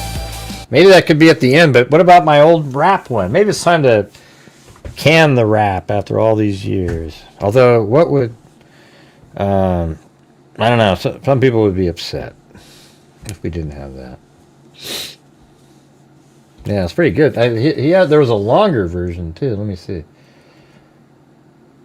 I think that looks about the same.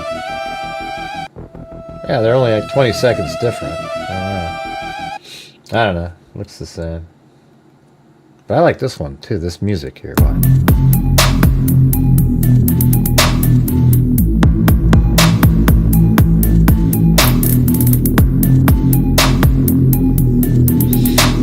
Yeah, maybe I need to have that as my intro, and then the freak one plays at the end. Right? And then every once in a while, has a throwback, we throw the rap in there, you know? Something like that, right? Anyways, thanks, Keegan. That's pretty cool. Appreciate it. Keegan. I remember that's like a English name, I think. I remember when I used to watch British All-Star Soccer when I was a kid, right when Soccer Made in Germany was big with Toby Charles. Yeah, there's always these guys named Keegan this, Keegan that. Yeah. Don't you guys remember Toby Charles? He'd say, "Hello and welcome from the Centenario Stadium in Montevideo, in front of this huge crowd of well over 100,000 to see Germany versus Argentina." He was the best, man. I think he's out there. I mean, I think people have been finding their old tapes. Here, listen to this guy. He sort of had it was sort of nasally. It was, let's see, Toby Charles, Soccer Made in Germany. Yeah, listen. Captain, it's in the back of the net. What a goal! Incredible goal. Here it is again. Well, let's see how he says it. Rocket pass from Strack to Floor. Cologne captain, look at that track. An absolute rocket. That's so old. That's when I was a kid. Cologne captain playing in his 600th game for the club with an incredible goal. Here it is again.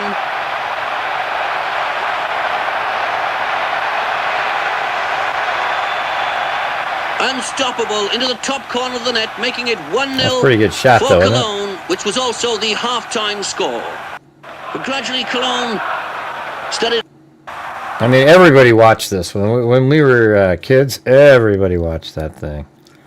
And we'd all imitate him, because he's the one that came up with, "It's high, wide, and certainly not very handsome." like somebody do a shot, and he'd go way offline, and he'd say, "That's high, wide, and certainly not very handsome." That was awesome. You guys remember that, right? That was a clean one, wasn't it? All right, you guys. That's going to do it. Let's see. Where is the... Hey, we had 1,174 comments tonight. Probably could have had 2,000. You know?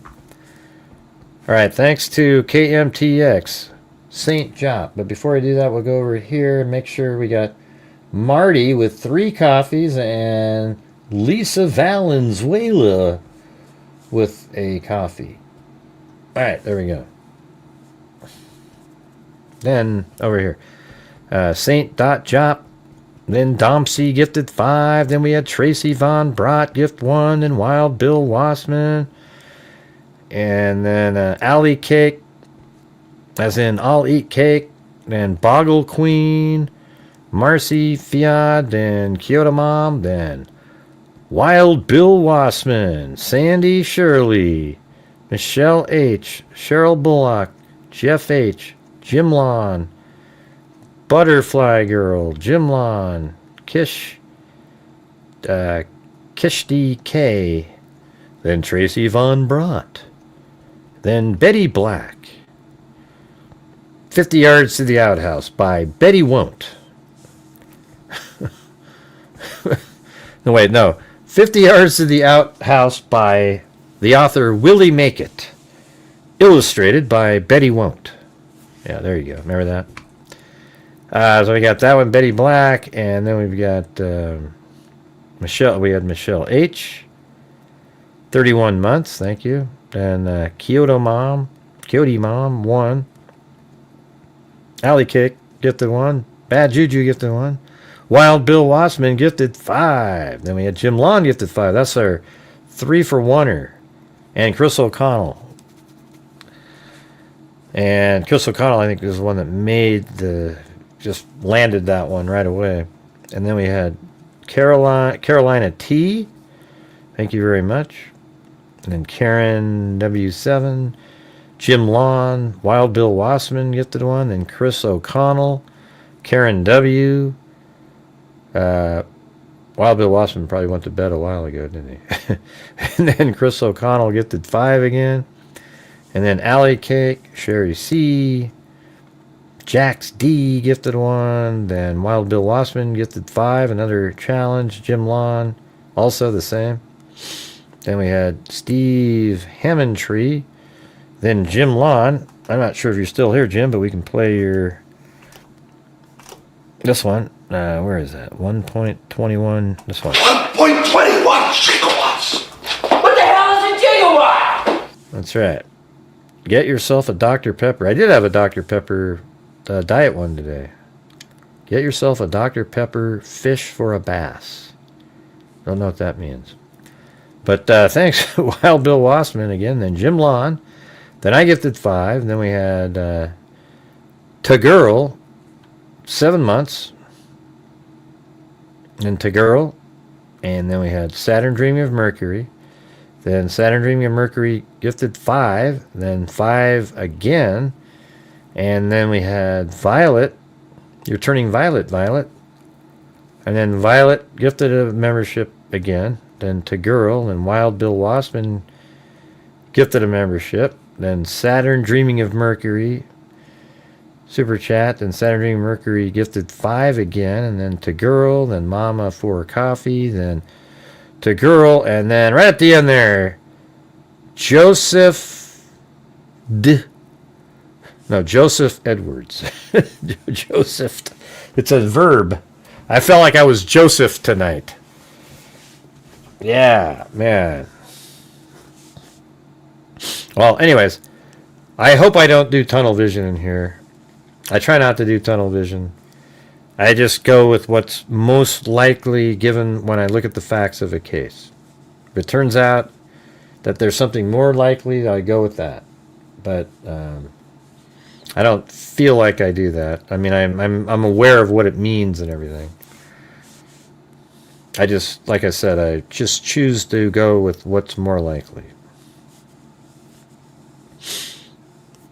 Yeah, thanks for calling in there, Mountain Man, and everybody else who called in. Appreciate it. Oh, Jim was trying to call in? Oh, man. That's too bad. Hey, Jim, call in next time. See how it goes, man. I want to see how he sounds when he's typing those crazy comments. Like, what would he sound like verbally? Right, I go with Occam's razor stuff almost every time. I've only had 1 or 2 cases where I went with Occam's razor and had it completely opposite, like just some crazy thing, you know. But most of the time, like yesterday, you know, like when we came across that case, you know, that we just covered of, let's see, I think it was, I got the name right, Ashley Flynn. You know, that one seemed like it was just going to be a domestic case, even though it was reported as a burglary and then the wife got shot. You know, just immediately the clues make you go, yeah, he did it, and it's a domestic case. And that's exactly what happened. You know, we just say, I bet it's a domestic case. I didn't say, oh, you know, directly he did it, you know, because you're not really supposed to be doing that. So I just said, I think it's a domestic case. And what that would mean is it wouldn't be the 2 kids, and it wouldn't be her because she's dead, and so it's the husband. So, anyways, hope you guys found the show interesting, or at least mildly entertaining. Thank you guys for watching. And I guess, as I always say, until next, I guess I'm going to be playing the rap now.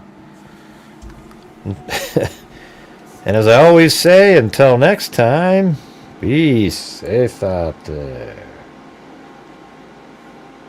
Let's see. Is that how it works? Yeah, I've been doing this crime thing for quite a while. Maybe I'll put video clips to that song. I have not seen that might one be pretty person cool, I think. that is a crime dissector, like rejector. I'm a certified human lie detector. Gonna get ya on a stretcher if you try and play me like an old projector. Crime sector is my nectar. Professor Gray is gonna give that bunny's pretty small tonight, isn't he? Freak connector, and I'm always gonna be a protector. Fool deflector, interceptor, and I'm meaner than a spectre with a vector on his spectre. With all respect, y'all, just remember I've a type of fucking check ya. I have no agenda, I'm no pretender, and I'll serve it to you straight without the blender. And in the end, I'm gonna send ya on a mission to reveal the side of crazy. Yeah, so I'll just get right back to work. All right, everybody? Talk to you later. Let's see, what was my next thing? Oh, yeah. Oh. None of my sound effects are working now. They got disconnected because of StreamYards. All right, everybody. See you guys later. And be safe out there. Maybe I can just say. I'm tired of it, not 10 down. There we go. Have you These lost ones work the 'cause they're not last connected. 3 brain cells, Or do you just have cabbage for brains? There's mosquitoes the size of bald eagles in that dead dadgum gum swamp. All right, see you guys later. Thank you all for your generosity. Really appreciate it. And good night.